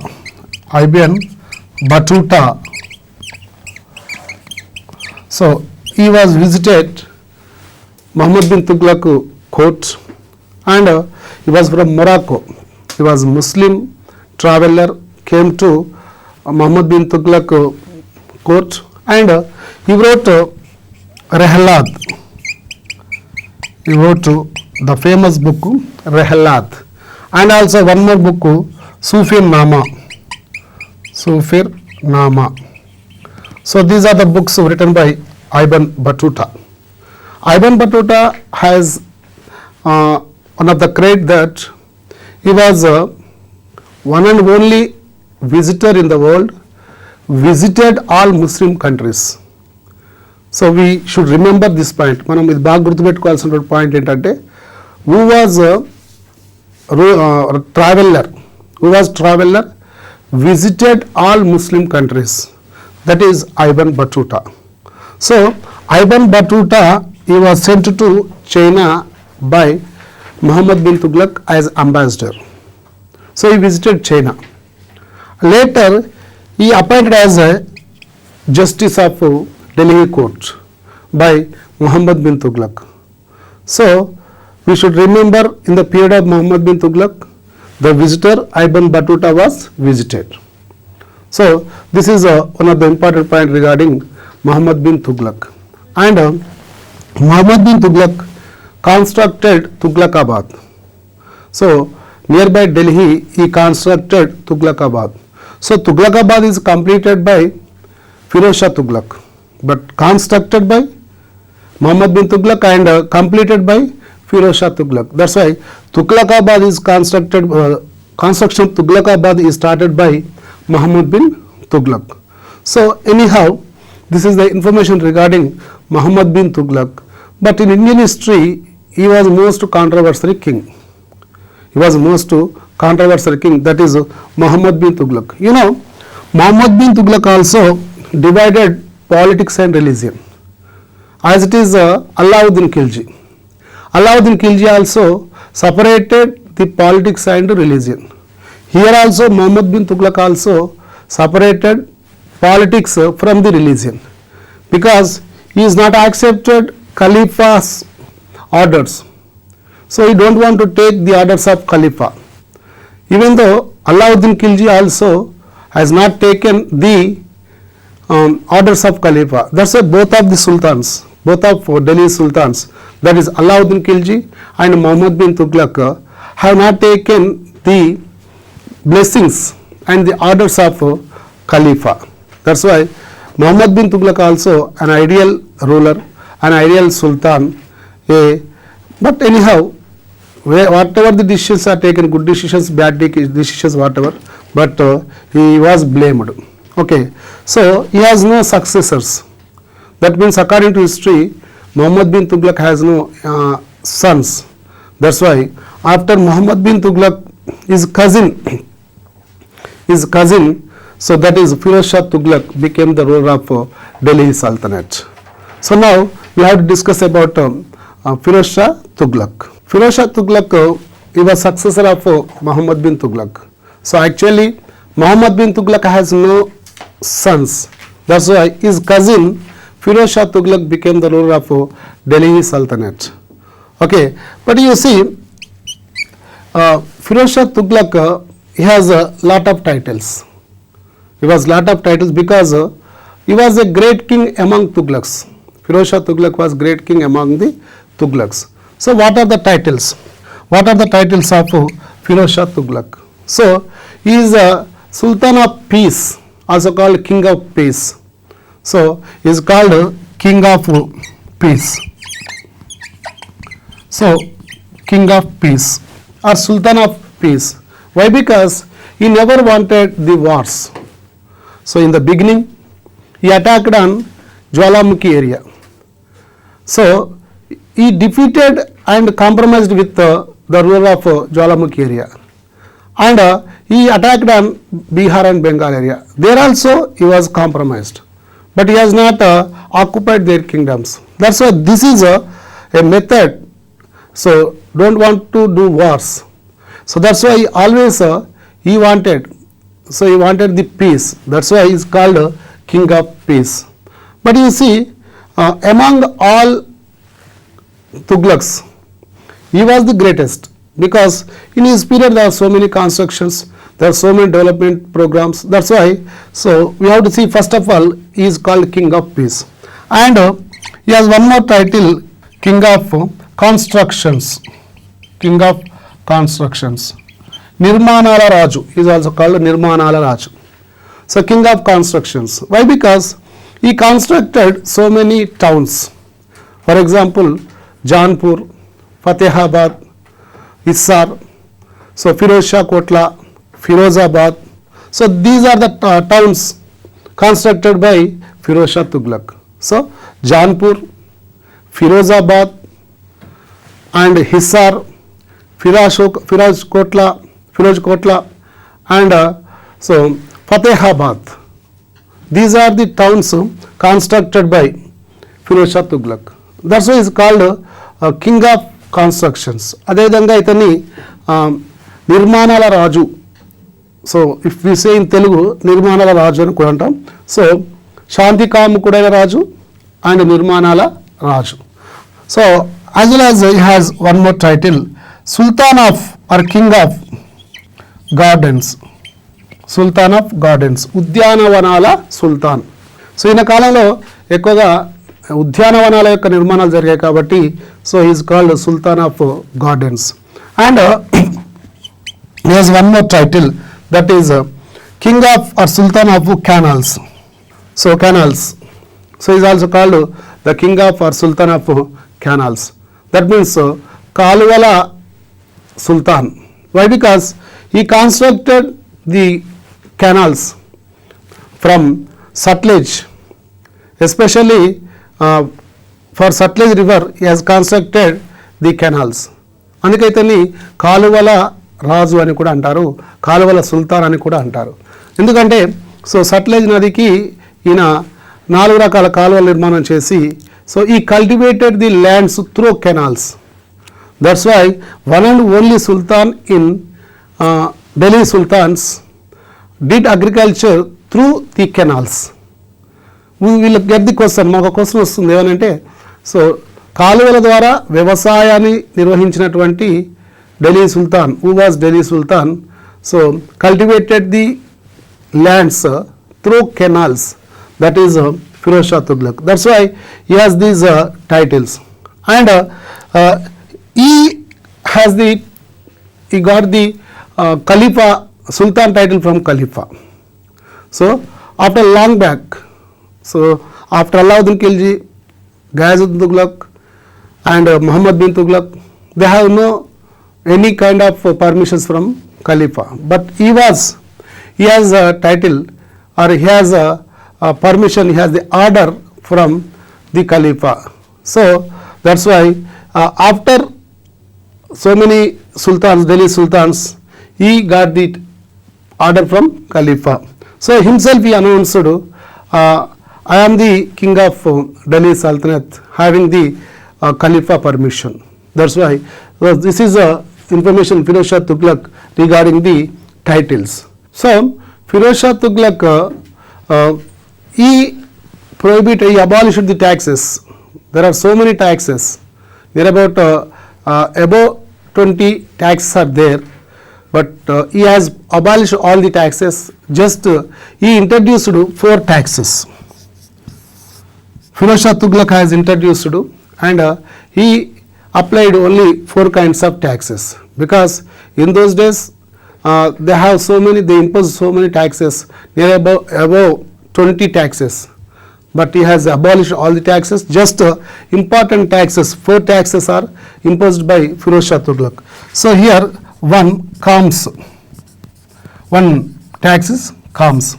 So comes means this is called war tax, Yuddha Pannu. Comes means Yuddha Pannu, war tax. That means not to attack on the villages. So the army of Sultan, if they are going to wars, but they should not attack on the villages, that villages have to pay tax to the Sultan. This is called comes. It is a Yuddha tax, war tax, Yuddha Pannu అని చెప్తుంటాం. And next Kharaj. This is a revenue tax. This is it will be paid by people to Sultan. This is called Kharaj. This is the revenue tax. And next jizya tax. So jizya tax. He was a first Muslim ruler, imposed the tax, jizya tax, on Brahmins only. Just we have to understand, we have to remember, actually jizya tax was imposed on Hindus. So first of all, jizya tax was imposed in India by Arabs. Muhammad bin Qasim imposed this jizya tax on Hindus, but he separated. Firoz Shah Tughlaq was first Sultan, separated jizya tax and imposed on only Brahmins. That's why మనం బాగా గుర్తుపెట్టుకోవాలి, జిజియా tax ని బ్రాహ్మణుల మీద మాత్రమే విధించినటువంటి Delhi sultan ఎవరు? That is Firoz Shah Tughlaq. So jizya tax on Brahmins. And one more tax, zakat. Jakat means this is a religious tax. So every Muslim has to pay at least 2% of income. So whatever the amount they are getting, from that amount 2% of amount has to pay to the madrasas. So the tax will be paid to government for madrasas. Madrasas means the Muslim Vidya Kendralu. మరి విద్యా కేంద్రాల యొక్క అభివృద్ధికి, వాటి మెయింటెనెన్స్కి ప్రతి ముస్లిం కూడా తమ యొక్క ఆదాయం నుండి ఒక 2%, అట్లీస్ట్ 2% ఆర్ 2.5% గవర్నమెంట్కు పే చేయాల్సినటువంటి tax, that is called zakat. So these are the most important taxes imposed by Firoz Shah Tughlaq, that is Khams, Kharaj, Jizya and Zakat. So this is the most important point, because they will ask, oftenly this question will come. తరచుగా ఈ question మనకు వస్తూ ఉంటుంది. So that is jizya tax. So jizya tax, who was the Delhi Sultan imposed jizya tax on Brahmins only. So that's why, Firoz Shah Tughlaq, he has so many titles, as well as he was a welfare Sultan. He strived for the welfare of the people. Why? Because he constructed the canals, he constructed the towns, and he constructed the gardens, as well as he introduced new departments, new ministries. So because of that ministries, so he wants to striving for the welfare of the people. Firoz Shah Tughlaq has introduced new departments, new council of ministries. For example, Diwani Khairat. ముస్లిం యువకుల కోసం and Muslim widows మహిళల అభివృద్ధి కోసం వారి యొక్క employment కోసం ఏర్పాటు చేసినటువంటి ministry that is Diwani Khairat. It is for the welfare of Muslim youth, Muslim widow and welfare of Muslim women. This is called Diwani Khairat. And one more, Diwani Bandagani. So this is also one of the important department by Firoz Shah Tughlaq, that is Diwani Bandagani. So Diwani Bandagani means it is the department, Council of Ministry for slaves. You know, in the period of Firoz Shah Tughlaq there are 80,000 slaves. In the period of Firoz Shah Tughlaq 80,000 slaves. So దాదాపు 80,000 మంది బానిసలు ఈయన కాలంలో ఉండేవారని చెప్తున్నారు చరిత్రకారులు.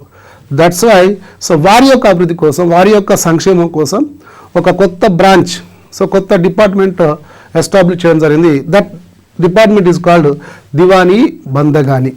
And one more, so Diwani Istiyaq. Diwani Istiyaq. Diwani Istiyaq means department of pension system. So వృద్ధులకు పింఛన్లు మంజూరు చేసినటువంటి మొట్టమొదటి Delhi sultan this is Firoz Shah Tughlaq. అందుకే మనకు ఇట్ ఈస్ కాల్డ్ పింఛన్ల శాఖ, డిపార్ట్మెంట్ ఆఫ్ పెన్షన్స్. మొట్టమొదటిసారిగా ఢిల్లీ సుల్తాన్లలో పింఛన్ల శాఖను ప్రారంభించి అండ్ వృద్ధులకి, ఓల్డ్ పీపుల్కి పింఛన్ ఇచ్చినటువంటి మొట్టమొదటి Delhi sultan this is Firoz Shah Tughlaq. So we should remember Diwani Khairat, Diwani Bandagani, Diwan e Istiyaq. And he was established, he was started Darul Shifa. It is in Delhi, the free hospital. He constructed free hospital in Delhi that is called Darul Shifa. So and he strived for this kind of departments and this kind of programs especially. So this is started and developed by Firoz Shah Tughlaq. So that's why Firoz Shah Tughlaq is called welfare sultan and he has so many titles. But anyhow, so Firoz Shah Tughlaq he ruled during the period 1351 to 1388. This is the period of Firoz Shah Tughlaq. So after Firoz Shah Tughlaq there are no sufficient ruler. In the Tughlaq's period, after Firoz Shah Tughlaq, there are no sufficient rulers. There are no efficiency rulers. But the last ruler of Tughlaq's, that is Muhammad Shah Tughlaq. That is Nasiruddin Muhammad Shah Tughlaq. He was the last ruler of Tughlaq's. But you see, in his period, whenever Muhammad Shah Tughlaq was ruling India, whenever he was Sultan of Delhi, so in his period Taimur attackings are started. So Taimur invasions are started in the period of Tughlaq's, that is Muhammad Shah Tughlaq, Nasiruddin Muhammad Shah Tughlaq period. So Taimur attackings, Taimur was from Samarkand. You know, in India we have two kinds of invasions, that is Mongols invasions and Taimur invasions. So Mongols leader was Genghis Khan. He was attacked on India in the period of Iltutmish. As well as here Taimur, he attacked in the period of Muhammad Shah Tughlaq. So whenever Taimur attacked on Delhi, so Muhammad Shah Tughlaq escaped to Gujarat. He left Delhi and escaped to Gujarat. So then Taimur robbed Delhi and violated in Delhi, and you know, Taimur killed 1 lakh people. So in Delhi, surrounding of Delhi, he has killed 1 lakh people, and he robbed total Delhi, and he appointed as a representative. Taimur appointed a representative, that is Khizr Khan. Khizr Khan was the representative of Delhi behalf of Taimur. So then Taimur went back to Samarkand. Khizr Khan was ruling this area as the representative of Taimur. Again Muhammad Shah attacked on Delhi from Gujarat. So ఎప్పుడైతే తైమూర్ వెళ్ళిపోయాడో మళ్ళీ మొహమ్మద్ షా ఈ was taking asylum, రాజకీయ ఆశ్రయం తీసుకుంటున్నాడు గుజరాత్లో. That's why again he attacked on Delhi, but here he was killed by Khizr Khan. So whenever he killed Mohammad Shah Tughlaq, then the Tughlaq dynasty is closed. So we should understand among all Delhi sultans, that is Lev, Khilji, Tughlaq, Sayyid, Lodi, among all these Delhi sultans, so Tughlaqs are very important rulers. In their period the main constructions are there. So this is, we can say, Tughlaq dynasty. After Tughlaqs we have Sayyid dynasty. So Sayyid dynasty is established by Khizr Khan. So here only 4 rulers are there, but actually they have not ruled much period, just from 1414 to 1457. So here no one is the strongest. ikkada manaku evaru kuda peddaga strongest ga great rulers ga manaku kanpincharu, but we have to see list of these Sayyid dynasty rulers. So Khizr Khan, first one Khizr Khan, and Mubarak Shah, and Farid, and Alauddin Alam Shah. So here Khizr Khan, Mubarak Shah, Muhammad Farid, and Alauddin Alam Shah. The last ruler was Alauddin Alam Shah. So while Alauddin Alam Shah was ruling, his representative Bahlul Lodi, while Alauddin Alam Shah was ruling, his representative Bahlul Lodi. So Bahlul Lodi, he attacked on Delhi Sultanate and he defeated last ruler of Sayyid, that is Alauddin Alam Shah. So he defeated Alauddin Alam Shah and occupied Delhi Sultanate. Now in the place of Sayyid, the Lodis are occupied Delhi Sultanate and they started the ruling. So now we have to see Lodi dynasty. So this is Lodi dynasty. So Lodi dynasty, it is from 1457 to 1526.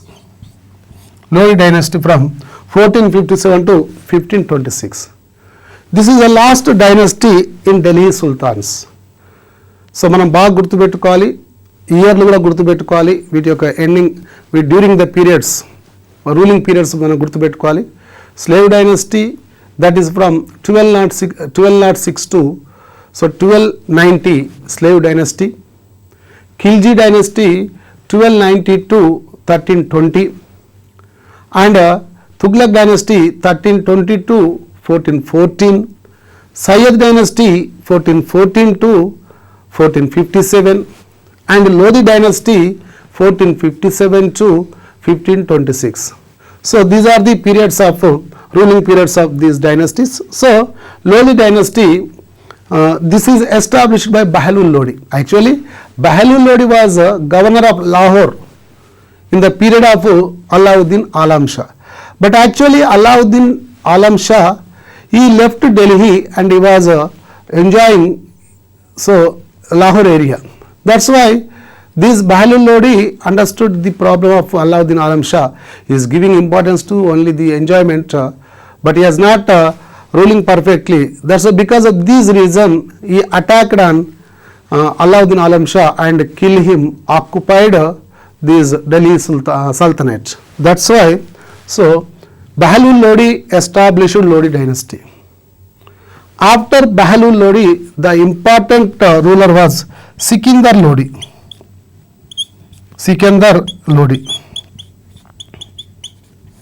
So Bahlul Lodi's son was Sikandar Lodi. Sikandar Lodi originally was Nizam Khan. So he was important and great ruler among Lodis. You know, only 3 rulers are in Lodi dynasty. That is Bahlul Lodi, Sikandar Lodi, and Ibrahim Lodi. You know, earlier in the previous class I told you among all Delhi sultans which dynasty has maximum rulers. మనకు ఈ 5 ఢిల్లీ సుల్తాన్ డైనస్టీలలో ఎక్కువ మంది rulers ఉన్నటువంటి dynasty, that is slave dynasty. Slave dynasty has 10 rulers. అండ్ ఇది ఇక్కడ Lodi dynasty has only 3 rulers. That's why we should remember ఎక్కువ మంది సుల్తాన్లు ఉన్నటువంటి డైనస్టీ స్లేవ్ డైనస్టీ, తక్కువ మంది సుల్తాన్లు ఉన్నటువంటి డైనస్టీ లోధి డైనస్టీ. ఈ లోధి డైనస్టీలో మనకు ఇంపార్టెంట్ అయినటువంటి వాడు Sikandar Lodi. So Sikandar Lodi he constructed Agra town. He constructed Agra town and he shifted capital from Delhi to Agra. Okay, so he shifted the capital from Delhi to Agra in 1506. He shifted the capital from Delhi to Agra in 1506. And he constructed Jama Masjid, the beautiful construction of Sikindar Lodi, that is Jama Masjid. So Jama Masjid also constructed in Agra. And you see, he introduced Sikindar-e-Gaz, a new measurement, a land measurement instrument, that is Gaz, Sikindar-e-Gaz. He introduced the instrument or measurement tool that is called Sikindar-e-Gaz. Okay, అంటే భూమిని కొలచడానికి ఇలా ప్రవేశపెట్టినటువంటి ఆ కొలమానాన్ని సికిందర్-e-Gaz అంటారు. Okay, so ఈ prohibited the holy baths in Yamuna river. So ఈయన కాలంలో హిందువుల యొక్క పవిత్ర స్నానాలు యమునా నదిలో చేస్తూ ఉండేవారు. సో ఈ ప్రొహిబిటెడ్ నిషేధించడం జరిగింది. హిందువులు ఎవరు కూడా యమునా నదిలో స్నానాలు చేయకూడదని ఈయన ఒక జీవో ఇష్యూ చేయడం జరిగింది. So that's why he prohibited holy bathings in Yamuna river. And also he was contemporary to Kabir. Kabir was in his period. But you see, he killed Kabir. Kabirను చంపించినటువంటి వాడు Sikandar Lodi. Okay, in 15, in the period of Sikindar Lodi, so he killed Kabir. Why? Because Kabir was propagating Bhakti movement. So because of that reason, Sikindar Lodi killed Kabir. But anyhow, so Sikindar Lodi was an important ruler in Lodis. We should remember he constructed Agra town and he shifted the capital from Delhi to Agra. After Sikindar Lodi, his son Ibrahim Lodi became the ruler of Delhi Sultanate. So he was the last ruler in Delhi Sultans. That is Ibrahim Lodi. But basically Ibrahim Lodi was egoist, garvisti. దానివల్ల ఈయన సామంతులు ఎవరైతే ఉన్నారో, for example Daulat Khan Lodi and Rana Sangramasimha, so all these de facto authorities, సామంత రాజులు, వీళ్ళందరూ కూడా ఈయన పైన కక్ష కట్టడం జరిగింది. ఈయన యువయిస్ట్ వల్ల వీళ్ళందరూ ఇతనికి శత్రువులు కావడం జరిగింది. దానితో మరి ఇతన్ని సింహాసనం నుంచి రిమూవ్ చేయాలి. So but this is not possible to Rana Sanga and it is not possible to Daulat Khan Lodi. So they invited these Rana Sangha and also Daulat Khan Lodi invited Babur. Babur was in Afghanistan, Kabul. So they invited Babur, Mughals, founder of Mughals in India, that is Babur. So he attacked on Delhi in 1526.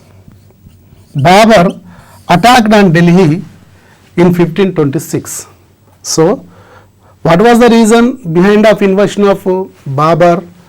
That reason was Rana Sangramasimha and Daulat Khan Lodi. They were invited.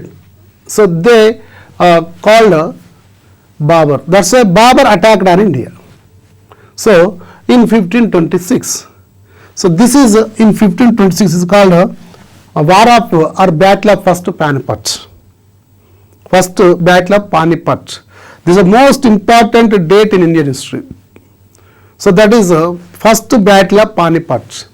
It is between Babur and Ibrahim Lodi. బాబర్కు మరియు ఇబ్రాహిం లోడికి మధ్య జరిగినటువంటి ఒక చారిత్రాత్మకమైన యుద్ధము అది మొదటి పానిపట్టు యుద్ధం. మనం ఇది బాగా గుర్తుపెట్టుకోవాలి. 1526 ఫస్ట్ వార్ ఆఫ్ పానిపట్ ఎవరెవరి మధ్యలో జరిగింది, ఇది చాలాసార్లు వస్తూ ఉంటుంది. ఈ క్వశ్చన్ మనం గుర్తుపెట్టుకోవాల్సిన రిగార్డింగ్ గురుకుల. So they have to remember so this point 1526 so that is first battle of Panipat ఎవరెవరి మధ్యలో జరిగింది అన్నప్పుడు that is Ibrahim Lodi and Babur. So here Ibrahim Lodi was defeated by Babur and killed by Babur. Ibrahim Lodi is killed.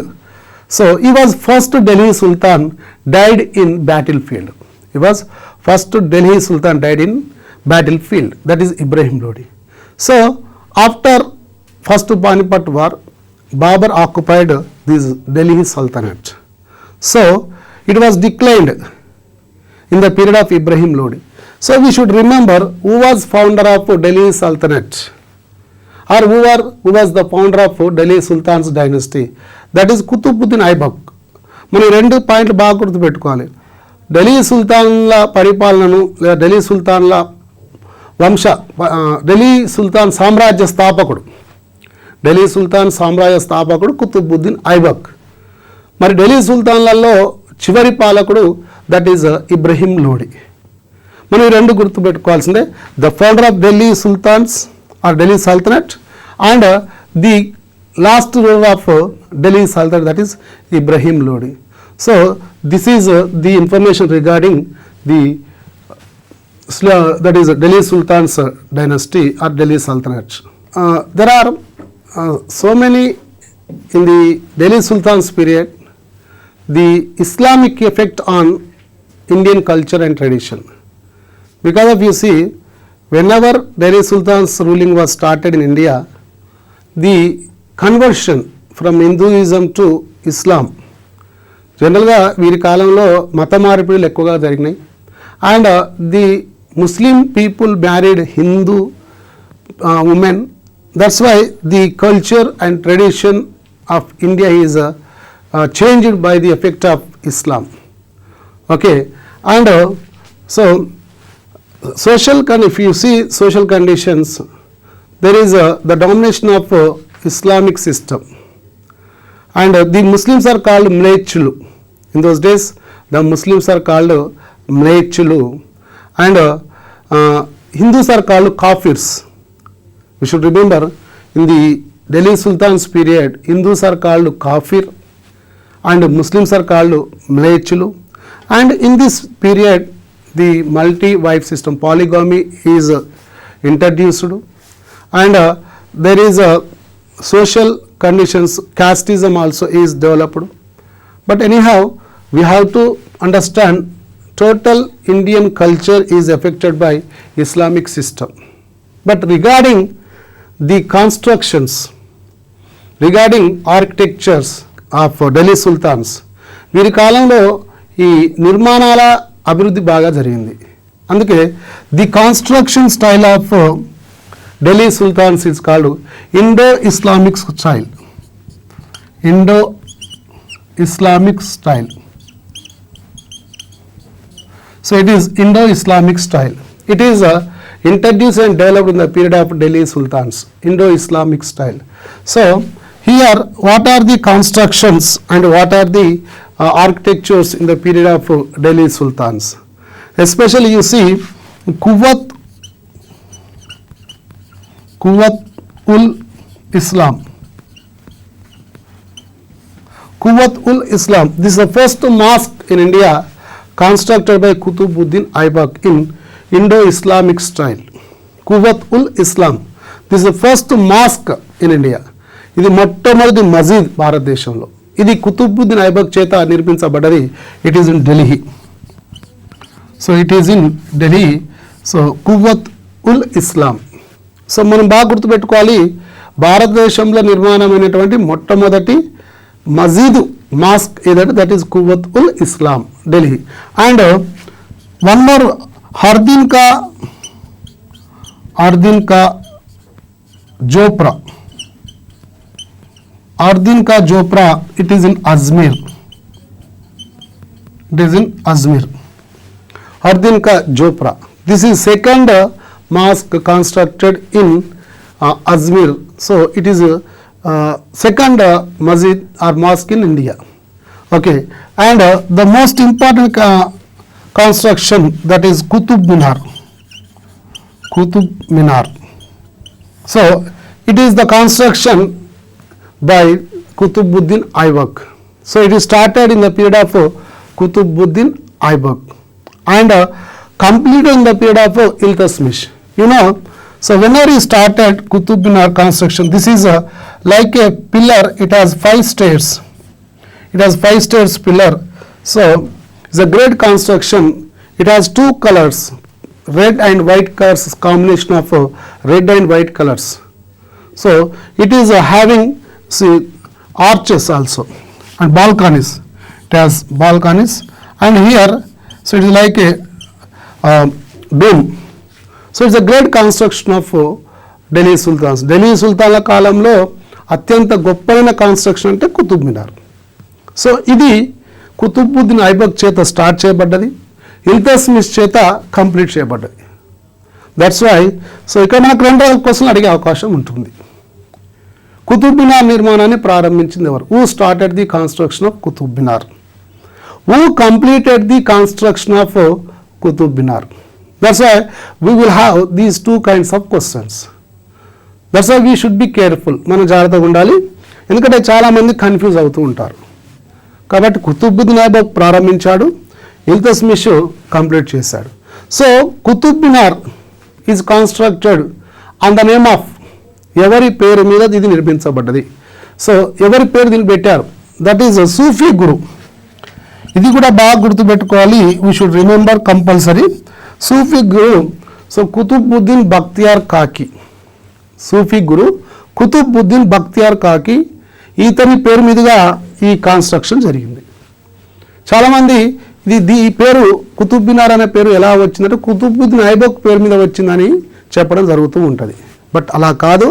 So Qutbuddin Aibak కాదు, Qutbuddin Bakhtiyar Kaki is a Sufi guru, Sufi pir. Pir means guru. Sufi pir Qutbuddin Bakhtiyar Kaki, ఈయన పేరు మీదుగా ఈ construction నిర్మాణం చేయబడింది. It's a great construction in Delhi sultans period. ఇది ఒక గొప్ప కన్స్ట్రక్షన్. ఓకే, అండ్ ఇక after these constructions and in the period of Balban, in the period of Balban one more construction Delhi, that is Lal Bangla. Lal Bangla. So Lal Bangla, it is constructed in the period of Balban, and in the period of Iltutmish we have one more, that is the tomb. The tombs are constructed. Iltutmish tomb, it is constructed in Delhi. That's why Iltutmish has the title Samadula Sultan. He was king of tombs. Why? Because in a period లో వారి యొక్క కొడుకు యొక్క సమాధి అద్భుతంగా నిర్మించబడ్డది. అదేవిధంగా ఈయన సమాధి కూడా తర్వాత కాలంలో నిర్మించబడ్డది. కాబట్టి సో ఈ ఇల్తుత్మిష్ పీరియడ్లో మనకు సమాధులు అనేటివి కన్స్ట్రక్షన్, అందుకే దాన్ని ఫాదర్ ఆఫ్ టోమ్స్ అంటారు. Father of tombs or sultan of tombs అంటాం. అండ్ మనకు in the period of Alauddin Khilji, so in the period of Alauddin Khilji we have the constructions. మనకు కూడా కొన్ని కన్స్ట్రక్షన్స్ అక్కడ ఉన్నాయి. So especially we have that is Srinagar. In the period of Alauddin Khilji, we have Srinagar. It is surrounding of Delhi, Srinagar.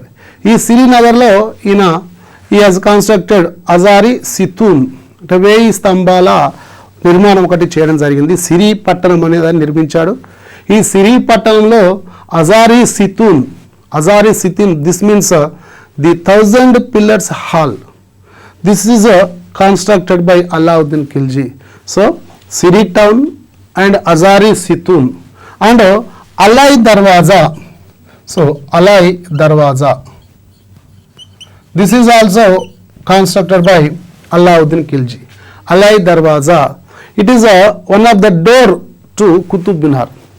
So Qutub Minar ku idoka door ga untundi. Qutub Minar చుట్టూ ఇలా ప్రహరీ గోడ ఉంటుంది, కొన్ని doors ఉంటాయి. అందులో ఒక door Alai Darwaza, it is called Alai Darwaza. It is constructed by Alauddin Khilji. సో మనకు అల్లావుద్దీన్ ఖిల్జీ కాలంలో ఈ కన్స్ట్రక్షన్స్ మనకు ఉన్నాయి. And next one more, Tughlaqabad. It is construction started by in the period of Ghiyasuddin Tughlaq, completed by Muhammad bin Tughlaq. So Tughlaqabad, Delhi Delhi అనేది కొన్ని పట్టణాల యొక్క సమూహం. Mehrauli, Tughlaqabad, Srinagar, Shahjahanabad, Jahanpanah, like this. ఈ టౌన్స్ అన్ని దీని చుట్టూ ఉండి ఢిల్లీని ఒక విశాలమైనటువంటి నగరంగా తయారు చేసినటువంటివి. So here Tughlaqabad is constructed by Ghiyazuddin Tughlaq, completed by Muhammad bin Tughlaq.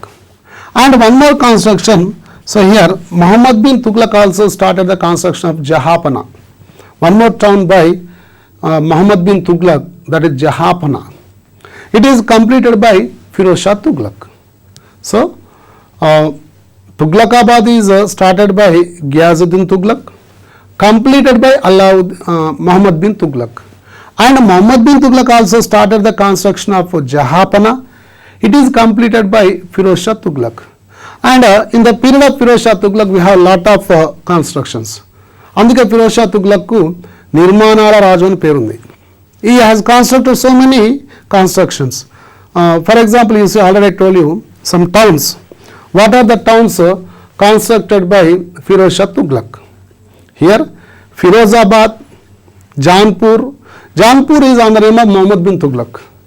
Janpur is on the name of Muhammad bin Tughlaq. So he constructed Firozabad, Janpur, Issar, Fatehabad, Firoz Kotla. So these are the important towns constructed by Firoz Shah Tughlaq. And ఇవే కాకుండా మనకు కొన్ని కాలువల నిర్మాణం కూడా ఈ కాలంలో జరిగింది. దట్స్ వై ఈ సట్లెజ్కు ఒక 4 రకాల కాలువలు ఏర్పాటు చేసి అగ్రికల్చర్ డెవలప్మెంట్ చేశాడు. సో కాలువల నిర్మాణం కూడా ఫిరోజ్ షా తుగ్లక్ యొక్క పీరియడ్లో మనకు జరుగుతుంది. అండ్ నెక్స్ట్ మనకు మళ్ళీ Sikandar Lodi. In the period of Sikandar Lodi we have Agra town construction and Jama Masjid in Agra. It is also constructed by Sikandar Lodi. So maximum these constructions in the style of Indo-Islamic architecture style. We should remember, మనం బాగా గుర్తుపెట్టుకోవాలి. మరి ఢిల్లీ సుల్తాన్ల కాలంలో ఏ construction style ఉండేది? That is Indo-Islamic style. Okay, Indo-Islamic styles means so what we can say గుమ్మటాలు ఉంటాయి, ఆర్చ్లు ఉంటాయి. కాబట్టి ఈ గుమ్మటాలు అండ్ ఆర్చ్లు ఇవన్నీ కూడా మనకు వీరి కాలంలో డెవలప్ అయిన. This is called Indo Islamic culture. So this is the construction styles of Delhi sultans. But you see Delhi sultans their contribution to construction, వారి యొక్క నిర్మాణాలకు, వారి యొక్క ఆర్కిటెక్చర్ సిస్టానికి వీరెంతో దోహదం చేశారు మన ఇండియాలో. వారి పీరియడ్ నుంచే మన యొక్క ఇండియాలో ఈ కన్స్ట్రక్షన్స్ అనేటివి పెరిగిపోయాయి. కాబట్టి this the most important information regarding Delhi sultans. So ఇక్కడ మనం గమనించాల్సింది ఏంటంటే క్లుప్తంగా ఢిల్లీ సుల్తాన్స్ కాలంలో మనకు ఎక్స్పెక్టెడ్గా ఏమొస్తాయి, మనం ఏం ఎక్స్పెక్ట్ చేయొచ్చు? Hardly we will have 1 or 2 questions from these Delhi sultans. There is no scope for much questions. ఇక్కడ మనకేంటంటే కొన్ని 1-2 ఎక్స్పెక్ట్ చేసుకోవడానికి ఆస్కారం ఉంటుంది. సో ఇన్ బ్రీఫ్గా మళ్ళీ ఒకసారి మనం దీన్ని రివిజన్ చేసుకుంటే you see Delhi sultans dynasty is ruled by 5 kingdoms. That is slave dynasty, Khilji dynasty, Tughlaq dynasty, Lodi dynasty and Sayyid dynasty and Lodi dynasty. So first slave dynasty it is established by Qutbuddin Aibak. Slave dynasty is established by Qutbuddin Aibak. మనకు slave డైనస్టీలో 3 rulers important ఉంటారు. That is Qutbuddin Aibak, Iltutmish and Balban. Okay, so ఈ 3లో మనకు important అయినటువంటి అంశాలు ఏమున్నాయి చూసినట్లయితే, సో కుతుబుద్దీన్ ఐబక్కు 2 టైటిల్స్ ఉన్నాయి, లాగ్ బక్షి, అక్షర బక్షి. He constructed Qutub Minar, he started the construction of Qutub Minar. ఇది ఈ పాయింట్ ఇక్కడ గుర్తుపెట్టుకొని నెక్స్ట్ ఇల్తుత్మిష్లో మనకు he was first sultan. Actually Qutbuddin Aibak was not first sultan because he has not recognized by Khalifa. ఖలీఫా చేత ఎవరైతే గుర్తించబడతారో వారే సుల్తాన్ అనేటువంటి టైటిల్ను పొందుతారు. దట్స్ వై ఇల్తుత్మిష్ ఈ గాట్ ది టైటిల్ ఫ్రమ్ ఖలీఫా. ఖలీఫా అంటే ఎవరు? Head of Islam. whatever the Muslim ruler, they should be obedient to the Khalifa and they should have the blessings from Khalifa. కాబట్టి ఖలీఫా యొక్క ఆర్డర్ల చేత ఖలీఫా యొక్క బ్లెస్సింగ్స్ తోటి రూల్ చేయాల్సిన పరిస్థితి ఉంటుంది కాబట్టి so Iltutmish was first Sultan because ఈ గాట్ ఐడెంటిఫికేషన్ ఈ వాజ్ రికగ్నైజ్డ్ బై ఖలీఫా, అందుకే ఈ వాజ్ కాల్డ్ ఫస్ట్ సుల్తాన్. ఈ change the capital from Lahore to Delhi because in the period of Qutbuddin Aibak, Lahore was the capital, but in Iltutmish period the capital was changed from Lahore to Delhi. And Iltutmish in a period లో మనకు మొట్టమొదటి Mongols attacking start అవుతాయి. భారతదేశం పైన మొట్టమొదటి Mongol యొక్క దండయాత్ర ఎప్పుడు స్టార్ట్ అయింది, ఎవరి పీరియడ్లో స్టార్ట్ అయింది అంటే that is Iltutmish. That's why మనం గుర్తుపెట్టుకోవాలి. So in the period of Iltutmish the Mongols attackings are started. Okay, so next Iltutmish తర్వాత మనకు రజియా సుల్తానా వస్తుంది. So Iltutmish daughter Razia Sultana, she was first women ruler on Delhi throne. Delhi సింహాసనాన్ని అధిష్ఠించిన మొట్టమొదటి మహిళా పాలకురాలు రజియా సుల్తానా. దట్స్ వై మనం ఇది గుర్తుపెట్టుకోవాలి. ఆ తర్వాత మనకు important ruler that is Balban. Total slave డైనస్టీలో important ruler that is Balban. So Balban, he introduced new Persian styles, new Persian administration styles he was introduced to. So Nowruz, the Persian New Year festival Nowruz, it is celebrated by Balban, and he introduced Muslim Persian systems in the administration. For example, Jile-Ilahi, he introduced the system of Jile-Ilahi. Jile-Ilahi అంటే అర్థం ఏంటి ఇక్కడ? సుల్తాన్ భగవంతుడి యొక్క నీడ అని చెప్పేది జిలే ఇలాహి అంటే everybody should respect sultan. So behalf of God sultan is the representative. That's why సుల్తాన్ను అందరూ కూడా గౌరవించాల్సిందే, ఆయన భగవంతుని యొక్క నీడ అని చెప్పడం జరుగుతుంది, అందుకే that is called Zille Ilahi. Okay, and he introduced sijda అంటే సాష్టాంగ నమస్కారం చేయాలి, ఇలాంటి కొన్ని పద్ధతులు ఆయన ఇంట్రడ్యూస్ చేశాడు. So Balban is the most important ruler in slave dynasty. ఇక మనకు నెక్స్ట్ ఖిల్జీ డైనస్టీలో Jalaluddin Khilji was founder, but here మనకు అల్లావుద్దీన్ ఖిల్జీ అనేవాడు చాలా గొప్పనైనటువంటి పరిపాలకుడు. ఆయన ప్రవేశపెట్టినటువంటి రెవెన్యూ, ఆర్మీ, ఫైనాన్షియల్ రిఫార్మ్స్ అవుతున్నాయి. ఈరోజు కూడా భారతదేశంలో ఇంప్లిమెంటేషన్ జరుగుతున్నాయి. దట్స్ వై రిఫార్మ్స్ ఎవరు ప్రవేశపెట్టారు, వారికి సంబంధించినటువంటి గొప్ప సుల్తాన్ ఎవరు అంటే దట్ ఈస్ అల్లావుద్దీన్ ఖిల్జీ. కాబట్టి ఈయన especially marketing reforms, Shehnai Mandi, he started Shehnai Mandi, it is the marketing one of the part of marketing reforms, Shehnai Mandi. And he introduced marketing measurements. Okay, so but he was first reformer. And then we have one more, Mohammad bin Tughlaq. Mohammad bin Tughlaq most controversy ruler, చాలా వివాదాస్పదమైనటువంటి పరిపాలకుడు. కారణం ఏంటంటే ఆయన తీసుకున్న నిర్ణయాలు పర్ఫెక్ట్గా ఉన్నాయి కానీ అవి ఇచ్చిన రిజల్ట్స్ రాంగ్గా ఉన్నాయి. Because of that effect Muhammad bin Tughlaq మనకు మ్యాడ్ తుగ్లక్ అని చరిత్రలో నిలిచిపోయాడు. ఓకే, ఇక ఆయన తర్వాత మనకి ఇంపార్టెంట్ ఫిరోజ్ షా తుగ్లక్. ఆయన కాలంలో కన్స్ట్రక్షన్స్ మనం చూసాం. దట్స్ వై ఆయన కన్స్ట్రక్షన్స్ అండ్ ఆయన డిపార్ట్మెంట్స్, న్యూ డిపార్ట్మెంట్స్ మనం గుర్తుపెట్టుకోవాల్సింది. ఇక చివరగా మనకు సికిందర్ లోడి కాలంలో కబీర్ ఆయన కాంటెంపరరీ అవుతున్నాడు. ఓకే, అండ్ ఆగ్రా టౌన్, మన ఆగ్రా టౌన్ ఎవరు నిర్మించారు, that is Sikandar Lodi. Mughals emperor Babur attacked on India. He has done first war of Panipat between 1526. This is first battle of Panipat between Ibrahim Lodi and Babur. దీంతో మనకు ఢిల్లీ సుల్తాన్ యొక్క డైనస్టీ అంతమైపోతుంది. అండ్ మనం గుర్తుపెట్టుకోవాల్సిన వారి యొక్క నిర్మాణాల విధానాలు ఇవి బాగుంటాయి, బాగా గుర్తుపెట్టుకోవాల్సి వస్తుంది. Quwwat ul Islam, first masjid in India. It is established by or built by Qutbuddin Aibak and Ardin ka Jhopra. It is in Ajmer. So Qutub Minar and Lal Bangla, Alai Darwaza etcetera, ఇవన్నీ కూడా ఇంపార్టెంట్. కొన్ని ఒకసారి లుక్ వేస్తే వీటి మీద మనకు స్పష్టంగా అవగాహనకు వచ్చేస్తుంది. So this is Delhi sultans part second.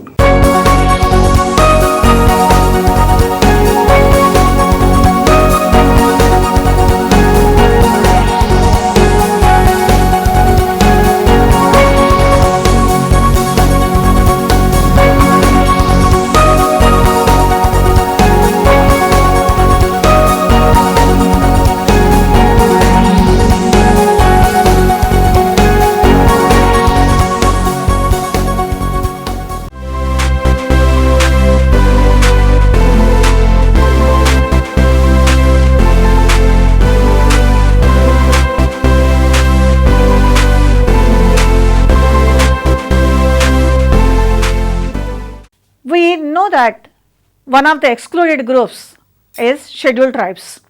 In our last class, we discussed about various characteristics of tribal communities in our country, their social, economic position, as well as how they are excluded by non-tribal societies as well as British officials, money lenders and others. But for how many years this exclusion should go on? When we got our independence, we strongly believed that this exclusion should not be continued and we have to bring them into the mainstream. Hence, we have started many inclusive policies for the benefit of the scheduled tribes. Let us see what these inclusive policies are. We can broadly classify them into three major categories. The first one is constitutional safeguards. Our constitution provides various safeguards for the scheduled tribes, whether for the betterment of their economic position or education or providing various opportunities for their development. Second category of inclusive policies we can consider as various schemes taken up by the governments, both central as well as state governments.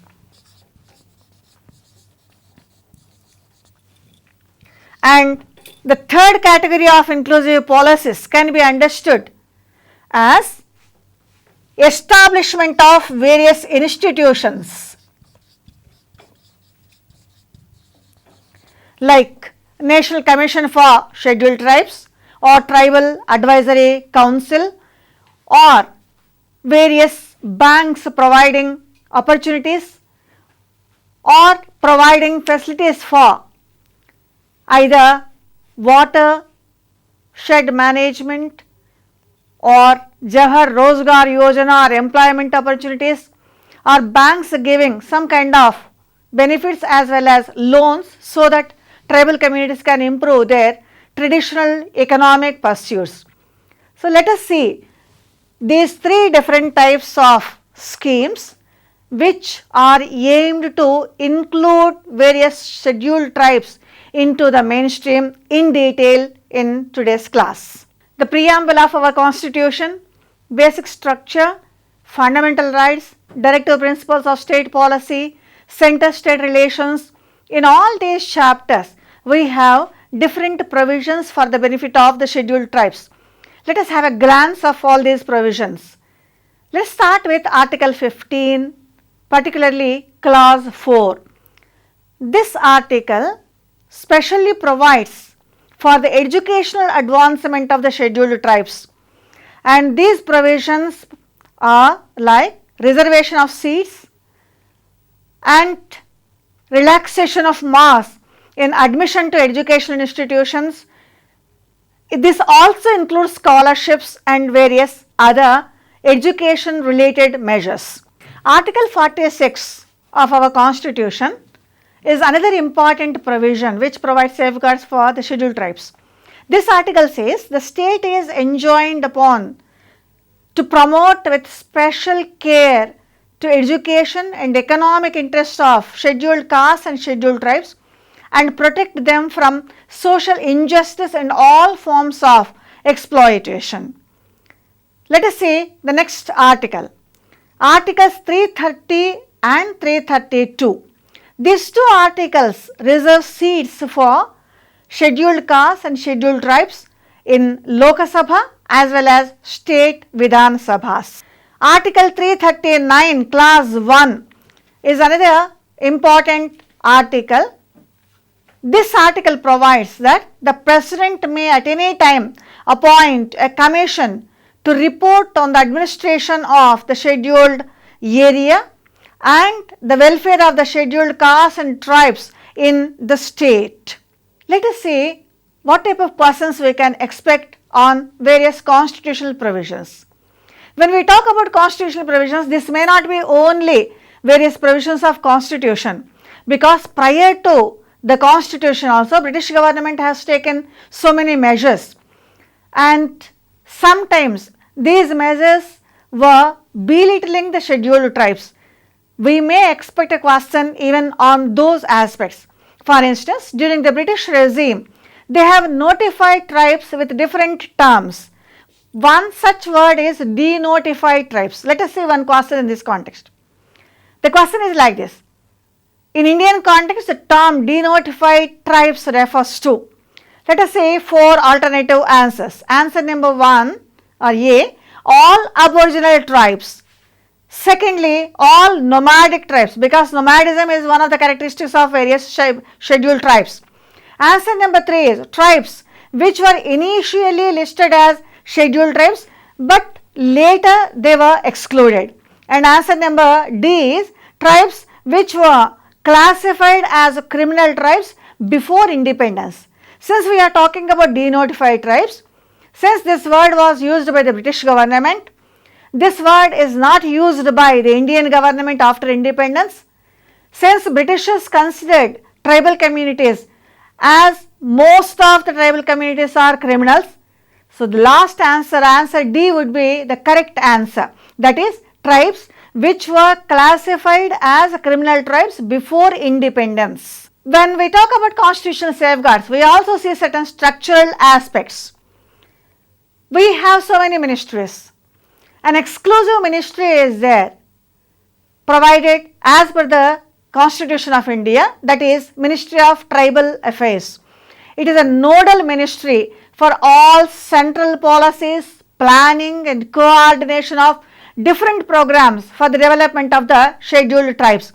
And this ministry plays a very crucial role in the development of scheduled tribes. Let us have some idea about different activities taken up under various constitutional provisions as well as on the basis of governmental policies.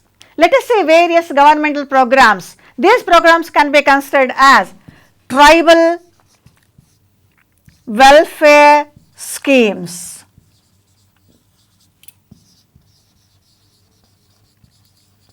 These tribal welfare schemes are meant for the development of tribal communities. When we talk about tribal communities, we usually will be talking about where they are working, what type of work they are working, how they are working, and whether they are able to get any benefit from the work which they are doing or not. In other words, we will be talking about their abode, that is forests. We will be talking about what type of educational facilities are available for them, that is educational aspects. Third one is, when they collect forest products, are they able to sell them with some profit or not? Even that also we are going to consider. If tribal communities are having agriculture, are our banks providing any loans or any type of facilities for these people as beneficiaries? We are going to consider them. Let us have an idea about tribal welfare schemes related to forest related aspects, education related aspects, economic pursuits related aspects, and also health. Let me start with the forest related aspects. Here, one major program we have to make a mention, that is Vanabandhu Kalyan Yojana. It is popularly known as VKY. This program is introduced by the central government in 2014 as a central sector scheme, and total amount allocated for this program is rupees 100 crores. Central government proposes to replicate the intervention with special focus on various aspects are there. I request the students to note down them. Firstly, the qualitative and sustainable employment for the tribal families. This is linked with their economic aspects. Secondly, bridging infrastructural gaps with focus on quality. Thirdly, improving the quality of education and health and improving the quality of life in tribal areas. Fourth aspect is the scheme is launched in certain areas where tribal population is more. As a pilot one, this particular scheme is launched in Andhra Pradesh, Madhya Pradesh, Himachal Pradesh, Telangana, Orissa, Jharkhand, Chhattisgarh, Rajasthan, Maharashtra and Gujarat. Why these states is because they are having more number of tribal communities in these areas. We have to have some light over the approach of this VKY also. VKY is having a holistic approach. It is an intervention program aimed at adopting a 100% holistic approach to create and enabling environment which ensures various aspects like quality and sustainable employment, quality education and higher education. It also emphasizes accelerated economic development of tribal areas. Health for all is another goal for this particular program. Similarly, housing for all also is another goal. Safe drinking water for all at doorsteps will be provided by this program. Irrigational facilities will be provided for the farmers, particularly tribal communities who do terrace agriculture. All weather roads with connectivity to the nearby towns or cities also will be provided by VKY. Universal availability of electricity is another aspect which is a part of this. Urban development, institutional mechanisms, not mere mechanism but robust mechanisms to roll the vehicle of development with sustainability. These are the important aspects of the approach of VKY. That is the reason why we say it is a holistic approach and it promotes and conserves tribal cultural heritage, promotion of sports in tribal areas along with their economic development as well as educational development. Another program which we can mention is a single window program. A single window system for obtaining information about forest products also is launched by the government. When tribal communities collect food products from the forests, we usually divide these forest products into two categories, major and minor forest produce. Many tribal communities are dependent upon the collection of minor forest produces, MFPs we usually call them. Here, whenever they collect this, whether it is soap nuts or shikakai or various medicinal plants or honey, all these are termed as minor forest produces. They usually sell them in the market for non-tribals as well as tribal communities so that they will improve their economic position. But they require some kind of marketing services or various services related to the merchandise. In this context, the central government has started a toll-free service number. This number is 1800-180-1551 and this number is inaugurated where market rates information will be given to the tribal communities over phone to the tribals and also others whoever asks for rates of minor products. Not only that, net connectivity also is used in this context. We have Tribal Cooperative Marketing Development Federation of India. It is popularly known as TriFed.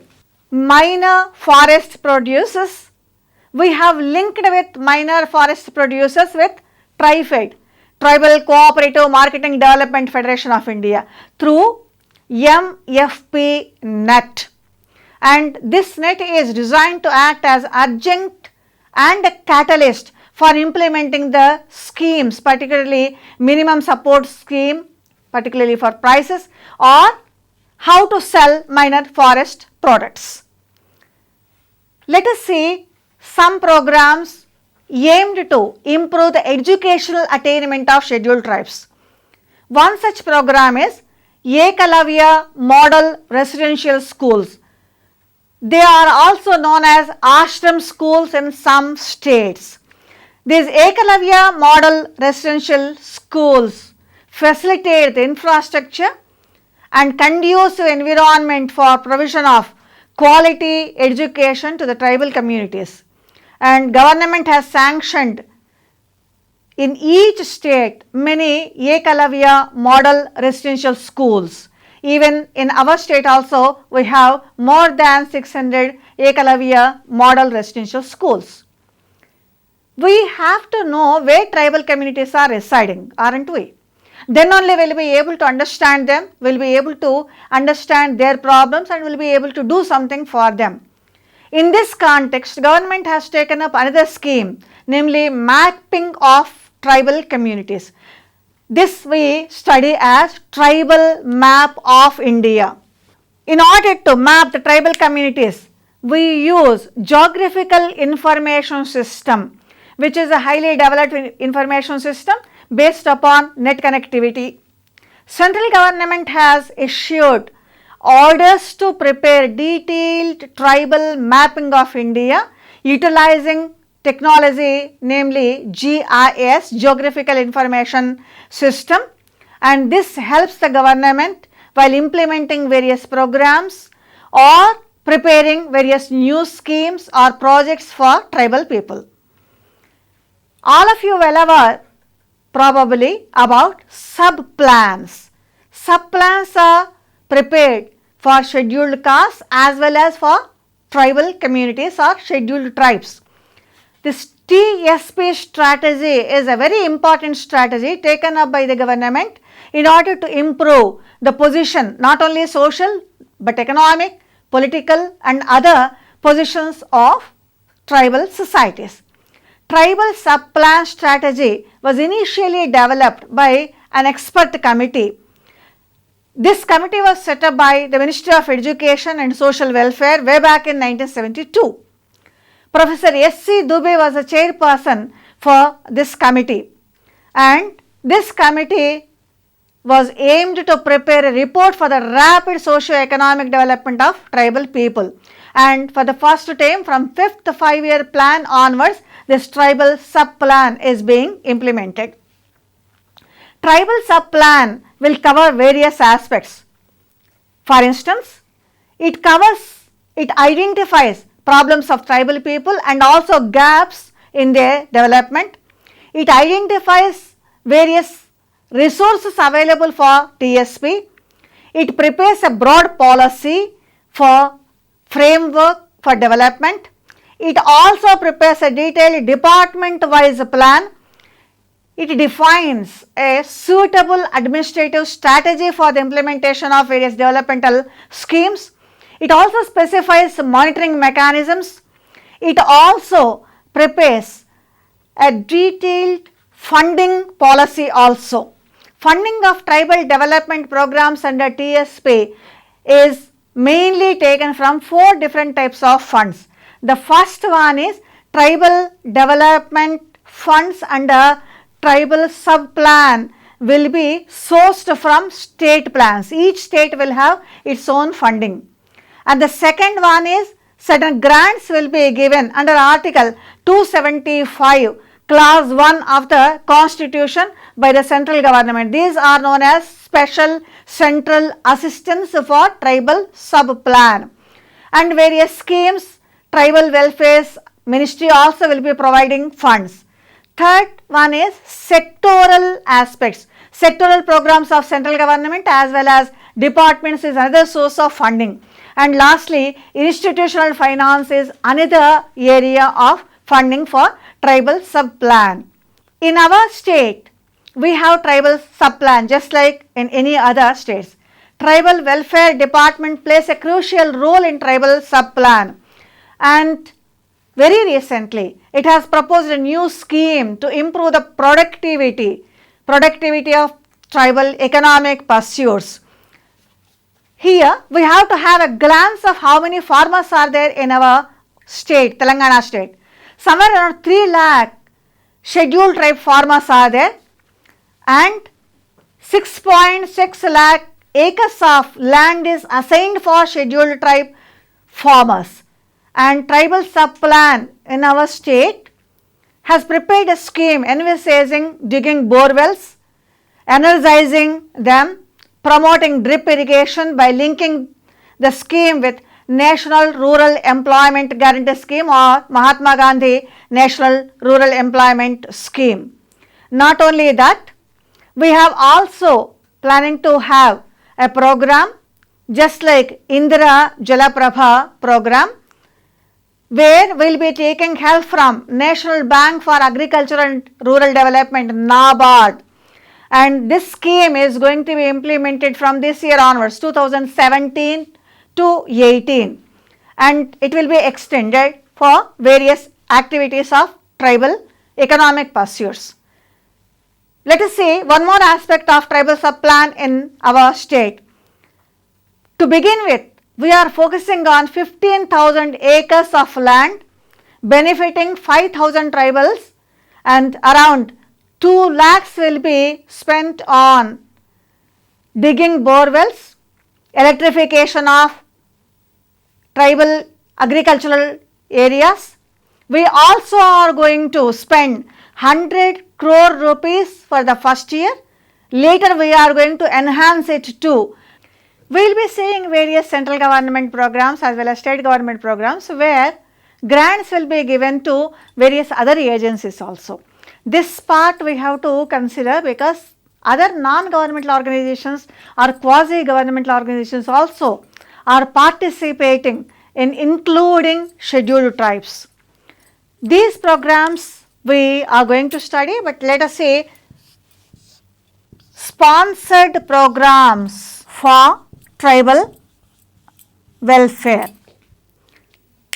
The basic difference is when we talk about only central sector programs or central government programs, the entire responsibility, particularly financial responsibility and other responsibilities, are of either central government or state government. Here, other agencies also are supported by either by the central government or state government. For instance, central sector schemes under which 100% grant is given to the states and union territories are there. Let us see some of them presently being run in our country, and these programs will be run by the Ministry of Tribal Affairs for the development of scheduled tribes. Grants and aid will be provided for voluntary organizations. This is one major program. Second one is special incentives will be given to the non-governmental organizations for performing exemplary tasks meant for the development of tribal communities. Coaching and allied schemes also are given support. Vocational training in tribal areas also will be given support by the central sector. Strengthening of education among scheduled tribe girls in low literacy districts is another important program. Related to economic development, we have various programs like market development of tribal products. Here we will be talking about TriFed, Tribal Cooperative Marketing Development Federation of India Limited. We also will be talking about state tribal development cooperative corporations for minor forest products. It is popularly known as Girijan Corporation in our state. Development of particularly vulnerable tribal groups. These tribal groups are popularly termed as PVTGs. Even for this also some amount will be provided, grants will be provided. National Scheduled Tribes Finance and Development Corporation is established and it is run by the central sector scheme.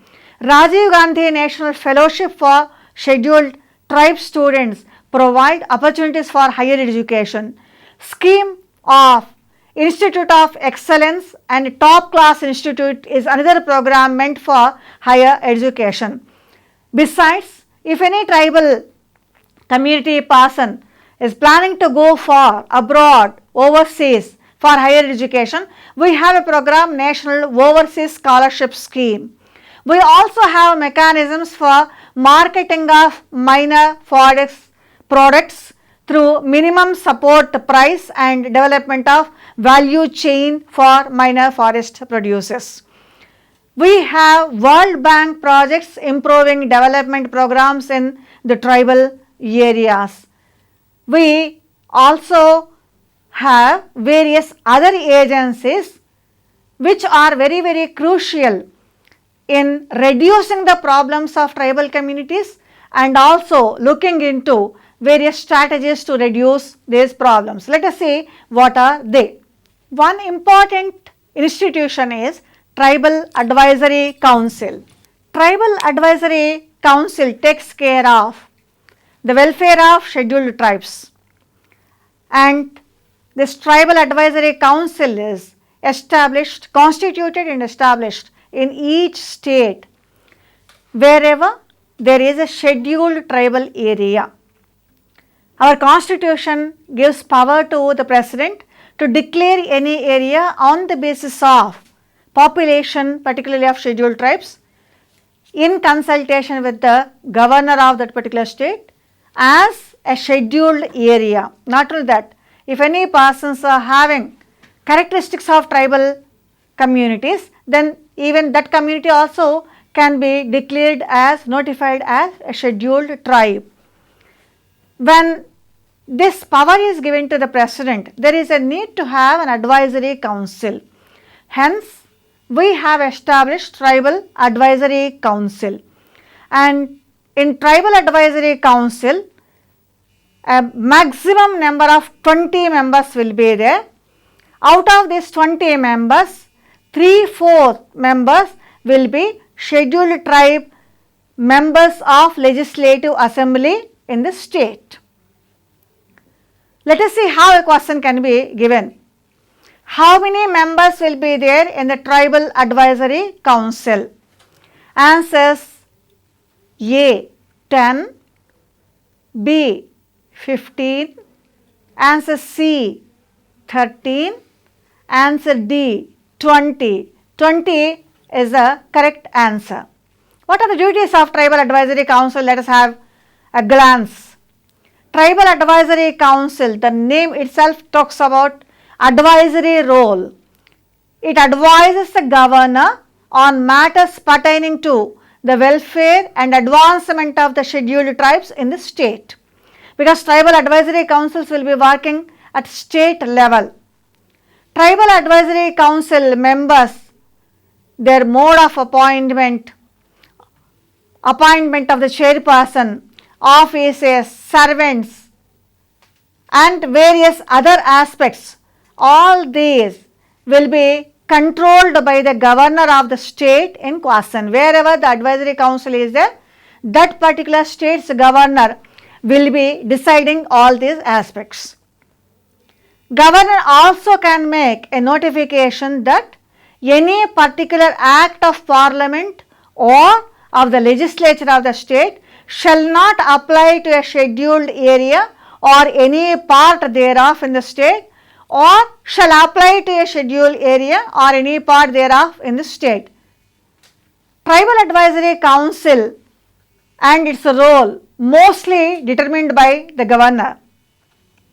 One more power also is given to the governor under the constitution.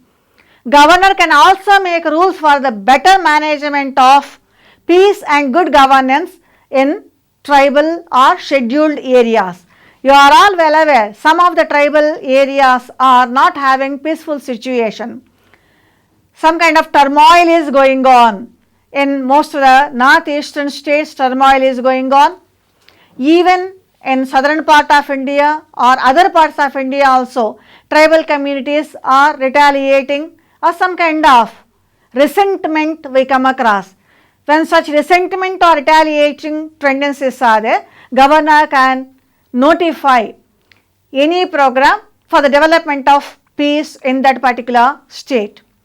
Let us see whether Tribal Advisory Council of Telangana is there or not. It is there. Starting from 2014 onwards, meetings are going on. The first chairperson of Tribal Advisory Council, do you know who is that person? Let us see the question. Let me give 4 alternative answers. Answer A, Srimati Chandravati. Answer B, Sri Redya Nayak. Answer C, Sri K. Chandrasekhar Rao. Answer D, Srimati Kutuhalamma. You please try to remember the constitution of Tribal Advisory Council. 20 members should be there in the council, and 3/4 of these members should be members, MLAs, particularly scheduled tribe MLAs, out of which one person will be the chairperson, and chairperson can be appointed by the governor. For the question, the correct answer, first chairperson for Telangana State Tribal Advisory Council is Mr. K. Chandrasekhar Rao. Later, Mr. Redya Nayak became the chairperson. Another agency which is very, very crucial in order to include scheduled tribes is National Commission for Scheduled Tribes. It is popularly known as NCST. In fact, National Commission for Scheduled Tribes and Scheduled Castes was established according to the constitutional provisions. Article 338 provides for this. 338A is inserted into the Constitution through Constitution 89th Amendment Act in the year 2003. Prior to this amendment, there was one commission, National Commission for Scheduled Castes and Scheduled Tribes. But after the amendment, the erstwhile National Commission for Scheduled Castes and Scheduled Tribes was replaced by two separate commissions, one for Scheduled Castes and another for Scheduled Tribes. The Commission for Scheduled Tribes and the Commission for Scheduled Castes. The National Commission for Scheduled Tribes, NCET, came into existence from 19th February 2004. The term of office of chairperson, vice chairperson and each member is 3 years from the date of taking charge, from the date of assumption of charge. Chairperson will be given the rank of Union Cabinet Minister and the vice chairperson will be given the rank of Minister of State. Other members have the ranks of Secretary to the Government of India. When chairperson is given Union Cabinet Minister's rank, you know pretty well that they will be playing a vital role in all policy decisions, because cabinet ministers are the persons who will take various policy decisions. When NCST is established, various powers are given. It is empowered to investigate and monitor matters relating to safeguards provided for scheduled tribes under the Constitution or under other laws or under government orders, because we have three different aspects of laws in our country. One is legislature made laws, government made laws and also constitution.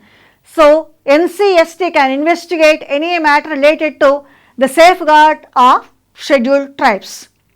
NCST is also authorized to inquire into specific complaints relating to rights and safeguards of scheduled tribes and to participate and advise the planning process relating to socio-economic development of scheduled tribes and to evaluate the progress of their development under the union as well as states. So, NCST plays a vital role either in investigating or authorizing or evaluating or participating in various developmental activities meant for the development of scheduled tribes and meant to include scheduled tribes into the mainstream. The Commission is expected to submit its report to the President annually on, firstly, the working of safeguards and measures required for effective implementation of programs and schemes relating to welfare, and secondly, relating to socio-economic development of scheduled tribes. When the Commission presents its report, it clearly shows that this report will be given lot of weightage while preparing policies meant for inclusion of scheduled tribes. We have senior leaders, particularly tribal leaders, as chairpersons for National Commission for Scheduled Tribes. Presently, a senior most tribal leader from Chhattisgarh area, who was also an ex-parliamentarian, Sri Nandakumar Sai, has assumed charge as chairperson of National Commission for Scheduled Tribes from 28th February 2017. The students may expect questions on who are the chairpersons for National Commission for Scheduled Tribes, or what are the functions of National Commission for Scheduled Tribes, what type of complaints we usually come across before the Scheduled Tribes Commission. Such questions also may be given. In most of the areas where we are having some kind of law and order situation related to violent activities against the scheduled tribes, we come across certain issues or writs, habeas corpus or various other writs. Even these writs also will be taken into consideration by the National Commission. If any atrocities are going on against the tribal communities, even those cases also will be dealt with by the National Commission of Scheduled Tribes. We usually come across National Commission for Scheduled Tribes playing a vital role in various states wherever we have many tribal communities residing, whether it is Chhattisgarh or Jharkhand or northeastern area including Arunachal Pradesh or Mizoram or Tripura or Meghalaya, or central India, particularly Bastar area or Madhya Pradesh or Uttar Pradesh areas. Let us see some more exercises on certain tribal aspects related to safeguards as well as related to their structural aspects. The tribal area of Assam, Meghalaya, Tripura and Mizoram are separately dealt with provisions of the administration are to be found in which of the following schedule of the Indian Constitution, because Indian Constitution provides various schedules. These schedules talk about different provisions. One very important schedule which one has to remember while dealing with scheduled tribes is, let us see which schedule is that. Let me read out the answers. Answer number A, 5th schedule, answer B, 2nd schedule, answer D, 3rd schedule, answer D, 6th schedule. 6th schedule talks about scheduled areas, notifying certain communities as scheduled tribes, and also specific provisions related to northeastern area. Our question is on northeastern area, tribal area, including Assam, Meghalaya, Tripura and Mizoram. Hence, our answer would be D, that is 6th schedule.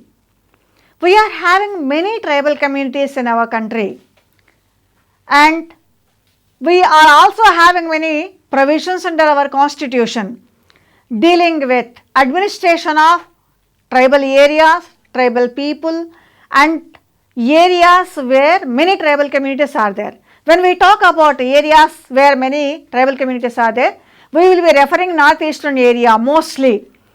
Once again, let me see another example for northeastern area. Which of the following articles makes the special provisions for the administration of the certain areas called scheduled areas in states other than Assam, Meghalaya, Tripura and Mizoram? Here, please remember students, the question is not on northeastern area, it is in a negative way, other than northeastern area. Let us see what answers are there. First answer is Article 243B. Article 244 is the second answer. Third answer is Article 245. Last answer is Article 334. When we talk about northeastern area, other articles are there, but when we talk about other than northeastern area, then Article 244 talks about scheduled areas. Hence, the correct answer is answer B, that is Article 244 of our Constitution. We are having many tribal communities in our country. One such tribal community is Birhor community. Birhors are tribal communities from which area? Let us see answers here. They are from Meghalaya state, that is answer A. Answer B, it is a tribe from Ladakh area. Answer D, they are from Jharkhand state. Answer D, they are from Andhra Pradesh and Telangana. Birhar community is a specific community, a self-sufficient community. They have their own language, they have their own organizational aspects, particularly tribal council is there. Their main occupation, of course, is hunting and gathering, but many of them are doing agriculture also. Garisendra or hunting of monkeys is very, very important for Birhar community, and this community is residing in the state of Jharkhand. So, answer C is the correct answer. Birhar is a tribe from Jharkhand state. We have discussed so far different inclusive policies meant for including scheduled tribes. Let us have a cursory glance from the viewpoint of our examination. We tried to understand these programs into three major parts. The first one is constitutional safeguards. When we talk about constitutional safeguards, we will be talking about various articles. Let us see how questions may be given on this. For instance, our constitution provides for notification of a community as a scheduled tribe. This power is given to answers A, Prime Minister, B, President, C, Governor, D, Chief Minister. Constitution clearly talks about President and his power to denotify or notify a community as scheduled tribe on the basis of their primitive traits, geographical isolation, economic backwardness. Hence, your correct answer would be the President. You may have to remember the article also related to this. We are having a chapter on fundamental rights, which is very crucial even for understanding the position of scheduled tribes. If scheduled tribes are having their own cultural aspects, their own language, so articles 23 or 25 or other articles which are meant for any citizen of our country are applicable even to the tribal communities, because they have a right to have their own culture. Protective legislation is another aspect where you can expect some questions. For instance, Article 15(4) is linked with protective legislation. Article 15(1) and 2 also are linked with protective legislation or positive discrimination. A question may be given like this: positive discrimination policy is followed in order to include scheduled tribes. Basing on this, scheduled tribes inclusive policies give importance to answers A, protective discrimination, answer B, positive discrimination, answer C, liberal interpretation of provisions, answer D, economic development of tribal communities. Your correct answer would be positive discrimination, because articles 14, 15, 16 all these talk about a kind of special provisions for the benefit of downtrodden groups including scheduled tribes. Reservation of seats in parliament as well as state Vidhana Sabhas is provided under the constitution. Unlike other groups like backward classes as well as scheduled castes, certain specific provisions are there for the benefit of scheduled tribes. When we talk about these provisions, we may also expect questions on, firstly, how funds are allocated for various programs as per the provisions of constitution, whether they are going to be given by the central government or state government, or whether these funds are going to be given from contingency fund to the state government or any other method. Another aspect linked with this is organizational aspects. For instance, National Commission for Scheduled Tribes is constituted because the Constitution of India makes a provision for that. Tribal Advisory Council also is established because the Constitution provides for that. Tribal welfare schemes are mentioned under Constitution because various provisions related to positive discrimination are aimed to provide for the welfare of the scheduled tribes. Next part which we have to remember in this context is whether amendments to Constitution play a vital role or not. We have already seen one amendment. For instance, a specific commission for scheduled tribes came into existence because of 89th amendment to the Constitution. Similarly, property owned by the scheduled tribes should not be purchased by a non-tribal person. We have a fundamental right, namely right to property. Here certain provisions are there. If any area is taken either by the government or any other agencies for welfare activities, so it is not a compensation, much more than that. They have to take care of various aspects of tribal communities. All these are constitutional safeguards provided for the benefit of the scheduled tribes. The second aspect which we have to consider for preparation of our examination is various sponsored schemes as well as governmental schemes meant for tribal welfare. These governmental schemes can be divided into two categories: completely central government schemes and state governmental schemes. Though we vaguely remember some schemes, it is not like that. When preparing your examination, you please prepare questions specifically. For instance, what programs are having 100% central sector allotment, whether it is girls hostel or boys hostel?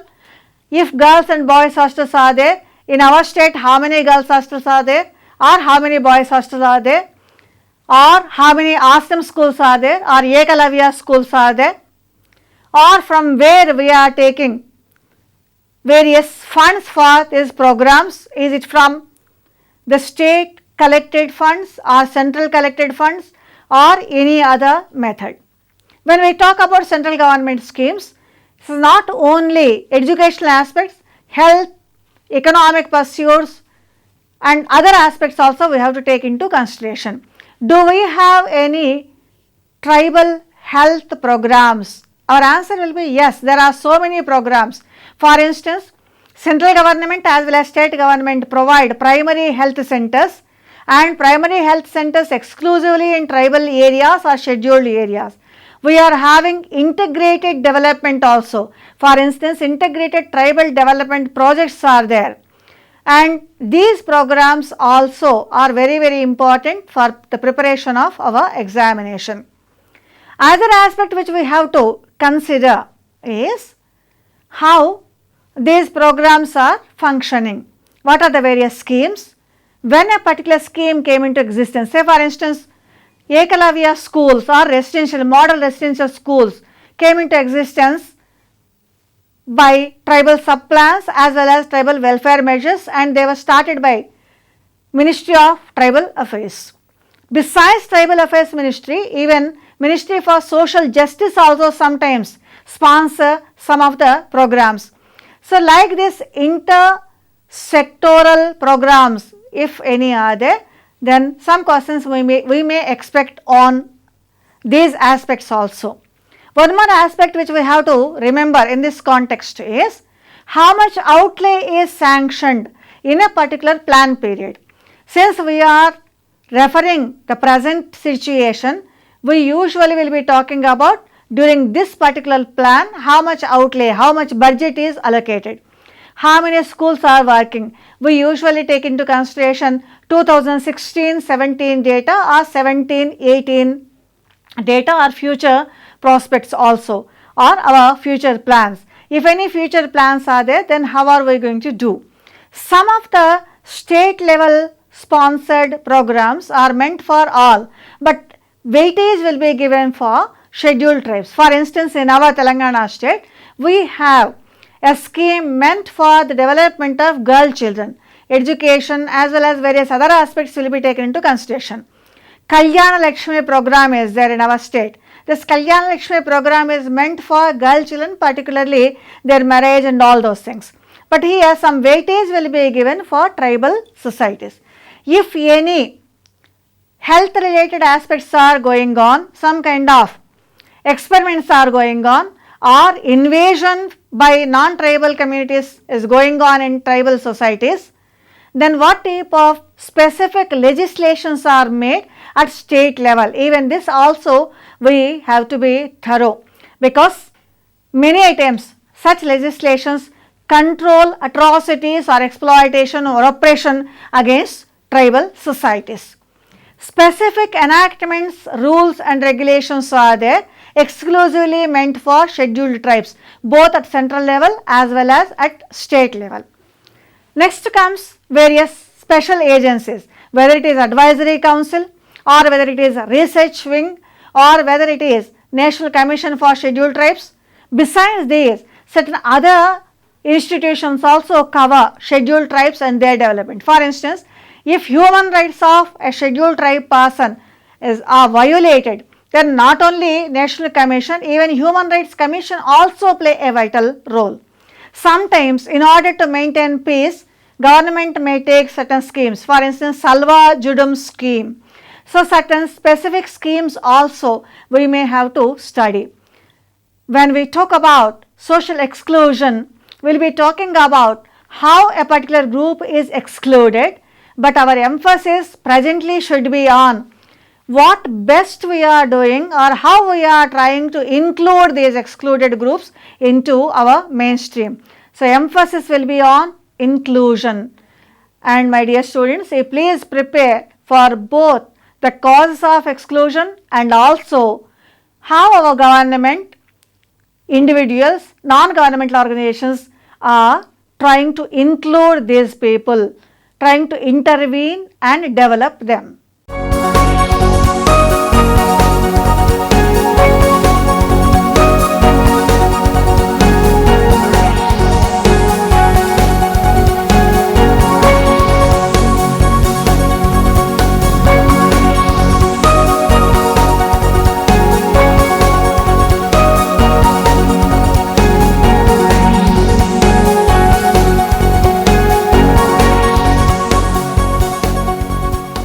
Good handwriting. అందమైన చేతిరాత నేర్చుకోవాలనుకుంటున్నారా?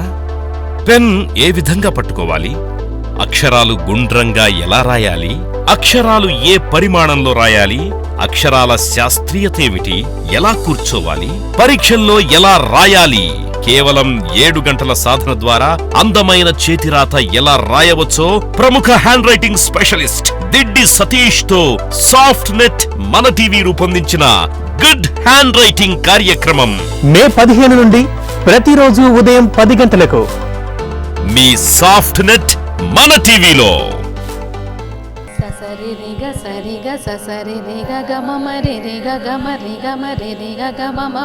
రామదాసు కీర్తనలు అంటే నాకు చాలా ఇష్టం. వాటిని నేను నేర్చుకుంటున్నందుకు నాకు చాలా ఆనందంగా ఉంది. బేసిక్ సాధన చేసే మార్గం ఏమిటి? సంగీతం నేర్చుకోవాలని ఒక కోరిక ఉంది. ఈ సంగీత శిక్షణ ద్వారా నాకు సంగీతం నేర్చుకోవడానికి ఒక మంచి మార్గం. తాళం అంటే ఏమిటి? రాగాలు ఎన్నున్నాయి? సంగీతంలో సప్తస్వరాలతో పాటు ఇంకా ఏమైనా ఉన్నాయి? సంగీతం నాకు ప్రాణం. సంగీతం వింటున్నా నేర్చుకుంటున్నా నాకు మానసిక ప్రశాంతత లభిస్తుంది. సంగీతం బేసిక్స్ తో పాటు మీ సందేహాల నివృత్తి కోసం భక్త రామదాస్ కీర్తనల ప్రత్యేక కార్యక్రమం అంతా రామమయం. మీ సాఫ్ట్నెట్ మన టీవీ తెలంగాణలో.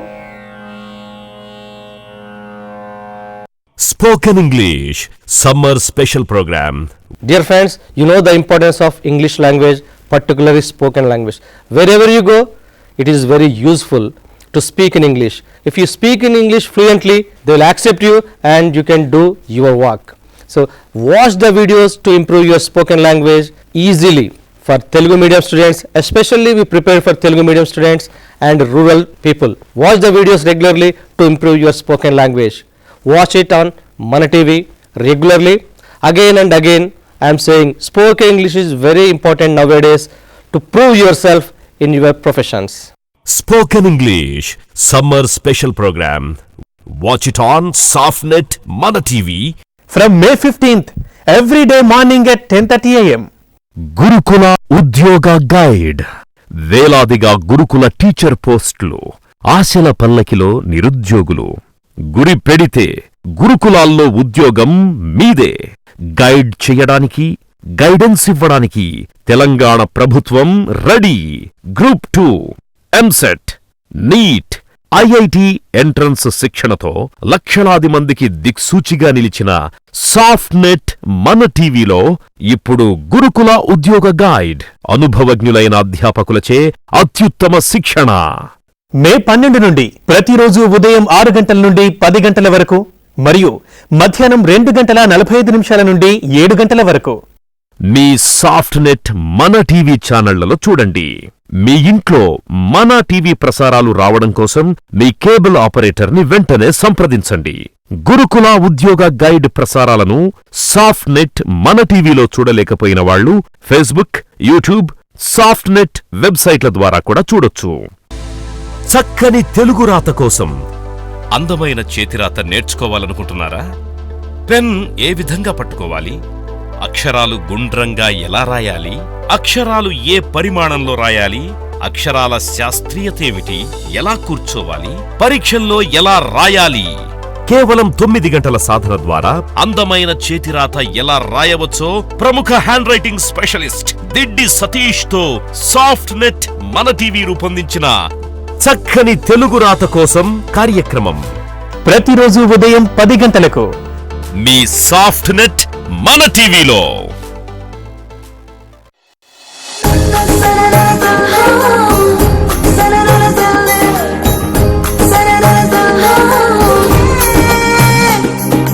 మొక్కలు నాటే, వనాలు పెంచే అవకాశం రానే వచ్చిందో.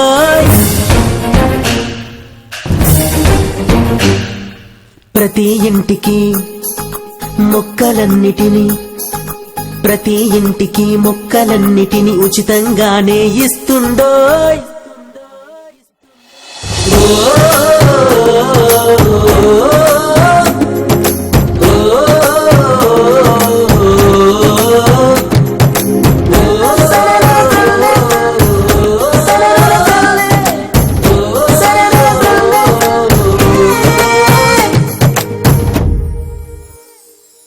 సుగంధ ద్రవ్యాలు, ఔషధ గుణాలు మొక్కల్లోనే ఉన్నాయో.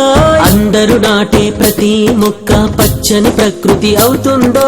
పాఠశాలల్లో, ప్రభుత్వ కార్యాలయాల్లో, చర్చ మసీదుల్లో, దేవాలయాల్లో అందరి సహకారంతో మొక్కలు నాటితే కళకళలాడే విశ్వనగరం ముస్తాబవుతోందో.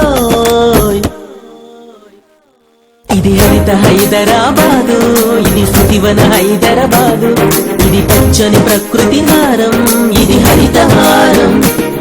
ఇది నవాబు హైదరాబాదు, ఇది డిజిటల్ హైదరాబాదు, ఇది తెలంగాణ మణిహారం మన హైదరాబాదు. సంకల్పంతో ముందుకు సాగే తెలంగాణ మన ప్రభుత్వం హరితహార లక్ష్యం కోసం.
హలో హలో బంగారం, ఎవరండి మీరు? నేనేనే. హలో ఎవరండి? అసలు ఎవరు మాట్లాడుతున్నారు? సాయంత్రం వస్తావా? Who is this? What you want? Sorry, wrong number.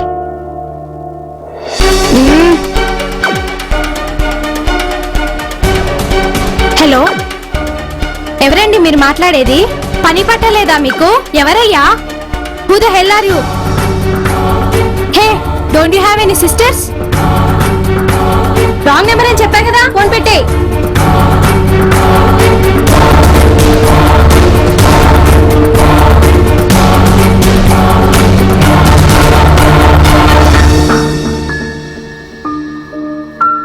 Hello, Shitin. We're getting a problem over here. We're getting prank calls from a guy, and he is disturbing us a lot. So we need your help. Hello నానా, మనోడే ఏదో చిన్న అమ్మాయి matter అంట, ఎక్కువ long కాకుండా close చేసేయి. సరే మరి. నమస్తే అన్నా. నమస్తే, చెప్పు తమ్మి విశేషాలు. ఏం లేదన్నా, మొన్న ఒక అమ్మాయిని ఏడ్పించాడు, మస్తు ఏడ్పించాడన్నా. చూడన్నా. లేదన్నా, ఒక అమ్మాయి ఎవరికో ఫోన్ చేసింది, పోలీస్ అనుకుంటా. ఏముద్రా, నువ్వేం టెన్షన్ ఫీల్ కాకు, నేనున్నా, నువ్వేం టెన్షన్ ఫీల్ కాకు. అన్నా పోలీస్ అన్నా. అరే చల్, పోలీస్ బిలీస్ మనకెందుకురా, నేను నీకున్నా, నాకు మా అయ్యున్నాడు. అన్నా ఏమో అన్నా, మస్తు భయం అవుతుంది. అరే టెన్షన్ పడకరా, మన మీద చేసేటోడేవాడరా.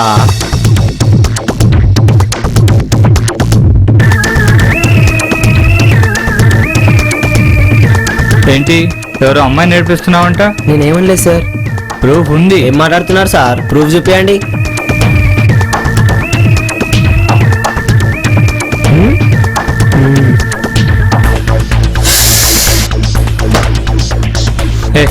పదరా స్టేషన్కి.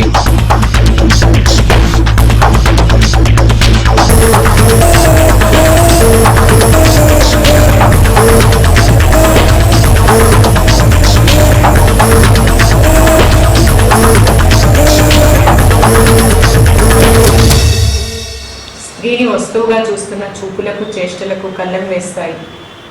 ఆధారంతో స్త్రీ ఆత్మగౌరవాన్ని కాపాడటానికే ఉన్నాయి మన మెదక్ జిల్లా sheetings.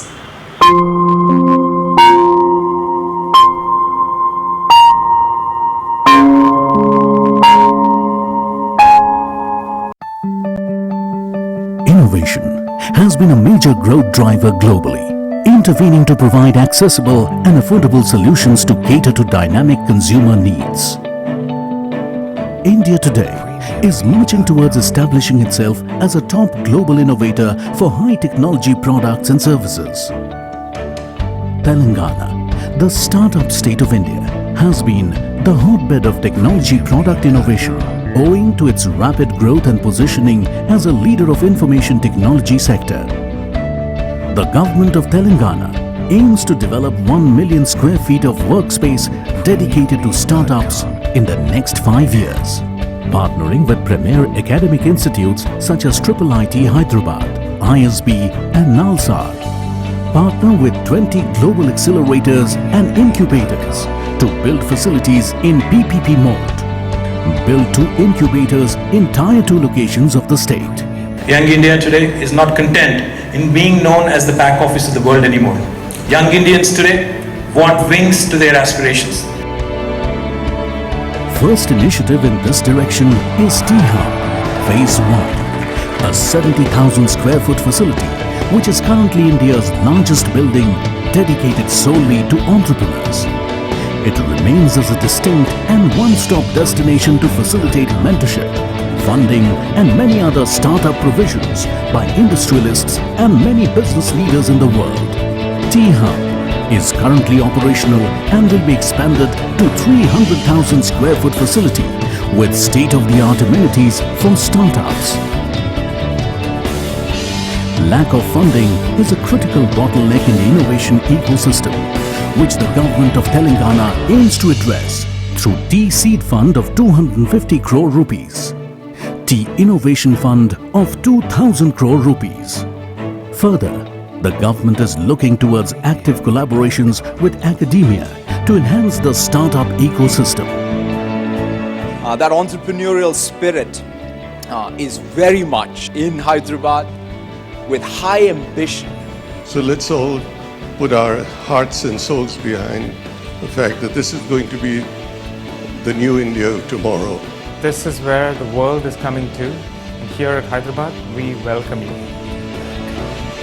Through the innovation policy of 2016, the state government envisages to create the culture of research, innovation and entrepreneurship and develop Hyderabad and Telangana as an innovation society of global repute that would contribute to increased knowledge, wealth and employment in Telangana.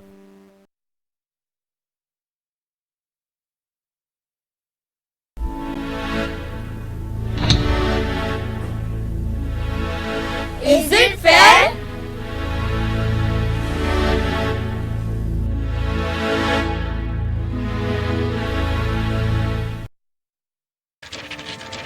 Digital locker app, नागरिकों का online locker जहां उनसे जुड़े सारे महत्वपूर्ण कागजात एवं सरकारी रिकॉर्ड्स वे और सरकार कर सकते हैं डिजिटली स्टोर। ई डॉक्यूमेंट्स को इंस्टेंट एक्सेस, ई साइन, स्टोर और शेयर करने की ये सुविधा अब नागरिकों के मोबाइल पर भी उपलब्ध हो पाएगी। डिजिटल लॉकर मोबाइल ऐप के जरिए इस एप्लीकेशन का शुभारंभ आज माननीय मंत्री जी के कर कमलों से किया जा रहा है।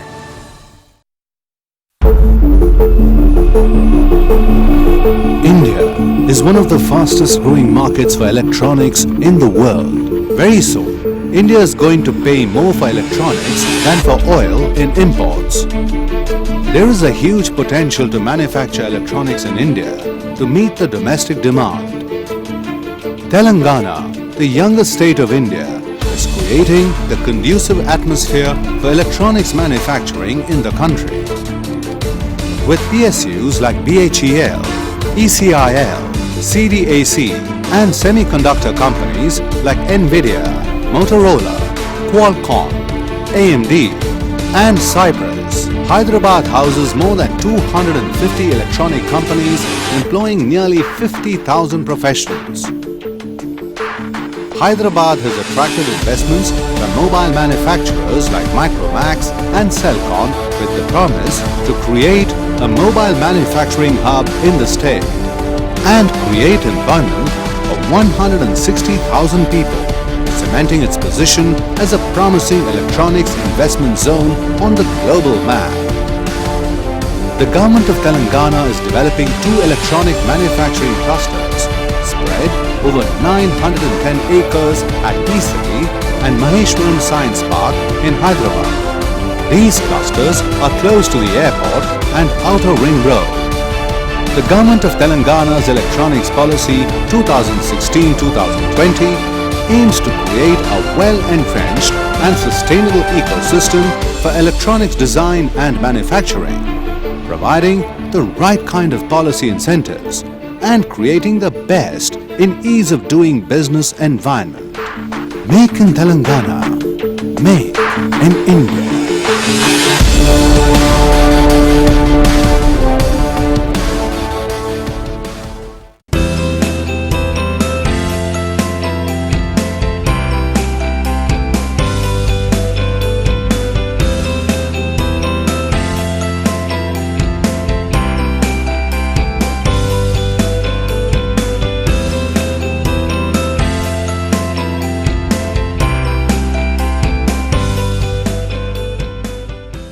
Okay, dear children, welcome to the English handwriting class.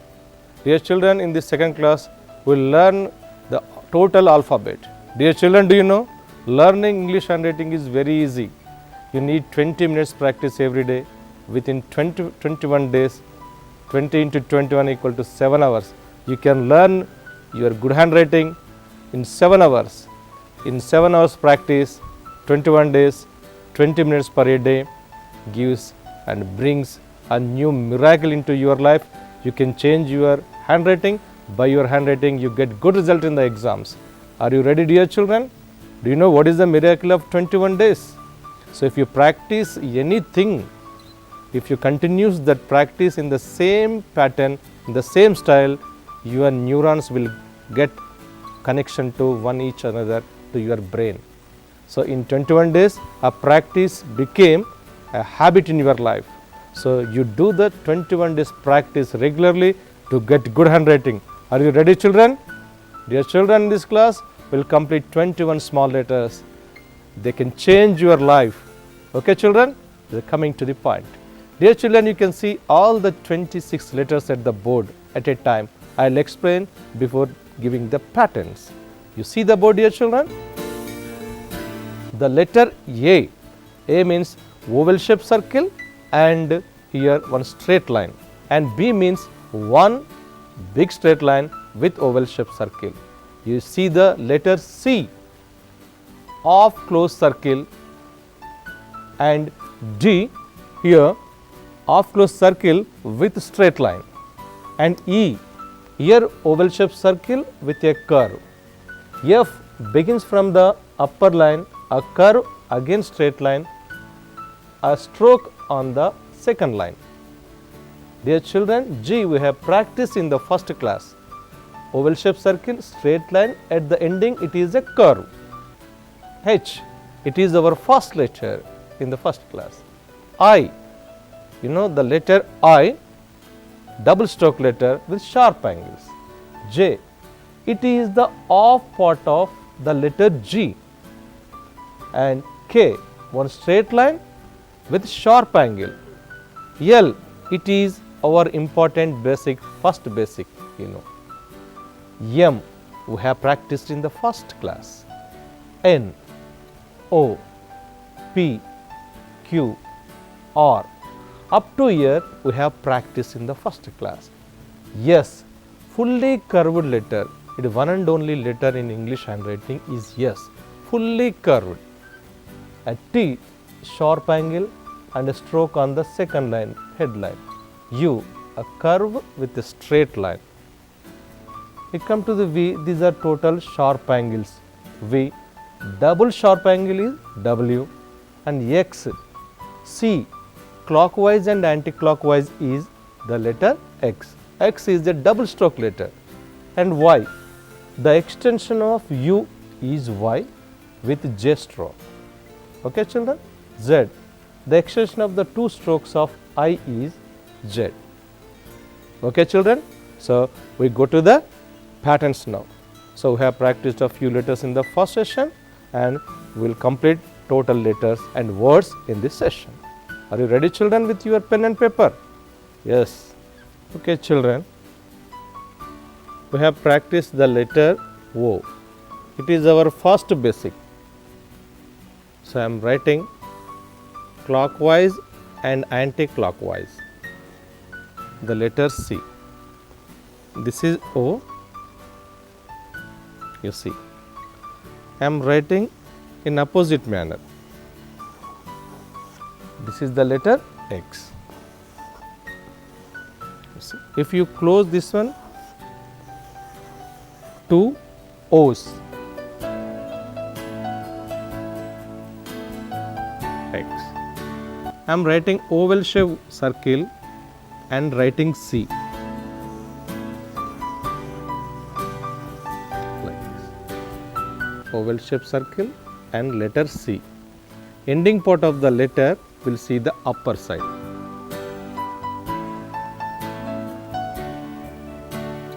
Okay, children. Now I am writing C and again writing the straight line. C and the straight line. C and the straight line.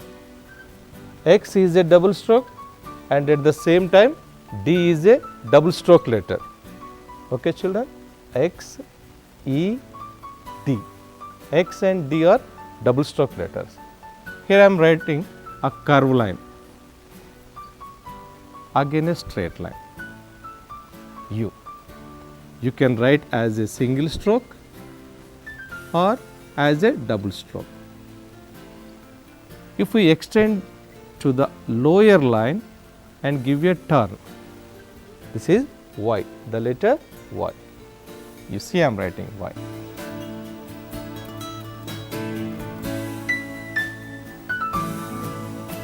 Okay, children? X, E, D, U, Y. Now copy in your notebooks, dear children. Dear children, the letter X, double stroke letter, E, single stroke letter, and ending part of the letter will see the upper side. D, off curve with straight line, double stroke letter, and U, give a curve and straight line. You write as a single stroke or double stroke. And if you extend up to the lower line and give a curve just like a J, it is Y. Y is a single stroke letter. Okay, dear children, now you copy in your notebook. Okay, okay, dear children, next pattern. I am writing straight lines. Have you ever seen the arrow?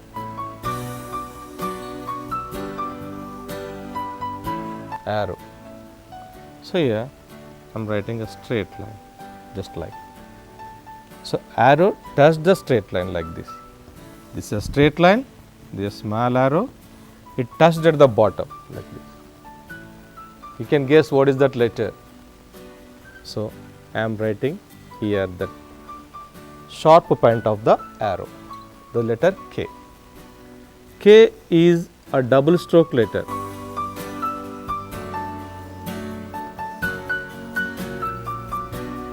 Okay, dear children, it is sharp. Do not write like this. It is wrong. It is correct. Understand? Okay, children. I am writing. Have you ever seen a saw? Have you ever seen a saw? The teeth of a saw.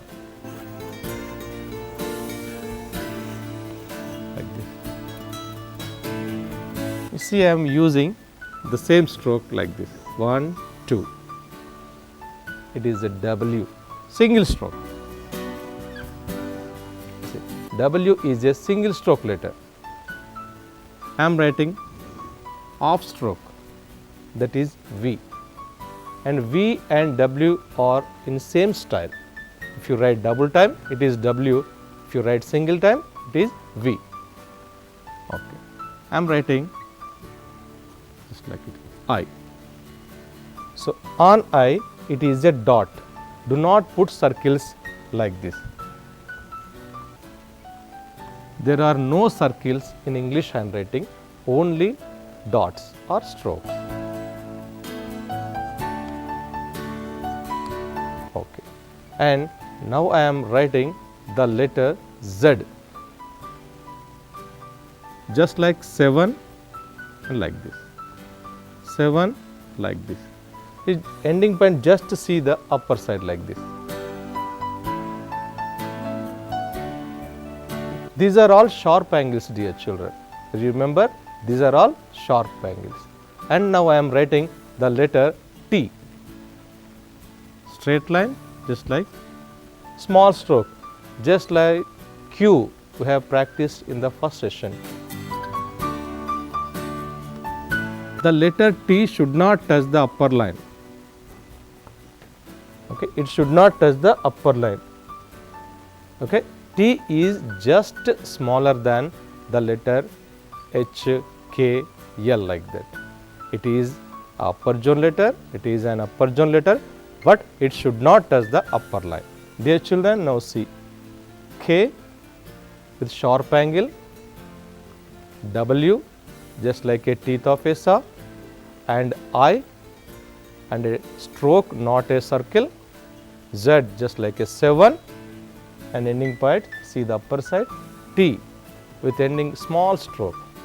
Dear children, these are all sharp angle letters. You practice well, you can get very easily. So dear children, you do the practice continuously, you will get your handwriting sharply and quickly. Okay children, you do that.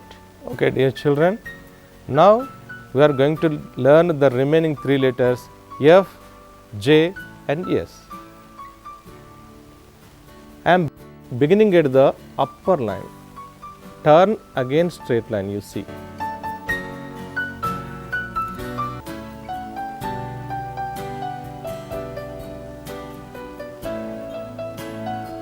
Okay, the stroke on the headline.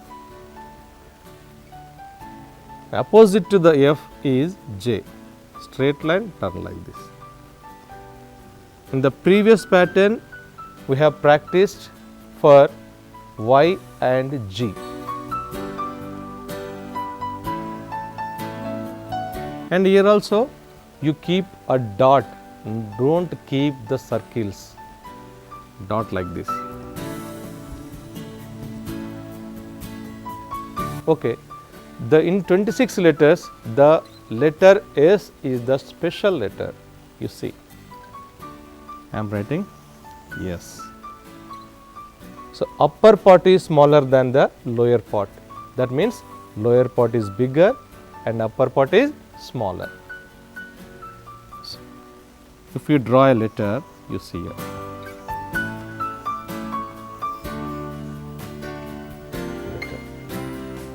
Okay, you see here smaller, bigger, smaller, bigger, smaller, bigger like this. So, fully curved letters in 26 letters. It is not a sharp angle letter, it is not a oval shaped letter, it has no stroke, only single line with fully curved. So, when you are writing the letter S, you keep the concentration, write slowly. Okay, I am writing F and J and S. In F and J, here is a curve, here is a curve, but in S letter, totally curve.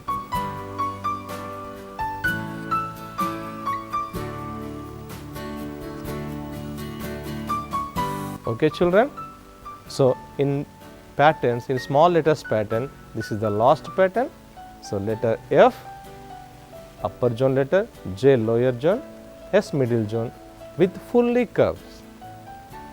Yes, you always remember the specialty of the letter S. It is a fully curved letter. You see here, if you draw, it comes like this. Okay? Dear children, now I am writing all 26 letters. You observe all the 26 letters just like at a glance. You look at a time and you practice, you will get an idea of 26 letters at a time. So, 26 letters at a glance. Dear children, I am writing, you observe carefully, you will get very easily. Okay, children, I am writing the letter A.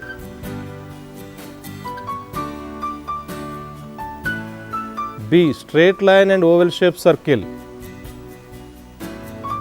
And C, off closed circle. And D, oval shaped circle, off closed. And I am writing the straight line. D is a double stroke letter. And E, ending point of the letter, look at the upper side. F, turn again straight line. G, just like 9, it should not touch the upper line and giving a curve. H, straight line, a turn, again straight line. I, two sharp angles, put a stroke. J, straight line with turn, stroke. K, sharp angle letter, put just like an arrow, sharp angle letter. And L, straight line. L is a straight line, first basic cover. M, straight line, curve, one more curve. Middle point should touch with the base line. N, okay. O, oval shaped circle. P, straight line from middle to give a oval shaped circle. Q, straight line, short ending, a small ending, don't write as a big. And R, yes, fully turned. T, and you see the letter U. V, W, X, double stroke letter, a clockwise and anti-clockwise, open circles. Y, Z just like 7. These are all 26 letters. So practicing small letters is very important comparing to capital letters. In a capital letter, when do you use capital letter? Use capital letter when you are writing proper noun or beginning of the sentence. So you practice 80 to 90% small letters. You remember the shape of the letter, size of the letter, stroke of the letter, and you always remember the two important basics: straight line and oval shaped circles. You will get good handwriting.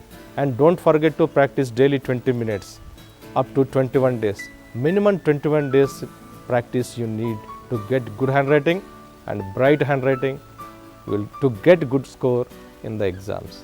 Okay children? Dear children, I am writing the zonal wise letters. So what are the zones? Do you remember them? In the first class, middle zone, upper zone, lower zone. So there are 3 zones. Letters also divided into 3 zones. So middle zone letters, upper zone letters and lower zone letters. Here I am writing middle zone letters. You look at the board here children and copy the letters. So there are 14 middle zone letters. How many letters? 14 letters are there in middle zone. Now I am writing, look at the board. The letter A, C, E, I, M,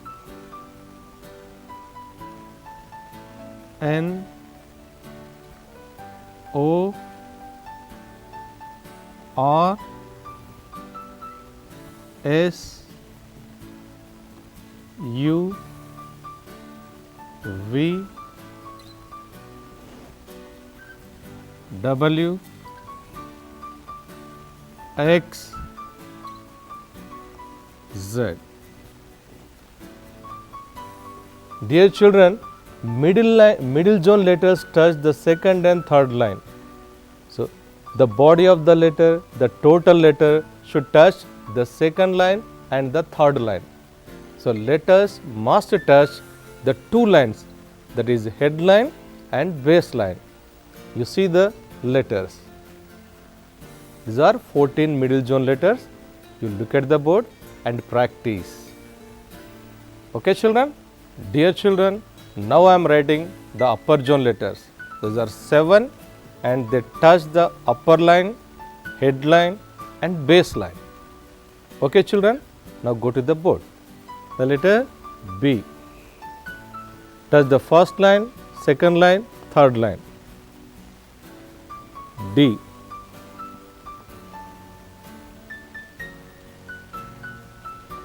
F, H, K, L and T. B, D, F, H, K, L, T. These 7 letters are upper zone letters. Dear children, look at the board, observe. Only the letter T should not touch the upper line. So remaining letters touch the upper line, headline and base line. Okay children, copy the letters. Dear children, now I am writing the lower zone letters. Do you know lower zone letters? They touch lower line, base line and headline. The letters touch with these 3 lines and letters comes to the lower zone. Okay children, they are 5. Can you guess? I am writing now. G,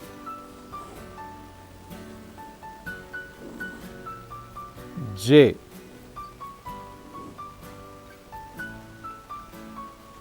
P,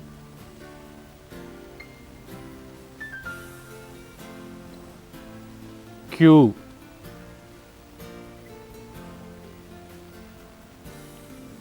and Y. These 5 letters are lower zone letters. They touch the second line, third line and fourth line. So their body of the letter touch the second and third line compulsory. You write middle zone letters, upper zone letters, lower zone letters. You write any letter, they should touch the second and third line compulsory. If they are upper zone letters, they touch the upper line except T. They are middle zone letters, they touch the second and third line compulsory. If they are lower zone letters, they touch headline, base line and lower line. Okay children, you practice these lower zone letters. You practice the letters pattern wise and all small letters and zonal wise also. If your letters zone is perfect, your handwriting looks like printed handwriting. Understand children? Dear children, now I am writing the words with small letters. You observe the words now. I am writing in 4 zones. Middle zone letters, I am writing middle zone letters, upper zone letters and lower zone letters. All zone letters and writing words now.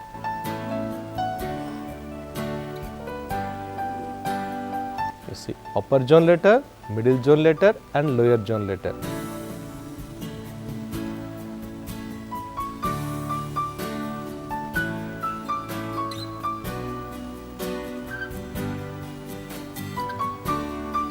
Lower zone letter, middle zone letters and upper zone letter.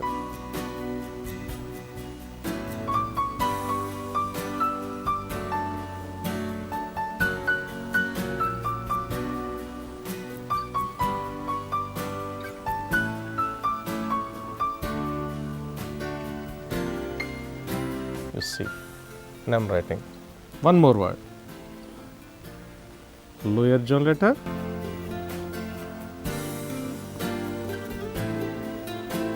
dear children, you observe the sentence, and one important thing, when you are doing the practice, between 2 words, you leave a letter size gap only. Don't give the much gap between 2 words. You see here, a letter size gap is enough. Understand? Don't give much gap, much space between 2 words.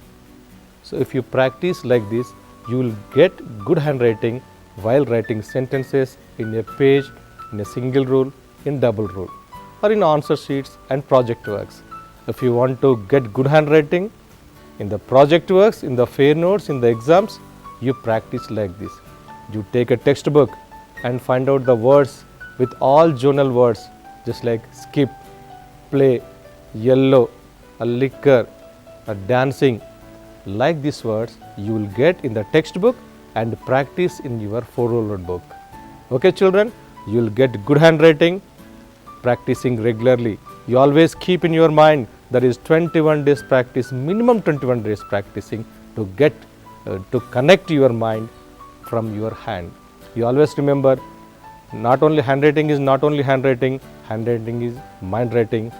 Good handwriting gets good handwriting brings good mind and good behavior. That is good behavior with good handwriting. Always remember it. You will get not only handwriting, you can change your behavior through good handwriting.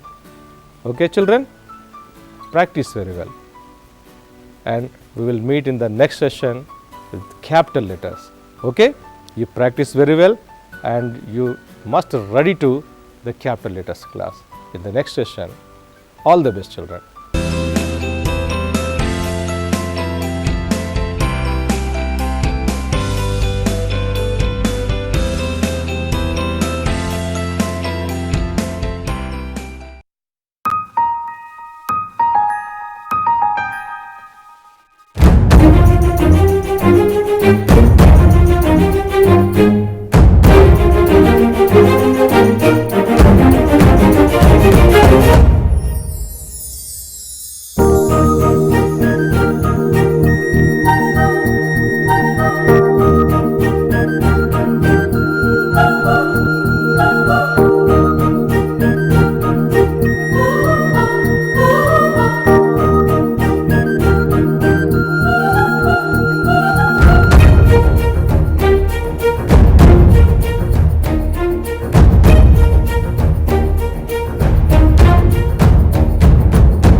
वादा किया था मैंने।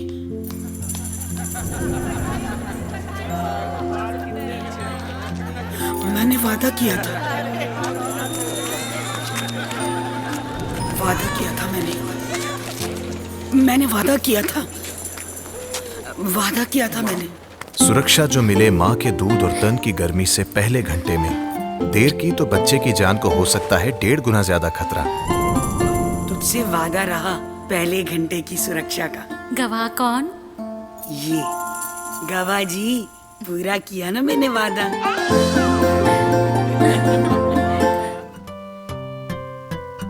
बच्चे की सलामती, अच्छी सेहत और मस्तिष्क के पूर्ण विकास के लिए स्तनपान बहुत ही जरूरी है।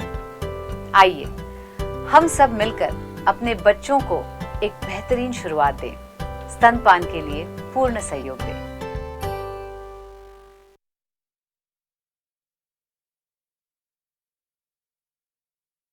Hello. Hi. My name is Kabir. What's your name? My name is Jackie. What are you studying? BE. Where are you from? I am from Mumbai. And you? I am from Bangalore. Spoken English Summer Special Program. Dear friends, welcome to the second session of spoken English classes and the importance of English language and the domination of our mother tongue. So today we are going to learn the remaining tips and a few spoken English techniques. So ఈ రోజు మనం second episode లోపట మరి మిగతా 12 tips లోపట remaining tips గురించి చెప్పుకుందాం మనం. Dear friends, let us see the 7th tip. Prepare for specific situations. So you always prepare for specific situations. What is the meaning of specific situations? ఏమనుకుంటున్నారు? ప్రత్యేక పరిస్థితులు కాదు, ప్రత్యేక ప్లేస్లకు మీరు వెళ్తూ ఉంటారు. For example, you are going to visit Charminar, you are going to visit Delhi, you are going to visit Kolkata, you are going to visit Chennai.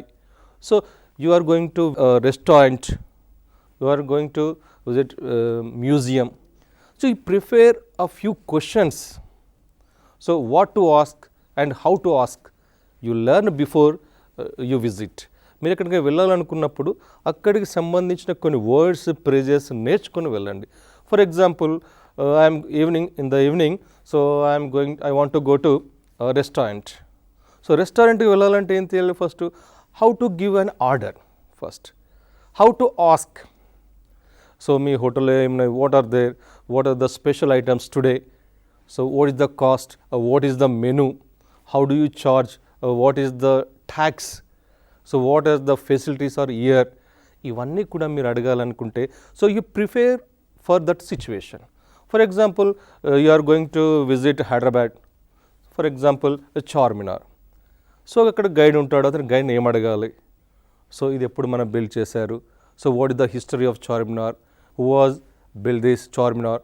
ఇలా questions అక్కడ అడగాలంటే మీరు ఫస్ట్ ప్రిపేర్ అయ్యి వెళ్ళాలి. For example, railway station enquiry, bus station enquiry, office enquiry. So మీరు ఏదైనా places వెళ్ళినప్పుడు అక్కడ ఏమైనా ఇంటెన్షన్గా ఏమైనా అడగాలనుకుంటున్నారు అనుకో, you prepare before you visit. మీరు వెళ్ళాలనుకున్న, మీరు చూడాలనుకున్న ఆ ప్లేసెస్ కానీ ఆ యొక్క అకేషన్స్ కానీ ముందుగా మీరు కొద్దిగా ప్రిపేర్ అయ్యి వెళ్ళండి. It is better to improve your spoken language. So and when you are asking, you should use polite language.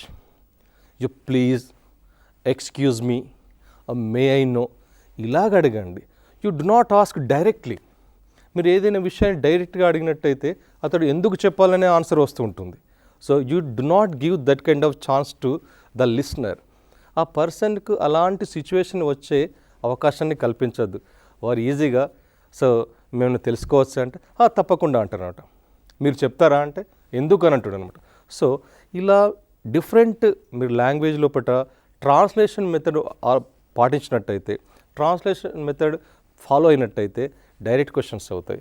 అలా కాకుండా మీ యొక్క ఎక్స్ప్రెషన్ను మరి సింపుల్ లాంగ్వేజ్ ద్వారా, పొలైట్ లాంగ్వేజ్ ద్వారా మీరు అవతల వ్యక్తి కమ్యూనికేట్ చేసినట్టయితే you will get the responses easily and positively.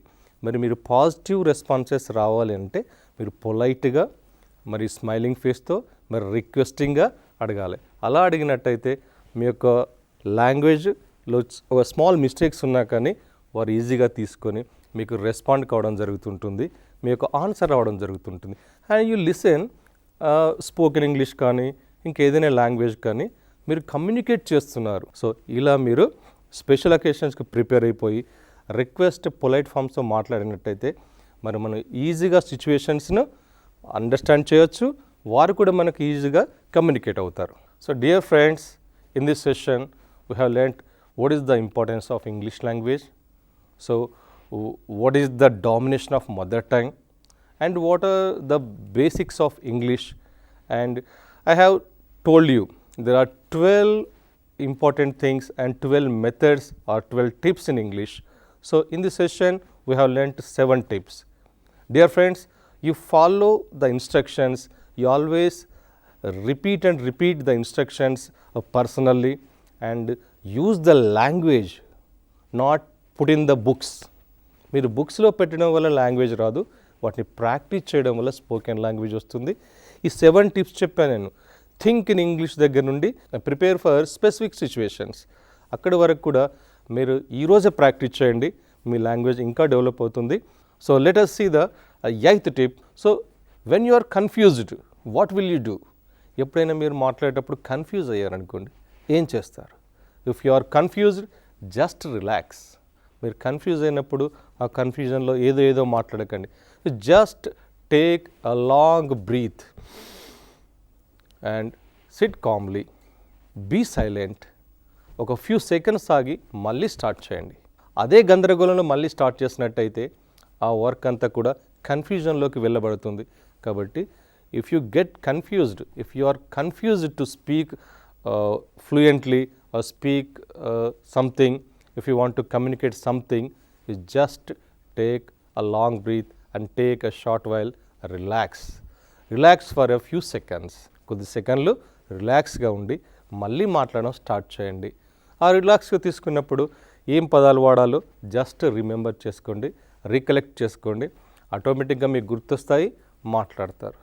And వారు ఏమనుకుంటారో ఆగితే ఏమవుతుంది, ఇలా ఎదుటివారి గురించి ఆలోచించకండి. మీరు ఫ్లూయెంట్గా కరెక్ట్గా కమ్యూనికేట్ చేస్తున్నారా లేదా అనేది ఇంపార్టెంట్. ఇతరులు ఏమనుకుంటున్నారు అనేది కాదు, ఇతరుల దగ్గర నుంచి రెస్పాన్స్ వస్తుందా లేదా అనేది ఇంపార్టెంట్ అనమాట. సో నెక్స్ట్ టైం మీరు కన్ఫ్యూజ్ అయినప్పుడు చాలా కామ్గా ఒక ఫ్యూ సెకండ్స్ రిలాక్స్ అయ్యి మళ్ళీ మాట్లాడడం స్టార్ట్ చేయండి. అప్పుడు మీరు ఫ్రెష్గా మాట్లాడగలుగుతారు, చాలా చక్కగా మాట్లాడగలుగుతారు. Dear friends, let us see the 9th tip, tell a short story. So stories అంటే ఎవరికైనా చాలా interest. So children or any person, they are ready to listen stories. Of course you are also very interested to listen stories. ఎవరికైనా కూడా కథలు వినడం, stories వినడం అంటే చాలా ఇంట్రెస్ట్. వినడం అనేది అక్కడే చాలా ఇంట్రెస్ట్గా ఉంటుందన్నమాట. So you say stories, not big stories, small stories. So before going to say a story, you read a story. ఒక స్టోరీ చదువుకోండి ఎప్పుడైనా. And you say to your children, you say to your friends. మీరు ఫ్రెండ్స్కి కానీ children's కానీ మీకంటే చిన్న వాళ్ళకు స్టోరీ చెప్పండి, బాగా చెప్పండి, ఎక్స్ప్రెషన్తో చెప్పండి. They can understand very easily. Use your gestures, body language. మీ యొక్క బాడీ లాంగ్వేజ్, మీ యొక్క పొజిషన్స్ అన్నీ కూడా మిళితం చేస్తూ వాటిని యాడ్ చేస్తూ స్టోరీ చెప్పండి. Short stories. So there was a king, ఇలా అనండి. బాడీ లాంగ్వేజ్కి మీ యొక్క వర్డ్స్కు, మీ యొక్క సెంటెన్సెస్కు మ్యాచ్ కావాలి. అలా కాకుండా మీరు ఏది మాట్లాడినా కూడా అది తెలుగే కావచ్చు, ఇతరులకు అర్థం కాదు. For example, the king was very strong, ఈ సెంటెన్స్ చెప్పాలి. The king was very strong అనాలని. మీరు అలా కాకుండా ఆపోజిట్లో మీరు ప్లెయిన్గా ఉండి the king was very strong అంటే వినేవారికి మీరు ఏం చెప్పారో వర్డ్స్ వినబడతాయి, కానీ మీ యొక్క ఐడియా మాత్రం వారికి రీచ్ కాదు. కాబట్టి స్టోరీ చెప్పేటప్పుడు మీ యొక్క బాడీ లాంగ్వేజ్ని యూజ్ చేసి ఆ సెంటెన్సెస్కి అనుగుణంగా మీ పోస్చర్ చేంజ్ చేసినట్టయితే వినేవారు వర్డ్స్, మీ సెంటెన్సెస్ స్టోరీలో వింటారు. అండ్ మీ బాడీ లాంగ్వేజ్ ద్వారా వారు అర్థం చేసుకుంటారు. And you will become good story teller. మీరు కూడా మంచి కథలు చెప్పేవానికి అందరూ గుర్తిస్తారనమాట. Tell short stories. ఆ స్టోరీస్ ఈరోజు యూట్యూబ్లో మీరు వినొచ్చు, మరియు న్యూస్ పేపర్లో చదవచ్చు, స్మాల్ స్టోరీస్ బుక్స్ మార్కెట్లో చాలా లభిస్తాయి. ఒకసారి చదవండి, పక్కకు పెట్టండి, వచ్చి ఇతరులకు చెప్పండి. మీకంటే చిన్న వాళ్ళకి చెప్పినట్టయితే జాగ్రత్తగా వింటారు. They don't go for mistakes. వారు మిస్టేక్స్ని చూడాలనుకోరు అనమాట. కానీ మీకంటే పెద్ద పెద్ద వాళ్ళకు స్టోరీస్ చెప్పకండి. వారు ఇంట్రెస్ట్ పెట్టరు, వినరు. మీరు చెప్పినా కూడా అందులో మిస్టేక్స్ వెతుకుతూ ఉంటారు అనమాట. కాబట్టి మీరు మీకంటే చిన్న వరకు చెప్పండి. మీ యొక్క బాడీ లాంగ్వేజ్ యూజ్ చేసి చెప్పండి. మీకు గుడ్ నేమ్ వస్తుంది, లాంగ్వేజ్ వస్తుంది. ఆటోమేటికల్లీ స్టోరీస్ చెప్పడం వల్ల, మీ ఓన్ సెంటెన్స్లో చెప్పడం వల్ల అప్పుడు మీ లాంగ్వేజ్ కూడా, స్పోకెన్ లాంగ్వేజ్ కూడా ఇంప్రూవ్ అవుతుంది. It is a good tip and important tip ఈ స్టోరీ టెల్లింగ్. స్టోరీ టెల్లింగ్ చెప్పడం వల్ల మీరు పాస్ట్ టెన్స్లో తీసుకోండి, ప్రజెంట్ టెన్స్లో తీసుకోండి. పాస్ట్ టెన్స్లో తీసుకున్నట్టయితే once upon a time there lived a king, he was very handsome, ఇలా చెప్పచ్చు. లాంగ్ ఎగో, ఇలా స్టార్ట్ చేసి చెప్పినట్టయితే వారు కూడా ఇంట్రెస్ట్గా ఉంటారు. మనకు కూడా తెలుగులో మన నాన్నమ్మలు, అమ్మమ్మలు, తాతయ్యలు చెప్పే ఉంటారు. అనగనగా ఒక రాజు ఒకప్పుడు అడవిలో, ఇలా స్టార్ట్ చేసేవారు అనమాట. ఇలాంటి కీవర్డ్స్ కూడా స్టోరీస్కి స్టార్టింగ్లో అవసరం. So use this kind of words and phrases to start the story and tell a short story to your juniors, your brothers and sisters, or your students or your neighbors. So automatically your spoken language will be improved. You will become a good speaker of English. So dear friends, let us see the 10th tip, match the adjectives. Do you know what are the adjectives? మన తెలుగులో విశేషణాలు అంటుంటాం అన్నమాట. So ఒక noun గురించి ఏది చెప్పినా కూడా అడ్జెక్టివ్ అవుతుంది. సో మీరు ఏది చూస్తున్నారో అవన్నీ కూడా చాలా మట్టుకు నౌన్స్ అయి ఉంటాయి అన్నమాట. ఫర్ ఎగ్జాంపుల్ పర్సన్స్ కానీ, ప్లేసెస్ కానీ, థింగ్స్ కానీ, వాటి గురించి quantity or quality, colour, number ఏది చెప్పినా కూడా అది అడ్జెక్టివ్ అవుతుంది. For example I'm saying about this is a pen. This is a pen, ఇది ఒక sentence. This is a ball point pen. This is a blue ball point pen. It blue అనేది మళ్ళీ adjective. It is a small pen, it is a big pen, it is a costly pen. ఇలా ఈ pen గురించి ఏది చెప్పినా కూడా అది ఏమవుతుంటుంది, adjective అవుతుంది. You add adjectives. For example మీరు ఒక బర్డ్ని చూసారు. So it is a bird, it is a small bird, it is a beautiful bird, it is a blue bird. ఇలా బర్డ్ గురించి మీరు కలర్ చెప్పండి, సైజ్ చెప్పండి, ఆ క్వాలిటీ చెప్పండి. సో ఇవన్నీ కూడా అడ్జెక్టివ్స్ అవుతుంటాయి అన్నమాట. ఏదైనా చూడండి, it is a room, it is a common word, it is a big room. So it is a furnished room. ఇలా ఒక రూమ్కు, ఆ రూమ్ గురించి ఏది చెప్పినా కూడా అది అడ్జెక్టివ్ అవుతుంది. సో ఆ రూమ్ను డిస్క్రైబ్ చేయడానికి, ఒక పర్సన్ని డిస్క్రైబ్ చేయడానికి, ఒక థింగ్ని డిస్క్రైబ్ చేయడానికి మీరు ఏ వర్డ్స్ అయితే యూజ్ చేస్తారో అవన్నీ అడ్జెక్టివ్స్ అవుతుంటాయి అన్నమాట. అంటే ఒక నౌన్ గురించి క్వాలిటీస్ కానీ ఇవి చెప్పినా కూడా అవన్నీ అడ్జెక్టివ్స్ అవుతుంది. అంటే మీరు ఒక స్టోరీని బాగా చెప్పాలన్నా, ఒక ప్లేస్ని బాగా డిస్క్రైబ్ చేయాలన్నా, ఎక్స్ప్లెయిన్ చేయాలన్నా, ఒక సబ్జెక్ట్ని బాగా ఎక్స్ప్లెయిన్ చేయాలన్నా మీకు చాలా అడ్జెక్టివ్స్ అవసరం అవుతుంటాయి అనమాట. అడ్జెక్టివ్స్ని తెలుగులో విశేషణాలు అంటుంటాం అనమాట. సో మీరు చూడండి, for example he is a player, he is a good player, he is a teacher, he is a good teacher. మరి ఒక బర్డ్ తీసుకుందాం, మనకు ఏముంది, పీకాక్ అంటే తెలుసు మీకు. Peacock is a bird, peacock is a beautiful bird. So ఇక్కడ beautiful అనే అడ్జెక్టివ్. సో ఇలా మీరు పర్సన్స్ని కానీ, ప్లేసెస్ని కానీ, థింగ్స్ని కానీ ఎప్పుడైనా చెప్తున్నప్పుడు వాటికి అడ్జెక్టివ్స్ యాడ్ చేయండి. అంటే వాటికి విశేషణాలు, వాటి యొక్క గుణగణాలను చెప్తూ మీరు చెప్పండి. ఒక పర్సన్ తీసుకోండి, ఒక పర్సన్ అవసరం లేదు, మీరే అద్దం ముందు నిలబడండి, ఒక మిర్రర్ ముందు స్ట్రేట్గా నిలబడండి. He is mister Ramesh. Ramesh is a good citizen. Ramesh speaks English very well. ఇలా రమేష్ గురించి ఏమైనా చెప్పండి మీరు, అవన్నీ కూడా అడ్జెక్టివ్స్ అవుతాయి. అడ్జెక్టివ్స్ని బాగా యూజ్ చేయడం వల్ల మీ యొక్క లాంగ్వేజ్ యొక్క అందం కూడా పెరుగుతుంది. ఎందుకంటే ఒక సెంటెన్స్ సింపుల్గా చెప్పడం కంటే ఆ సెంటెన్స్కి సంబంధించిన విశేషణాలన్నీ కూడా చెప్తూ యాడ్ చేస్తూ చెప్పడం వల్ల ఆ సెంటెన్సెస్ ఇంకా పర్ఫెక్షన్లో ఉంటుందన్నమాట. So today onwards, to describe anything, to say any sentences, you search for adjectives. Me A adjectives ఆ సెంటెన్స్లో మ్యాచ్ చేయాలి. సో అలా వాటిని మ్యాచ్ చేస్తూ మీరు సెంటెన్సెస్ ప్రిపేర్ చేసినట్టయితే, ఆ ప్రిపేర్ చేసిన సెంటెన్స్ని మీరు యూజ్ చేసినట్టయితే మీ స్పోకెన్ ఇంగ్లీష్ ఇంకా అందంగా ఉంటుంది. Use adjectives and match proper adjectives. మీరు అడ్జెక్టివ్స్ యూజ్ చేసేటప్పుడు కూడా మేల్ ఫీమేల్కు చాలా డిఫరెంట్ ఉంటుంది. For example, she is a beautiful girl. So beautiful అనేది థింగ్స్ అండ్ లేడీస్కి యూజ్ చేస్తుంటారు. And he is a handsome boy. Handsome అనేది స్ట్రాంగ్ కానీ మేల్ వాటికి ఉపయోగిస్తుంటారు అనమాట. అవి తెలుసుకోండి, చాలా ఎంజాయ్ చేయొచ్చు అడ్జెక్టివ్స్తో. The 11th tip, leave your shyness. It is the big obstacle to speak English or speak any language, to express anything. మీరు ఏదైనా చెప్పాలనుకున్నా మాట్లాడాలనుకున్నా షైనెస్ అనేది పెద్ద అడ్డంకి అనమాట. So leave your shyness. మీరు సిగ్గుపడుతూ ఎటో చూస్తూ కిందికి చూస్తూ ఇలా మాట్లాడడం వల్ల మీరు ఏం చేస్తున్నారో గమనిస్తారు కానీ మీరు ఏం చెప్తున్నారో ఎవరు గమనించారు. So leave your shyness. For example, you are speaking with your boss. So మీరు హ్యాండ్స్ కంట్రోల్లో పెట్టుకొని చక్కగా చూస్తూ మాట్లాడండి. ఏం చేయండి, స్మైలింగ్ ఫేస్తో మాట్లాడండి.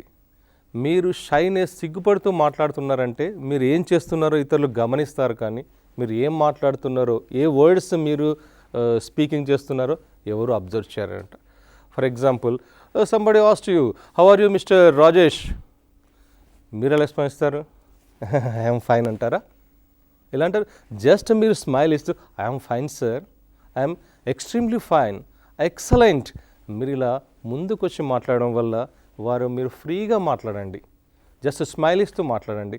అలా మాట్లాడడం వల్ల ఎదుటివారికి మీ యొక్క ఎక్స్ప్రెషన్స్ ఈజీగా అర్థమవుతాయి. మీరు ఏదైనా క్వశ్చనింగ్ చేసినా వారికి ఈజీగా అర్థమవుతుంది. సో మీకు షైనెస్ పోవాలంటే you practice in front of your mirror. మీరు మిర్రర్ ముందు ఎక్కువ సార్లు మాట్లాడాలి. ఆ మాట్లాడుతూ మిర్రర్లో మిమ్మల్ని మీ పోస్చర్ను చూస్తూ మాట్లాడడం వల్ల మీ యొక్క స్టిఫ్నెస్ ఎలా ఉంది, డల్గా ఉందా, యాక్టివ్గా ఉందా, మీ ఫేస్ ఎక్స్ప్రెషన్స్ ఎలా ఉన్నవి. ఫర్ ఎగ్జాంపుల్స్, మీరు చెప్తున్నారు ఏదో ఐఎమ్ ఏ బ్రేవ్ బాయ్, లేకపోతే I'm extremely well, so I'm very fine అని చెప్తున్నారు. For somebody asked, how are you mister Satish. So I'm very fine, I'm excellent. అలా అన్నప్పుడు ఎలా ఉండాలి? మీ యొక్క బాడీ స్టిఫ్నెస్లో ఉండాలి. ఫర్ ఎగ్జాంపుల్, మీ హెల్త్ బాగాలేదు అడుగుతున్నారు, how are you mister Satish అంటే ఐఎమ్ నాట్ ఫైన్ అని చెప్పాలనుకుంటున్నారు. మీరు ఇలా చెప్తారు, మీలో ఉండి ఐఎమ్ నాట్ ఫైన్ అంటే అటువరకు మీ యొక్క బాడీ లాంగ్వేజ్కు మీ యొక్క వర్డ్స్కి మ్యాచ్ కాదు.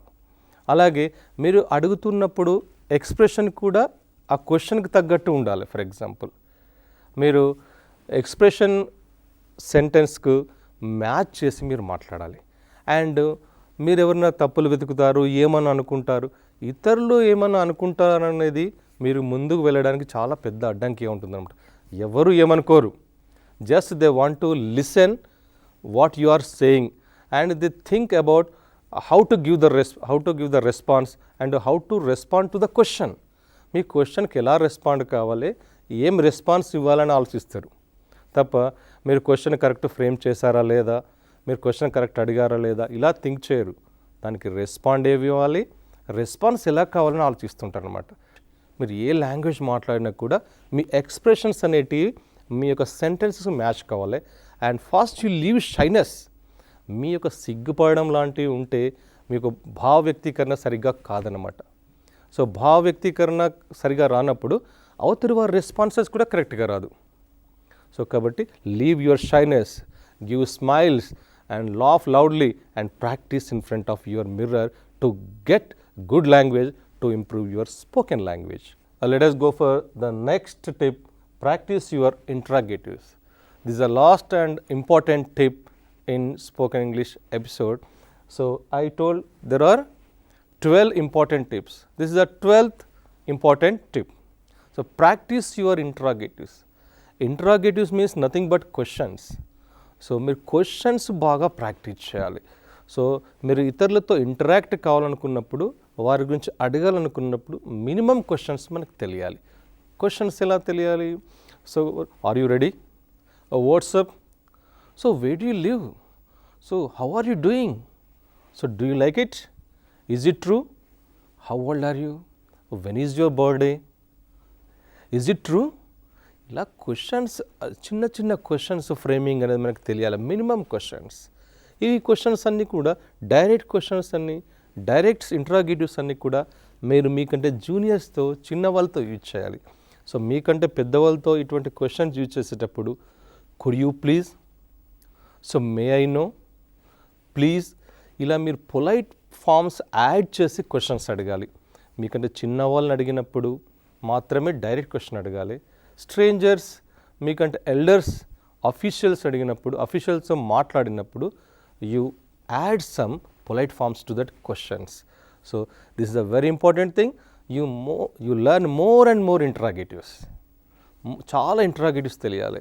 మీరు రైల్వే స్టేషన్కి వెళ్ళారు, సో ఎంక్వైరీ చేస్తారు. ఎలా అడుగుతారు? ఈ ట్రైన్ ఎప్పుడు వస్తుంది? For example, what is the timings of Charminar express, what is the timings of Wagner express? ఇలా క్వశ్చన్స్ అడగాలి అని అంటే మీరు ఫస్ట్ ప్రిపేర్ అయ్యి వెళ్ళాలి అండ్ క్వశ్చనింగ్ రావాలి. So you prepare a few questions, you practice a few questions, few interrogatives to know a little bit of information. So dear friends, you practice a few interrogatives to get some information wherever you go. మీరు ఎక్కడికైనా వెళ్ళినప్పుడు కొంత సమాచారం కావాలంటే మీకు కొన్ని ప్రశ్నలు అడగడం రావాలి. సో ఆ ప్రశ్నలు కూడా చిన్నవారిని డైరెక్ట్గా అడగవచ్చు, పెద్దవారిని కానీ కొత్త వారిని అయితే పొలైట్ ఫార్మ్స్తో అడగాలి. So these are the 12 important tips or methods to improve your spoken language or any second language. మీరు ఏదైనా రెండో భాష నేర్చుకోవడానికి ఐదర్ ఇంగ్లీష్ కావచ్చు ఆర్ ఎనీ సెకండ్ లాంగ్వేజ్ కావచ్చు, మీ స్పోకెన్ లాంగ్వేజ్ డెవలప్ చేసుకోవడానికి ఈ 12 ఇంపార్టెంట్ థింగ్స్ ఫాలో కావాల్సిందే. Spoken English summer special programme.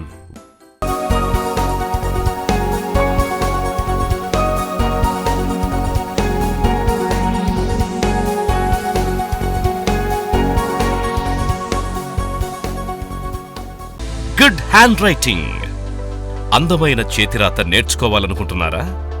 Pen ఏ విధంగా పట్టుకోవాలి, అక్షరాలు గుండ్రంగా ఎలా రాయాలి, అక్షరాలు ఏ పరిమాణంలో రాయాలి, అక్షరాల శాస్త్రీయత ఏమిటి, ఎలా కూర్చోవాలి, పరీక్షల్లో ఎలా రాయాలి, కేవలం 7 గంటల సాధన ద్వారా అందమైన చేతిరాత ఎలా రాయవచ్చో ప్రముఖ hand writing specialist Diddi Satish తో సాఫ్ట్ నెట్ మన టీవీ రూపొందించిన గుడ్ హ్యాండ్ రైటింగ్ కార్యక్రమం మే 15 నుండి ప్రతిరోజు ఉదయం 10 గంటలకు మీ సాఫ్ట్ నెట్ మన టీవీలో.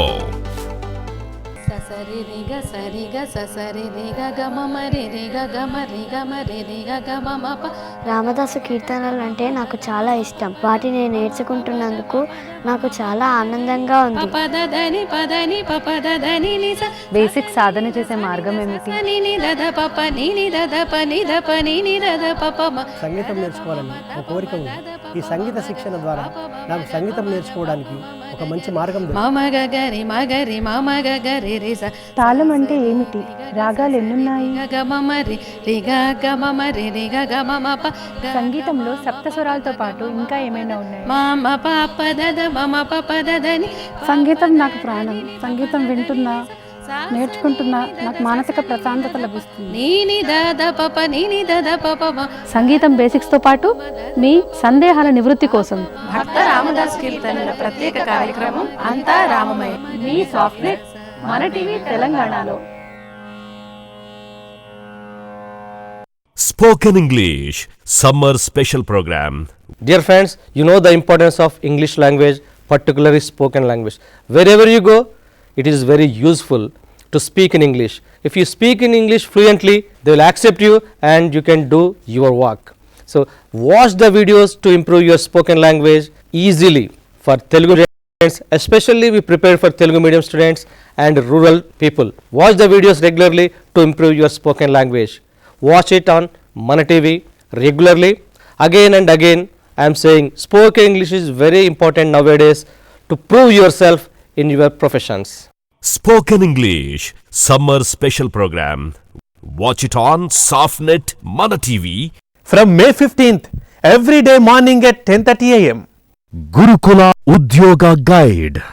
వేలాదిగా గురుకుల టీచర్ పోస్టులు, ఆశల పల్లకిలో నిరుద్యోగులు. గురి పెడితే గురుకులాల్లో ఉద్యోగం మీదే. గైడ్ చెయ్యడానికి, గైడెన్స్ ఇవ్వడానికి తెలంగాణ ప్రభుత్వం ready. Group 2, EAMCET, NEET, IIT entrance శిక్షణతో లక్షలాది మందికి దిక్సూచిగా నిలిచిన సాఫ్ట్నెట్ మన టీవీలో ఇప్పుడు గురుకుల ఉద్యోగ గైడ్, అనుభవజ్ఞులైన అధ్యాపకులచే అత్యుత్తమ శిక్షణ.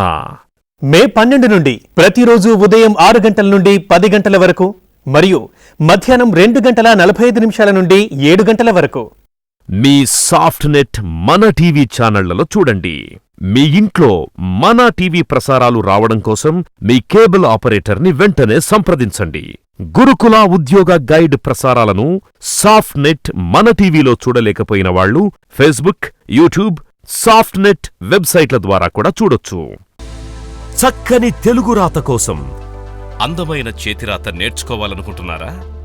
పెన్ ఏ విధంగా పట్టుకోవాలి, అక్షరాలు గుండ్రంగా ఎలా రాయాలి, అక్షరాలు ఏ పరిమాణంలో రాయాలి, అక్షరాల శాస్త్రీయతేమిటి, ఎలా కూర్చోవాలి, పరీక్షల్లో ఎలా రాయాలి, కేవలం 9 గంటల సాధన ద్వారా అందమైన చేతిరాత ఎలా రాయవచ్చో ప్రముఖ hand writing specialist Diddi Satish తో సాఫ్ట్నెట్ మన టీవీ రూపొందించిన చక్కని తెలుగు రాత కోసం కార్యక్రమం ప్రతిరోజు ఉదయం 10 గంటలకు మీ సాఫ్ట్నెట్ మన టీవీలో.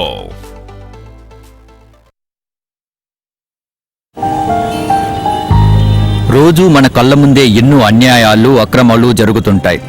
కానీ వాటి గురించి ఎవరికి చెప్పాలో, ఎలా చెప్పాలో తెలియక వదిలేస్తుంటాం. ఇప్పుడు మీరు వీటి గురించి ఏ సమయంలోనైనా హైదరాబాద్ నగర పోలీసులకు నేరుగా సమాచారం అందించవచ్చు. ప్రజలకు ప్రశాంతతను అందిస్తూ, వారి గుండెల్లోంచి భయాలను చెరిపేస్తూ హైదరాబాద్ నగర పోలీస్ శాఖ అందిస్తున్న అభయ హస్తమే హాకాయ్.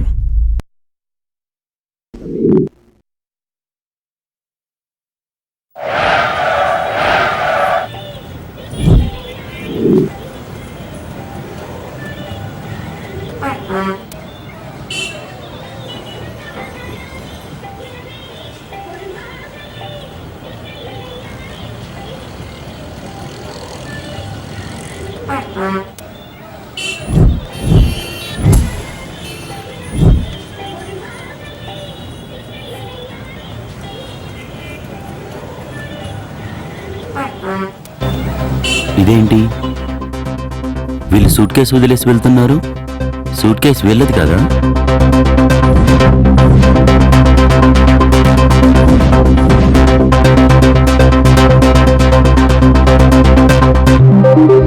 మొన్న గోకుల్ చాట్ లుంబిని పార్క్, నిన్న దిల్సుఖ్నగర్ బస్టాండ్లో కూడా ఇటువంటి వస్తువుల వల్లనే కదా బాంబ్ బ్లాస్టులు జరిగింది. ఇది కూడా అలాంటిదే అయితే?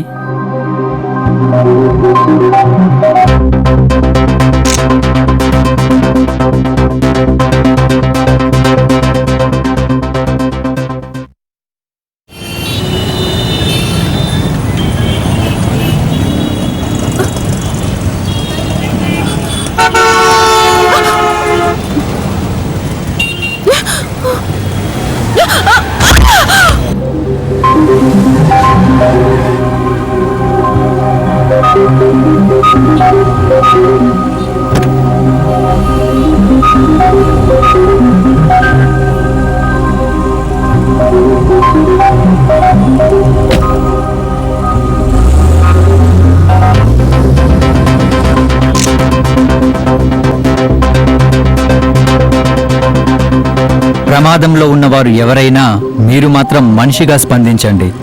పోలీస్ శాఖ అందిస్తున్న హాక్ ఐ ఉపయోగించుకొని ప్రమాద సమాచారాన్ని అందించి ప్రమాదంలో ఉన్న వారికి సహకరించండి.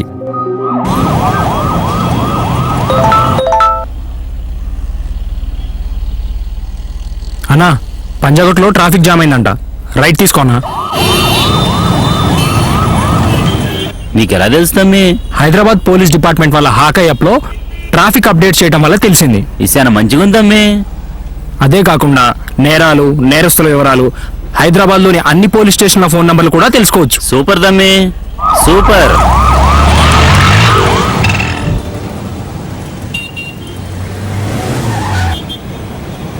ఎటువైపు వెళ్ళాలి మేడం? నాంపల్లి. అటే వెళ్తున్నా, రండి. సరే.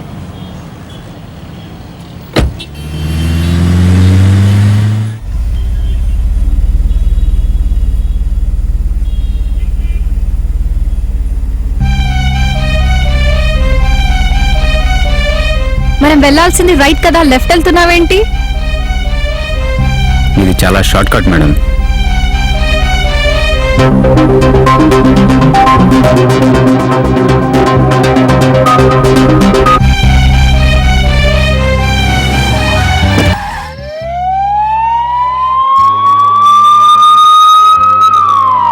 అంతరామమయం వేదగమంతరామమయం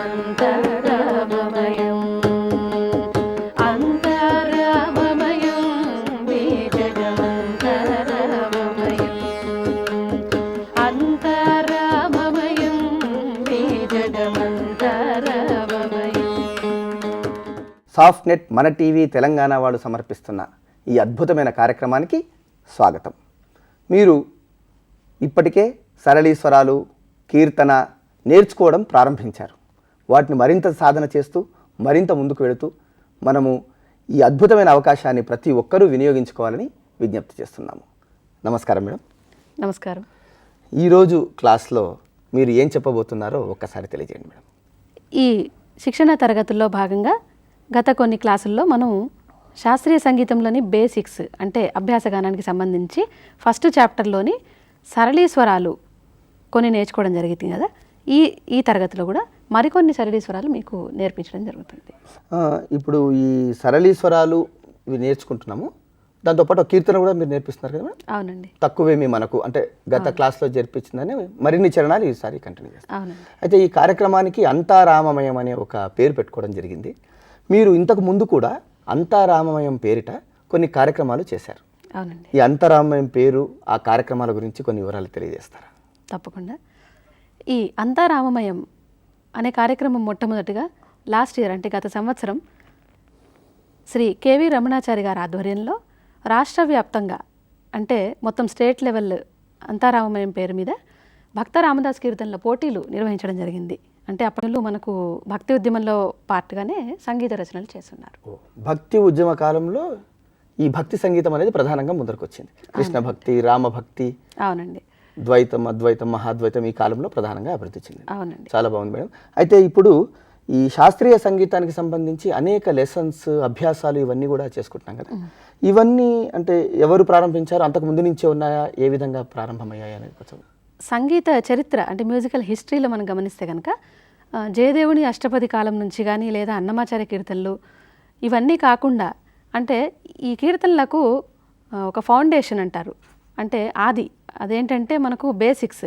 ఇప్పుడు ఏదైనా కీర్తన పాడాలి అంటే బేసిక్స్ మనం నేర్చుకున్న తర్వాతే కీర్తనలకు వెళితే అది ఒక క్రమంలో మనకు ప్రాక్టీస్ చేయడానికి ఈజీగా ఉంటుంది కదా. ఆ క్రమ పద్ధతిని మనకు ఈ రోజుకు మనం పాడుకునే విధంగా అందజేసినటువంటి సంగీత పితామహ వాగ్గేయకారులు శ్రీ పురంధరదాస్ గారు. పురంధరదాస్ గారి గురించి ఒక్క మాట. పురంధరదాస్ గారు చాలా పెద్ద బిజినెస్ మెన్, అంటే ఆయన వ్యాపారస్తులు.